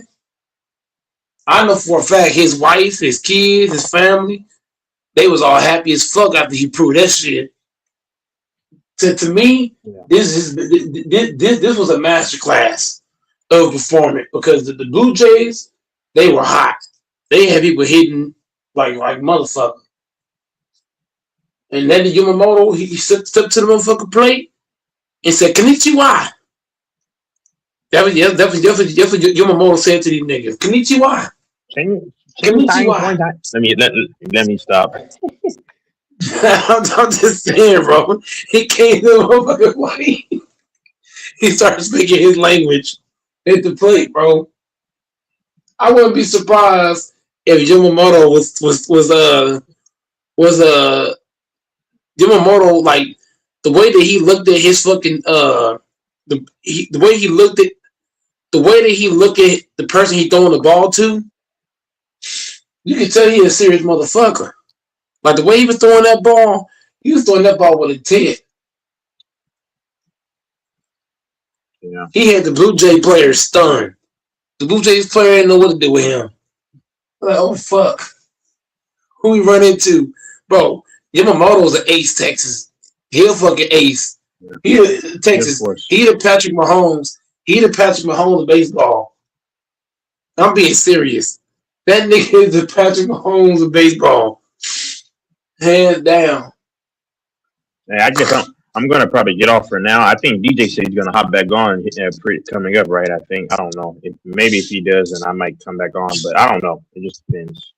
I think he said he's coming Yeah, back he on. said he said he was coming. He said he was coming back on Doors. I don't know what happened to Door. He just disappeared. I don't know. Maybe what's his name might come on and talk to you the night team about his Niners. Who? Maybe I don't know. Oh, I'm talking King. Maybe. Yeah, it's a possibility King might pull in. He might talk to you about his What's Niners. You know I mean, it's wide open though. I mean, I don't count anyone out, man. I mean, I think it's so wide open. It's just it's really anyone's opportunity in both conferences. I wish the Niners were healthy because if they had full and Kittle, that's crazy. But if they do win, then that adds to the coach and that adds to what's his name, the quarterback, because you have a lot of things going, you know what I'm saying. But I don't know, man. I mean, maybe. Yeah, I definitely agree, man. I mean, the Bears. And then IU's not even playing. Yeah, go ahead. I'm hoping the Bears lose. I'm praying I the think the Rams Rams beat them. them. Yeah, I'm picking the Rams, but who knows, man? I'm not God. I don't know. So, what do you got the picks right now? You got the Rams beating. You got the Rams beating the Bears. You got me and you both got the Rams beating the Bears. Yeah, before I hop off, at least, hold on. I get my picks. I got the Rams beating the Bears. I have. Oh, San Fran Seattle is tough because I really don't know who's going to win that game because it's 50-50. Only because of the injuries. I'll say Seattle, but the San Fran might beat them. Who knows? I mean, so I don't really know there. And then who else is playing on the AFC? I got the Bills beating the Broncos, and then I have the the Texans and Patriots. See, I want Houston to win, but I know the NFL is pushing Drake May, man. So I hope the Texans win, but I have the Patriots, unfortunately. But yeah, those are my picks.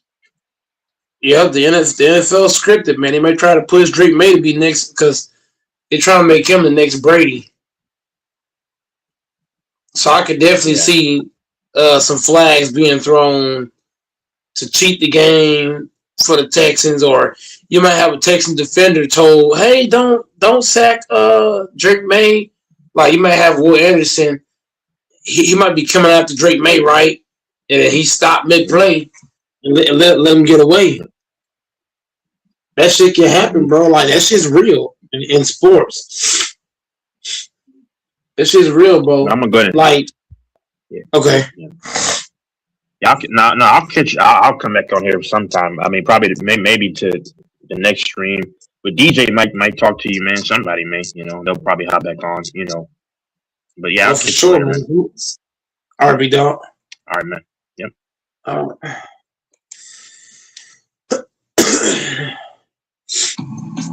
This is the 2026 Nissan Road. Gyms are more crowded than ever. Muscle is harder to find. Walk into any modern fitness center on a Monday evening. You'll see rows of occupied machines, packed group classes, and dozens of people moving through workouts. But walk through that same gym 6 months later, and most of those bodies look identical. Same shape, same size, same lack of visible muscle. This isn't about genetics or effort. Most people are showing up. They're sweating. They're tired after their sessions. But something fundamental has changed about how gyms operate and what they actually produce. The modern gym has become exceptionally good at keeping people active and absolutely terrible at building muscle. I'll show you exactly why that happens and what single hidden system almost everyone is missing. Most people today don't train. They exercise. The distinction matters more than almost anything else. Training means following progression. You do specific movements. You track your performance. You systematically increase the challenge over weeks and months. Exercising means showing up and moving. You feel your heart rate climb. You break a sweat. You leave feeling accomplished. But nothing measurable improves. Walk up to someone mid-workout and ask what they're trying to lift more of next month. Most can't answer. They're not tracking numbers. They're not following a plan that goes toward anything specific. They're repeating the same weights they used 3 months ago because those weights feel right and produce a familiar burn they associate with a good workout. Their body adapted to that stimulus in the first 2 weeks. Everything since then has been maintenance disguised as progress. If you never increase the demand, your body has no reason to change. The workout feels productive because movement produces fatigue. But fatigue without progression is just exhaustion. The phone is killing workouts without anyone noticing. Between every set, the vast majority of gym goers pull out their device. They check messages. They scroll social media. They reply to texts. What feels like a brief rest break turns into 3 minutes, then 4, then 5. The heart rate drops. The muscles cool. The psychological intensity changes. By the time they approach the next set, they're starting from scratch. They're no longer deep in a training session. They're taking breaks from their phone to occasionally lift something.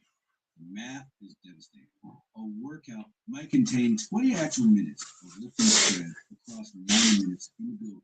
Those short bursts of effort never accumulate into real stimulus. Rest periods matter, but rest has become the default state with occasional interruptions of effort. The intensity required to force adaptation never materializes. Your workout doesn't reset. It's what happens when between set behavior becomes phone-centered rather than recovery-centered. The session loses its power completely. Program hopping destroys the possibility of progression. Beginners especially fall into this trap. They try a new chair workout every week. They follow a different influencer's back routine each training day. They rotate through arm exercises based on whatever looks interesting. This feels productive because variety creates novelty, and novelty feels like learning. But building muscle requires repeating movements long enough to actually improve at them. You need to bench press the same way multiple times to develop the skill to load it heavier. You need to do the same row variation consistently enough to establish a baseline and trend upward. When you change exercises every session, you're permanently locked in the beginner phase of each movement. You never develop efficiency. You never establish what good performance looks like. You never know if you're getting stronger because you have no reference point. How do you progress a movement you never repeat? You don't. You just spin in place trying new things that feel educational but produce nothing. Machines made training safer and simultaneously remove the culture of progression. Seated machines feel smooth and controlled. They require minimal setup. They reduce anxiety about form. For these reasons, they become the default choice for most gym goers. But here's what happens in practice. People find a machine setting that feels challenging but manageable. They do their sets. It feels good. Then they return 3 days later and use that exact same setting, same weight, same seat position, same number of reps. They repeat this pattern for months. The machine makes it too easy to stay comfortable. There's no forcing function, no training partner asking why you're not adding weight, no visible progression that creates social pressure. Comfort is not stimulus. The machine removed the awkwardness of free weights, but also removed the built-in feedback that forces people to challenge themselves. They leave feeling satisfied because the movement felt smooth. But satisfaction and adaptation are different things entirely. Most people train to avoid discomfort rather than chase stimulus. The modern fitness culture emphasizes feeling good. Workout should be enjoyable. You should leave energized, not destroyed. Recovery matters. All of this is true for general health. But muscle building requires something specific that conflicts with pure comfort. It requires hard sets. It requires pushing close to failure. It requires experiencing specific discomfort that signals your body is being forced beyond its current capacity. In practice, most people stop at the first sign of real difficulty. They feel the burn start and they rack the weight. They complete their planned reps, even though they could have done 3 more. They avoid that last truly grinding repetition because it doesn't feel good. Are you training the muscle or protecting it? Distinction shows up in results. People who build visible muscle are willing to experience controlled discomfort repeatedly. People who avoid that discomfort stay exactly where they are no matter how consistently they show up. Fear of looking awkward is keeping people small. Every gym has a free weight section that remains relatively empty even during peak hours. People avoid it. They see experienced lifters handling barbells with confidence. They imagine themselves fumbling with clips or failing a workout while others watch. Their anxiety is powerful enough to completely redirect their training. They stay in the machine area where everything is private and controlled. They skip exercises that require setup or coordination. They refuse to ask for a spot because that means admitting they need help. This protection of ego eliminates growth opportunities. The movements that build the most muscle are often the ones that look the most awkward when you're lifting. Barbell squats feel unstable at first. Bench press requires you to fail safely with someone watching. Deadlift demand you pull heavy weight off the floor in full view. The fear of embarrassment is a growth limiter. People would rather maintain their self-image than develop their body. They choose exercises based on how confident they'll look rather than what will produce results. Lifting became content and vibes instead of performance. Open your social media during gym hours, and you'll see it everywhere. People filming sets, adjusting angles, checking how the pump looks in the mirror, taking multiple attempts to get the perfect clip. This shift changed what people optimize for. A hard set looks ugly on camera. The face straightens. The form breaks down slightly. The bar moves slowly. None of that makes compelling content. So people avoid truly hard sets during filming days. They do performative sets that look smooth and controlled. They re-wrap because the set looked messy and they want to try again. When did the clip become more important than the wrap? The answer is gradual, and then suddenly, training became aesthetic in the wrong way. Not aesthetic in terms of building physique, but aesthetic in terms of documenting the process for an audience. The performance of training replaced actual training. People leave with great footage and zero stimulus. Group fitness classes are excellent for many things, but building muscle isn't one of them. This needs to be said carefully because classes create consistency and community. They get people moving who might otherwise stay home. They make fitness social and enjoyable. These are genuine benefits. But the structure of a class conflicts with what muscle requires. Classes move at group pace. The weights are light enough for everyone to keep up. The rest periods are dictated by the instructor's timing, not your recovery needs. The variety is high to keep things interesting, which means you never repeat movements enough to progress them. Most importantly, progressive overload is nearly impossible. You can't gradually increase intensity in a format designed for mixed abilities and constant novelty. Exhausted is not the same as muscular. People finish classes drenched in sweat and breathing hard. They feel accomplished, but they're not meaningfully stronger the next month or the month after. Classes build fitness. Muscle requires targeted overload and adequate recovery. Those are different goals served by different methods. People are constantly cutting, so muscle never actually builds. The default mindset in modern gym culture is fat loss. People want to be leaner. They're always trying to lose the last few pounds. They identify as being in a cut phase whether they need to be or not. This creates a chronic energy deficit. When you're in a deficit, your body is not primed to build new tissue. It's managing scarcity. Training in that state might preserve muscle if you're doing everything correctly, but it won't add muscle. Yet, people stay in this mode indefinitely. They lose 5 pounds and their clothes fit better, but they also lose strength. Their lifts stagnate or decrease. They look smaller in photos. They call this progress because the scale moved in their preferred direction. What if staying lean is why nobody looks big? The people who build noticeable muscle typically go through distinct phases. They eat enough to support growth for extended periods. They accept that some softness comes with that process. Then they cut later. Modern gym culture skips the building phase entirely. Everyone is cutting toward physique they never built in the first place. Undereating has become the quiet default. Most people aren't intentionally restricting food. They're just busy. They skip breakfast because they're rushing. They have a light lunch at their desk. They train at 6 in the evening, having consumed almost nothing all day. Then they eat dinner and feel virtuous about their healthy choices. But the total intake is nowhere near what's required to support muscle growth. This isn't about specific numbers or prescriptions. It's about the pattern. Inconsistent eating, missed meals, random snacks instead of structured nutrition. You can't build muscle on a diet of accident. The body needs consistent raw materials, protein throughout the day, enough total energy to support both training and recovery. When those inputs are chaotic and insufficient, no amount of gym effort matters. The training creates the signal for growth. The food provides materials. Without the second part, nothing gets built. Modern gyms eliminated mentorship and correction. Older gym cultures had hierarchies. Experienced lifters gave feedback.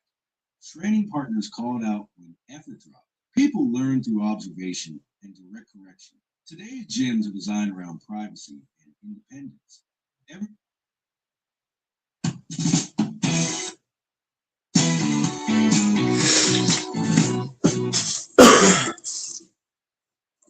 Where regular brushes miss, Oral-B Electric takes for 100% clear teeth. Whoa, I'm driving up the wall. I wonder what else we can do. You can drive a semi-truck? Oh yeah. You can discover what's new on Nintendo Switch 2.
Does anyone want to vote?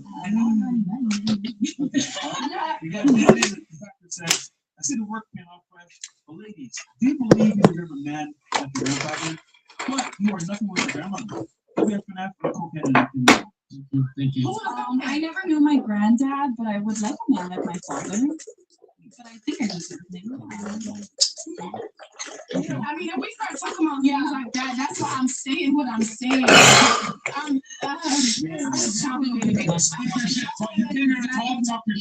want a man exactly like the men in my life. Like, that's why I speak and say what I'm saying. Like, at the end of the day, I'm not looking for a man. I'm not looking for a smart-ass man that got 4 girlfriends. Cool, not the point. I'm not looking for a man who has absolutely nothing. Why the fuck would I want a man that wants 4 girlfriends? Be for real. Yeah, but think about it. Why are you never gonna have a millionaire? Women, because if you are my man, you are not stupid. So you're not gonna go. Unless you're trying to think. Only time I'm with a man that got multiple girlfriends, you are a trick. And I really need men not to be delusional. You're a trick. You're a trick. You're a trick. You want to check, but you not the man I'm gonna marry. Like, that's be serious. Now all of a sudden I'm stupid because I say I'm coming from direct intelligence, baby. Let's be very fucking fair. But like, you gotta understand, like, so it's either trick or a man I'm marrying. I don't want to marry a trick. I'm not gonna marry a trick. Like, You're a trick. I'm a lowest approval ratings. Yeah. Racism. Let's not do that. Can we go What I just say is an absolute. It's about opinion. That's an absolute fact. Black women have the lowest approval ratings, bro. They really do. That's racist. That's why men get tricked. You're saying that's why men get tricked. You're saying that she's the loudest of the black box. That's why men get tricked. Because they have that stereotypes like what you're reporting right now, right? And you know, a lot of girls like her might get overlooked, etc. And it sucks because they have this connotation that black women are loud, obnoxious, not intelligent, rambunctious, say a bunch of shit that don't make sense, which is what you're exemplifying right now. No, I'm not. And people who are no, I'm not. Stereotypes. Yo, No, I'm very loud, just like a Latina, just like a white woman. I'm very loud. I'm very loud things. Let's not do that. No. Let's not do that. We're not gonna go there. We're so totally not going there. Why are we questioning her? And like I not said, it's him? the fact that men get tricked. So what are we talking about?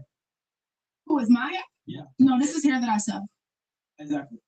What is that gonna do anything? Whoa, this is so Like, racist. first of all, and second of all, what does that have to do with anything we're talking about? Whoa, Chris! You hear what he said? What does that have to do with anything we're talking about? Come on, you are. Come on. Now we cross somewhere to a different topic. Oh, come on. Every single woman you've known, where's She's speaking up. She's speaking up. it's not just black women that wear wigs. It's not. They work the most. And No. we're gonna break this over on the podcast and chase her. I'm just saying. You're so intelligent that we just brought up a very ignorant ass, irrelevant ass topic. We know that's not the case. Let's be serious. Let's be serious. Get your feelings out of it. I said. I have zero This feelings. is you're yelling right now. Stop yelling. Be quiet I'm for 2 loud. seconds. I'm a black woman. Okay. Talk your shit. You're not just. I've never seen mine like this. So I just said this is why black women have the lowest approval ratings, and then you went ahead and confirmed. I don't think that's the truth. It's a fact. And men, it's a fact that that's why men get tricked. That's why men are tricked now. Because I mean, you don't have 4 girlfriends because you're finna marry and be in love unless you that like a poly nigga or whatever. I mean, all that shit. She's like, bro, it's good today. That's cool though. Like men are tricked. You're tricked. You should find a YouTube channel where you just argue with each other. I love that. I do this all day. She sounds crazy, though. No, I'm not. You really sound crazy. Why I gotta sound crazy? I swear to God, I'm not trying to be rude. I swear to God, I'm not trying to be rude or anything. You remind me of like those homeless people under the bridge in Rumble. No, that's not you. You're like arguing yourself, winning, and then attacking Myron for it. It looks crazy. Wait till you rewatch this. You look like a fentanyl addict. This shit is I swear to God. That's the truth. Did we put yourself in marriage? All the time. All I'm saying is confirming stereotypes, and this is why black women have a bad rap, they get a bad reputation, they have the lowest approval ratings on dating. Not all black women. What was you saying? Handle being with a black woman at home, whatever. Exactly. Why do I have to do some stereotype? Why is it? Because me and a lot of people like that would do the same shit, and it's not gonna be the same as exactly. Why does a man have to run in the world, earn an income, fucking fight for everything in his life, and have to come back and handle his woman? You're the one that's you don't have that. No, nobody said that. No, you said it. You said I was a stereotype. It was like, He's right. For 2 seconds. You literally just said you can't handle a black woman. Then I responded, why should he have to handle you? That's obviously what you're saying. Why do we have? Well, what is the low shit? Like, you don't understand my question. You said we have the low. Like Chinese people, you agree? Chinese Uber drivers cannot drive. Chinese Uber drivers cannot What's the drive. difference if it was me and Do you agree Chinese people cannot drive? What's the difference between me and her right here? So she'll do it for Chinese, but not for him. What's the difference right now between me and her right here, right now? Also, this conversation is also stated that most men don't handle. Let's not say handle. Can't be with or can't intelligently be with a black woman that challenges them, that says what they need to do, that don't tolerate that dumbass bullshit. Be for real. Okay. Shut up.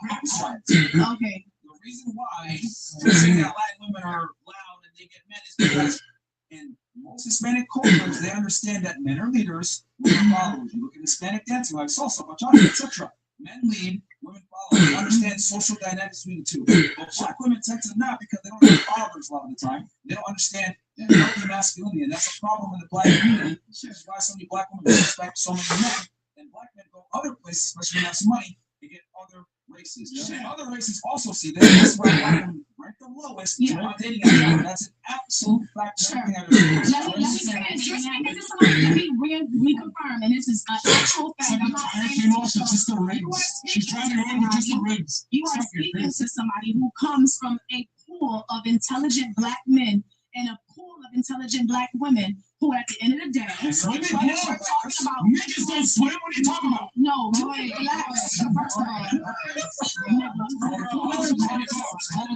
call your black person like me. Call your black person like me downstairs right now. You're rambling. He's giving you statistics. Do you agree? You're speaking.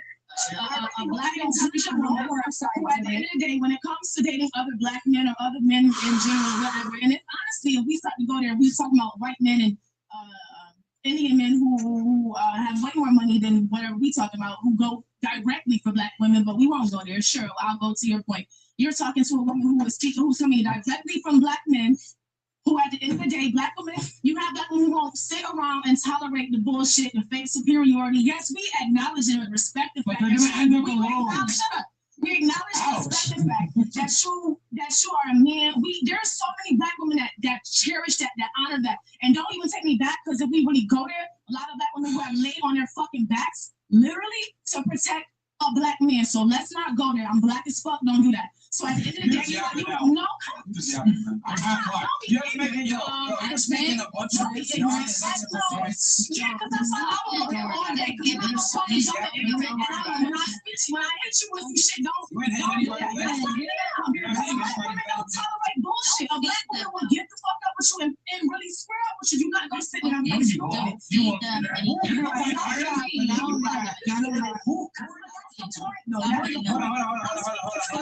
I'm speaking to your point. Who are you talking to? I'm speaking to your point. What are you saying? But I'm saying they're not gonna get it.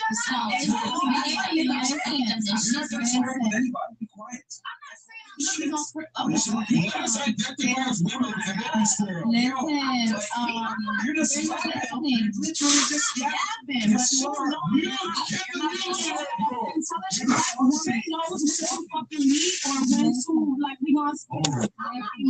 I'm really everyone listen. They don't listen. Can I ask you something? Do you know? Because we have been listening, and the problem is that she hasn't made any points. She just went on a rant about being strong and all this other shit, and I have male influences in my life. I mean, if you do, you're representing the poor because you're very loud and obnoxious or rambunctious, and you don't make points to what we're actually speaking about. You just go on random long tangents about random shit that doesn't make sense. And wait, can I ask you something? Hold on, 1 second. I'm gonna say this right, but like, her comment took it in. So you know what? That's not me. So I won't put those traits to the public. Sure. What are you doing? You're making it even worse. What am I doing to make it even worse? All the stereotypes. As a black woman. Because I'm not. You're very soft. Your sister. I do talk. I thought you're a crazy person. Yeah. No, they did make a point though. Did not make any sense. Latino women can be very loud. Yeah, true. They can't whisper for shit. Okay, And white women too.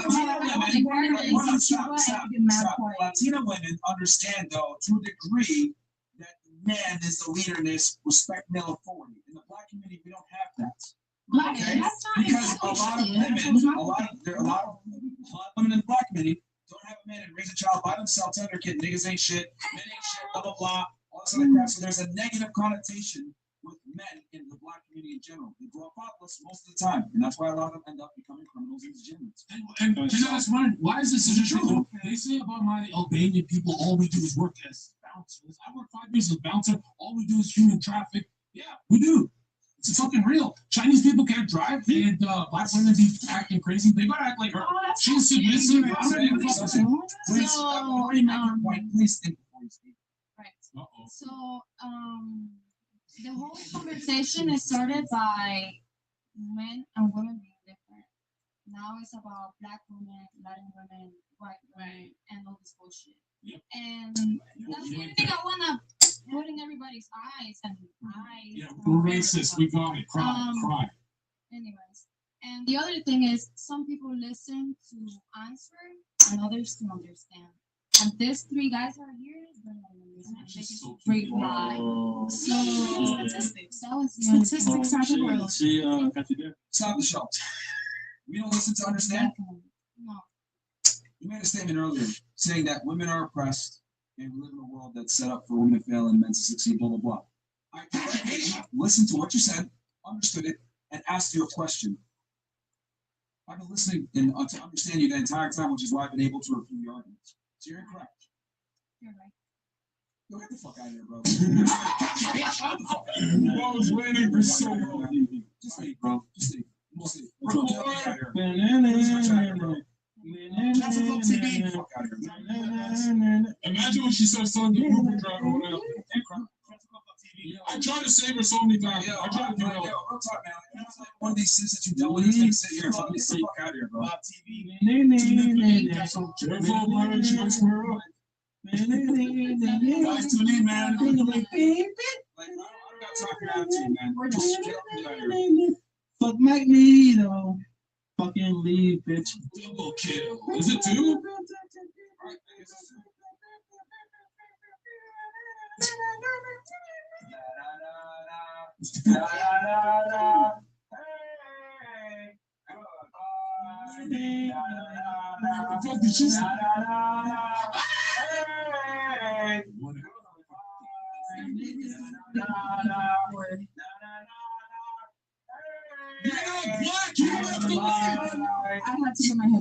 She's not black. Why is she leaving? She got confused. She thought she's her.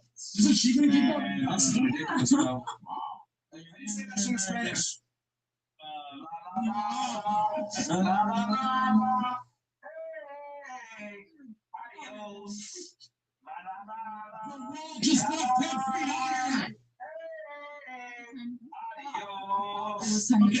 no, we gotta get more racist. I'm a refugee, so I shouldn't wear this hat. I'm a traitor. Look, if anyone else has to go, feel free to go. But just your tears in here. Yeah. Honestly, this is ridiculous. Grown-ups acting like this, you guys should just shame yourselves. People die of your 30 minutes left, so just, if you have to go right now for a club or who we call go ahead. You can feel free to go. We got 30 minutes. Actually, it would be great if anybody else got off. Yeah, if you guys are done, you can come back next time. Did you come with her? No. Did you come with her? Yeah, wait. That's your I friend. came with Icy and Audrey. Yeah. Oh, no, you didn't. Yeah. Okay. Really? All right. Let's reset the stage and shit, man. But yeah, wait, now we can move her in, right? We can push you this way. Yeah. So I'm touching your hot elbows and making you kill myself. Wait. So, we'll reset it. Sorry. The chairs now. Okay. Anyone want some water? I know you need some. You're talking. I know. I need something. Chat. Yeah. No. Oh my god. Oh, her on my right side. All right. Rocco's Hoes Lost in Soul Zerker. You ever read this book? Yep. The star would be called Planets. Was taken out of Bible. Redhead looked like she was Star Trek Zerka. I will never derail and talk about esoteric conspiracy, occult sciences, and conspiracy here. We appreciate the 50. And by the way, I don't know why a lot of chatters don't realize this. I'll talk to you guys. I've never actually derailed. My last point is always a right foot talking. Yeah. It just sounds like a derail because I mentioned Goku. Because a lot of people get it. This chat today, you guys survived. We're impressed. Imagine headphone users when she was like, fucking, you're almost orgasm. What the fuck is that? H-Back Dusty. What is this? Who said something crazy? So, not me. Okay. He said fuck ops. All right. Everyone named 3 countries outside North America and then say Regina backwards. That means a country someone else said 109% sure these bimbos will fail. Here she will not stop you then. Okay. You're doing 3 countries? Yeah, 3 countries. Yeah. Name 3 countries. Start here. Go ahead. Italy, Belgium, Serbia. What about you? Did you just say a second ago you were 3 countries? No, I don't know. What? Oh, you're an adult. You don't know why? Oh, I thought she was going to be like an encyclopedia. What's that? Yeah, you got to say a second ago. You don't join in one countries? No, I'm out of it. I'm out of it. You get out of here, too. You get out of here. You are absolutely hilarious. Get out of here, bro. Yeah, it's so much.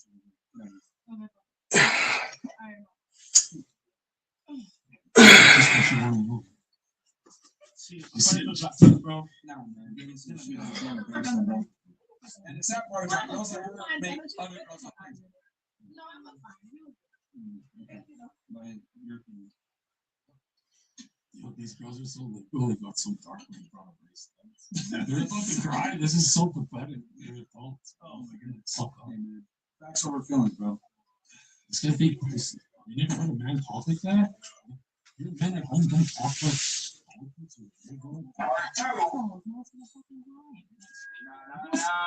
oh shit.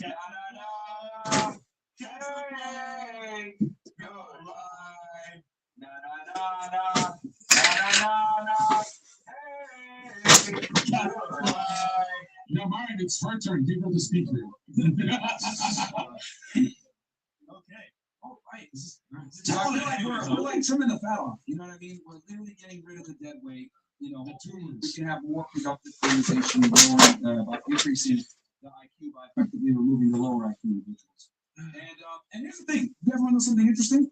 That's probably the first time these females have faced consequences for being idiots, for being annoying. Very rude. The reason why he can say and do the dumb shit that they do is because no one's ever given them consequences. Aren't you worried about what's left over? Like they need a med kit. Are you going to tell them stereotypes come from somewhere? Like stereotypes are typically rooted in the truth. Unfortunately, you tell them. It's not about the product. It is what it is. Never seen a cast go from laughing for a funeral. He said,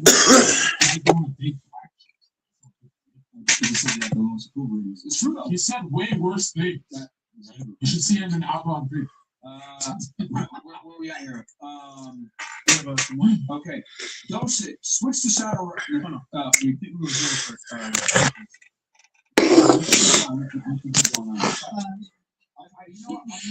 I knew that chick was gonna be a fucking moron. She had a lot of shit to say, and then 3 countries. You say you're telling me, just to be fair, I know she's gonna be the 10 million viewer on TikTok. She's 100%. It's not gonna be they're gonna play heroic music. It's a great part. We're gonna keep it for sure. If she quoted reality, bro, she's in another world, bro. And I was building her up. I said Myron was getting destroyed, so it's gonna be a huge clip. Yeah, I mean, imagine she goes live. I think they're gonna do it to Rosie. That's what I'm saying. Like, it's not gonna be anything good. Imagine if she had that energy and passion for keeping it back. You know what I mean? Or making money. The one thing I remember that I heard on the show was so simple, but it changed my life before I got on. Myron said men just want sex and peace and quiet.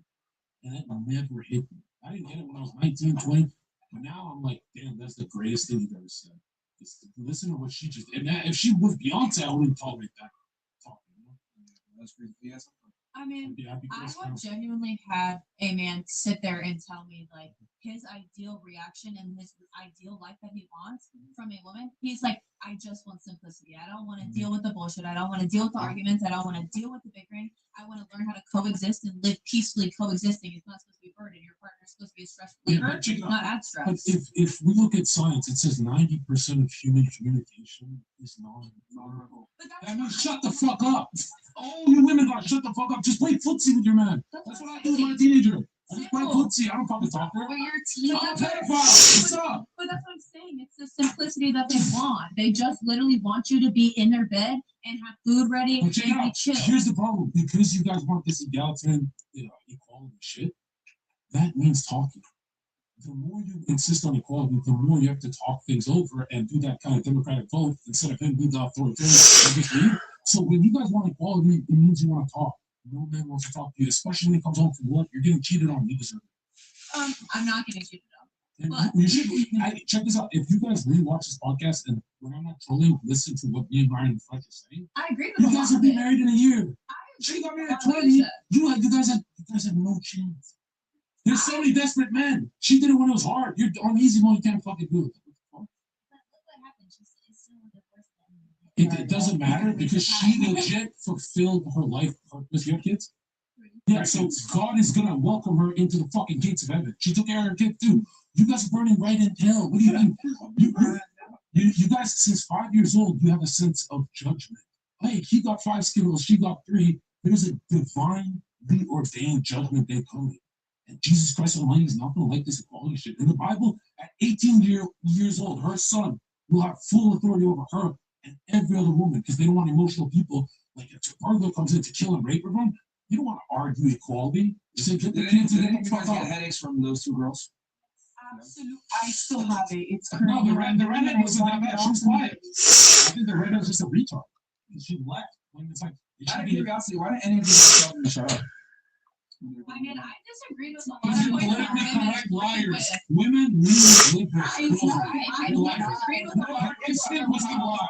Why did any of y'all, like, when they were, like, being annoying and hurting your brain and everything else like that, making nonsensical arguments, I just out of curiosity, why didn't you say anything? I just wanted to. Like, Why personally, did you personally say why didn't I just sit there and be like, shut the fuck up? Yeah. Because Why are you saying it genuinely, now? because genuinely, I am not a kind of like I am very honest. But no, not even that. I just think it's Emotional, huh? rude. Yeah, No, it's I emotional. genuinely just Were think you it would be rude emotional? for me. I don't run this show. Yeah. I'm not in charge of anything. I'm a guest. It's not my So place. you're useless. You're useless. It's not your place. Just I trying to tell the last girl to just stop. Oh, You yeah, heard me. I did. You heard me. I was like, Why did you stop. say anything? Why did you say anything? It's your show. Y'all said it already. Like, she's clearly not gonna stop. But why? But you're saying it now. I'm just curious. Why did you say anything? I did. I asked her. Multiple times. Yeah. I She's always legit. This girl's a woman. She's feminine. She said the redhead chick, stop push egging it on because you're making it worse for yourself. Right. The redhead or the other chick? The other girl. Oh, The redhead? No, the other in the red In the red dress. What about you? Why didn't you say anything? They're not clean. Just out of curiosity. Me, I mean, she kept going. There was no stopping her. I mean, everybody was saying No, everything, nobody so- was gonna stop me. I was sitting like all the way over Nobody. here. She didn't have a view of me. I was just. Right. Who Y'all Yeah, gonna sure. stop her. So I think that says enough. All right, and then why didn't you say anything? I just think that's why she's on the podcast. Yeah. Yeah, I mean, fair. I mean, Brian, to be fair, nothing can stop her. She's like a train. She's top speed. But who should have took the lead? She lived a full life. She should be like, hey, bitch, shut the fuck up. They can't She did though. She did. Did she? Yeah, Oh, I'm so sorry. I'm so sorry. I didn't know. I wouldn't have told her to shut the fuck up. I understand what she was saying. Yeah. No, I understand what she was saying. But if you're not going to say it in a rude way, No, the babe. bus will hit her. She got kicked off. The But bus I hit her. told her, I said, babe, stop. But then she kept going. But say it in a rude way. I said nothing was gonna help because they said it. When you guys are politically correct, you die. If that was your child and Myron was driving a bus trying to kill that black woman, she would get hit by the bus. You gotta say, get the fuck off the road, bitch, to your child. No. But you let her get hit, she got kicked off the podcast. You If didn't I even was care sitting for her. next to her, I would have grabbed her and been like, babe, So you didn't do that. You didn't even get off your seat. You guys let her get kicked off. She was the most patient I've ever seen in my life. You know what? Next subject. Okay, but I will say Brian, I've never seen you that patient, and you're having an aneurysm, bro. Don't do it. But at the same time, though, I do feel like. Because I enjoy chaos. Brian doesn't enjoy it. You shouldn't have to go through this shit. But again, it's not my place to tell somebody how to act. I'm choosing to represent myself. She's your sister. And She's a woman. but if she wants to represent herself that way, and she believes what she's saying, I'm gonna let her represent herself that way. Just as she lets me represent myself how the fuck I Yeah, want. but you gotta do that for your kid, someone you care about. You just do it for My a black kid is my woman you don't give a fuck responsibility. about. My kid is my responsibility. She is not. So if she's getting hit by a bus, she's not your responsibility just because she's a random black That's a woman. completely If it's your different child or a topic. random person, you fucking help them. Why don't you women help each other? Myron literally tells me when I have to cool down so I get more views. But And we get more all, rich. but it's You don't help each other. You women don't help each other. You lost two sisters. witness end up in jail though. So why doesn't a witness end up in jail though? O.J. Simpson is innocent. Wait, I'm not answering your question. Shut up.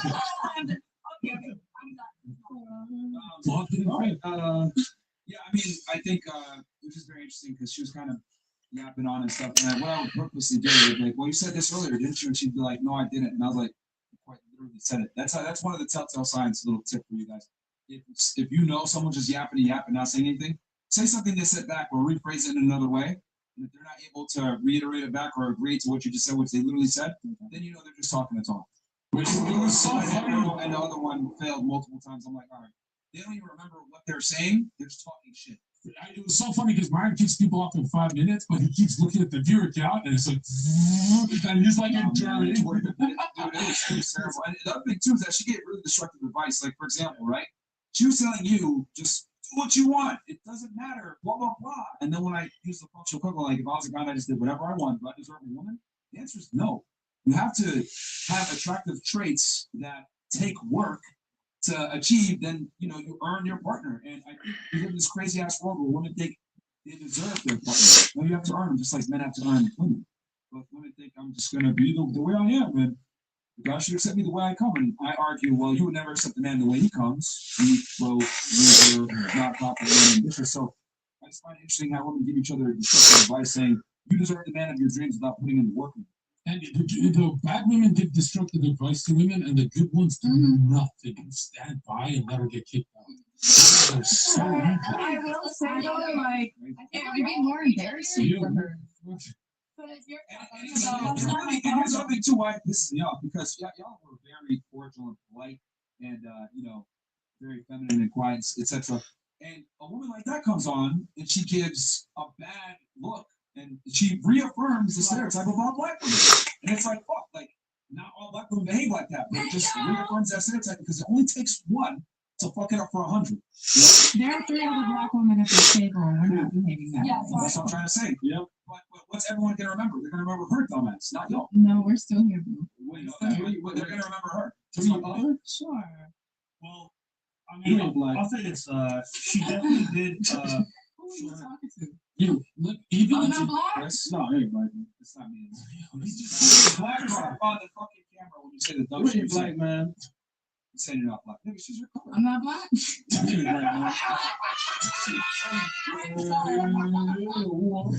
you serious? But that's what I'm trying to say is that women like that hurt the reputation of an entire group. Even if you guys won your stupid thing and the stereotype is not real, even if it's not real, perception is reality. Save your tribe. Stop letting black women look stupid online. Like, save your tribe. Do something. She tried. But what are they going to do realistically? Because they will not. She would have decelerated if one of the girls said, But they did. She decelerated. That was like fucking foot on the gas.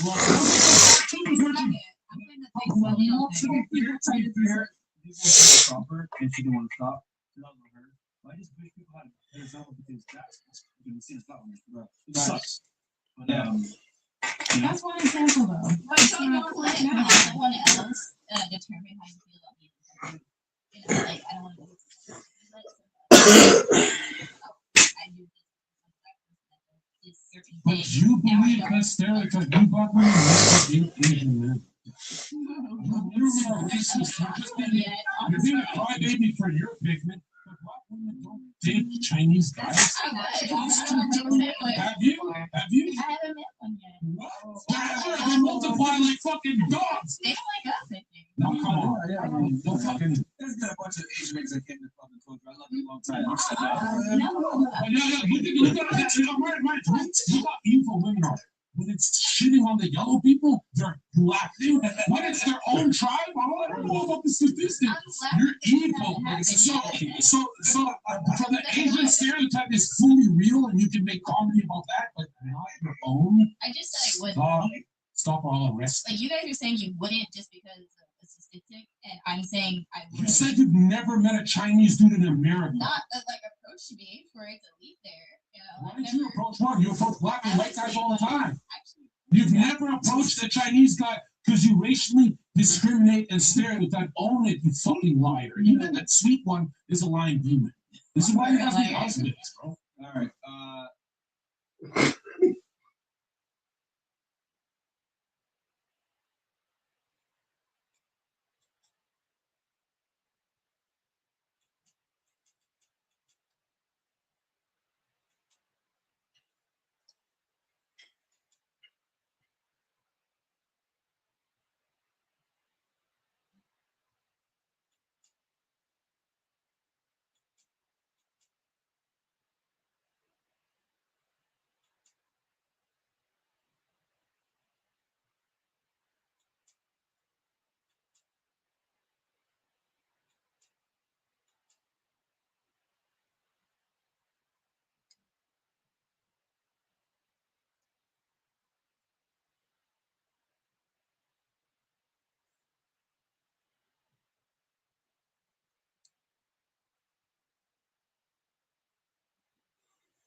This is the 2026 Nissan Rogue.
City of pure lakes and lights, West leflure. Let the ambient sounds.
$5 or more when you join Planet Fitness for $1 down, $15 a month.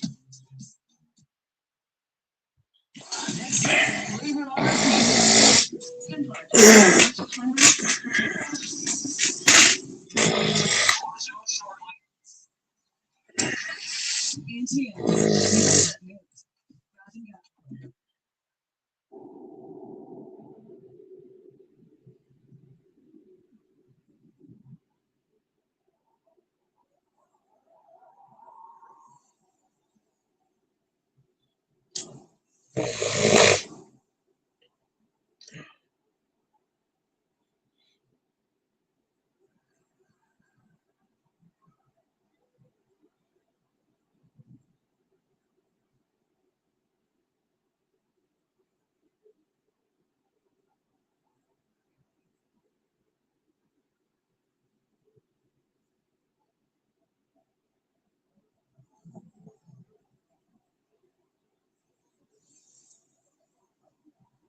So I went to work one night.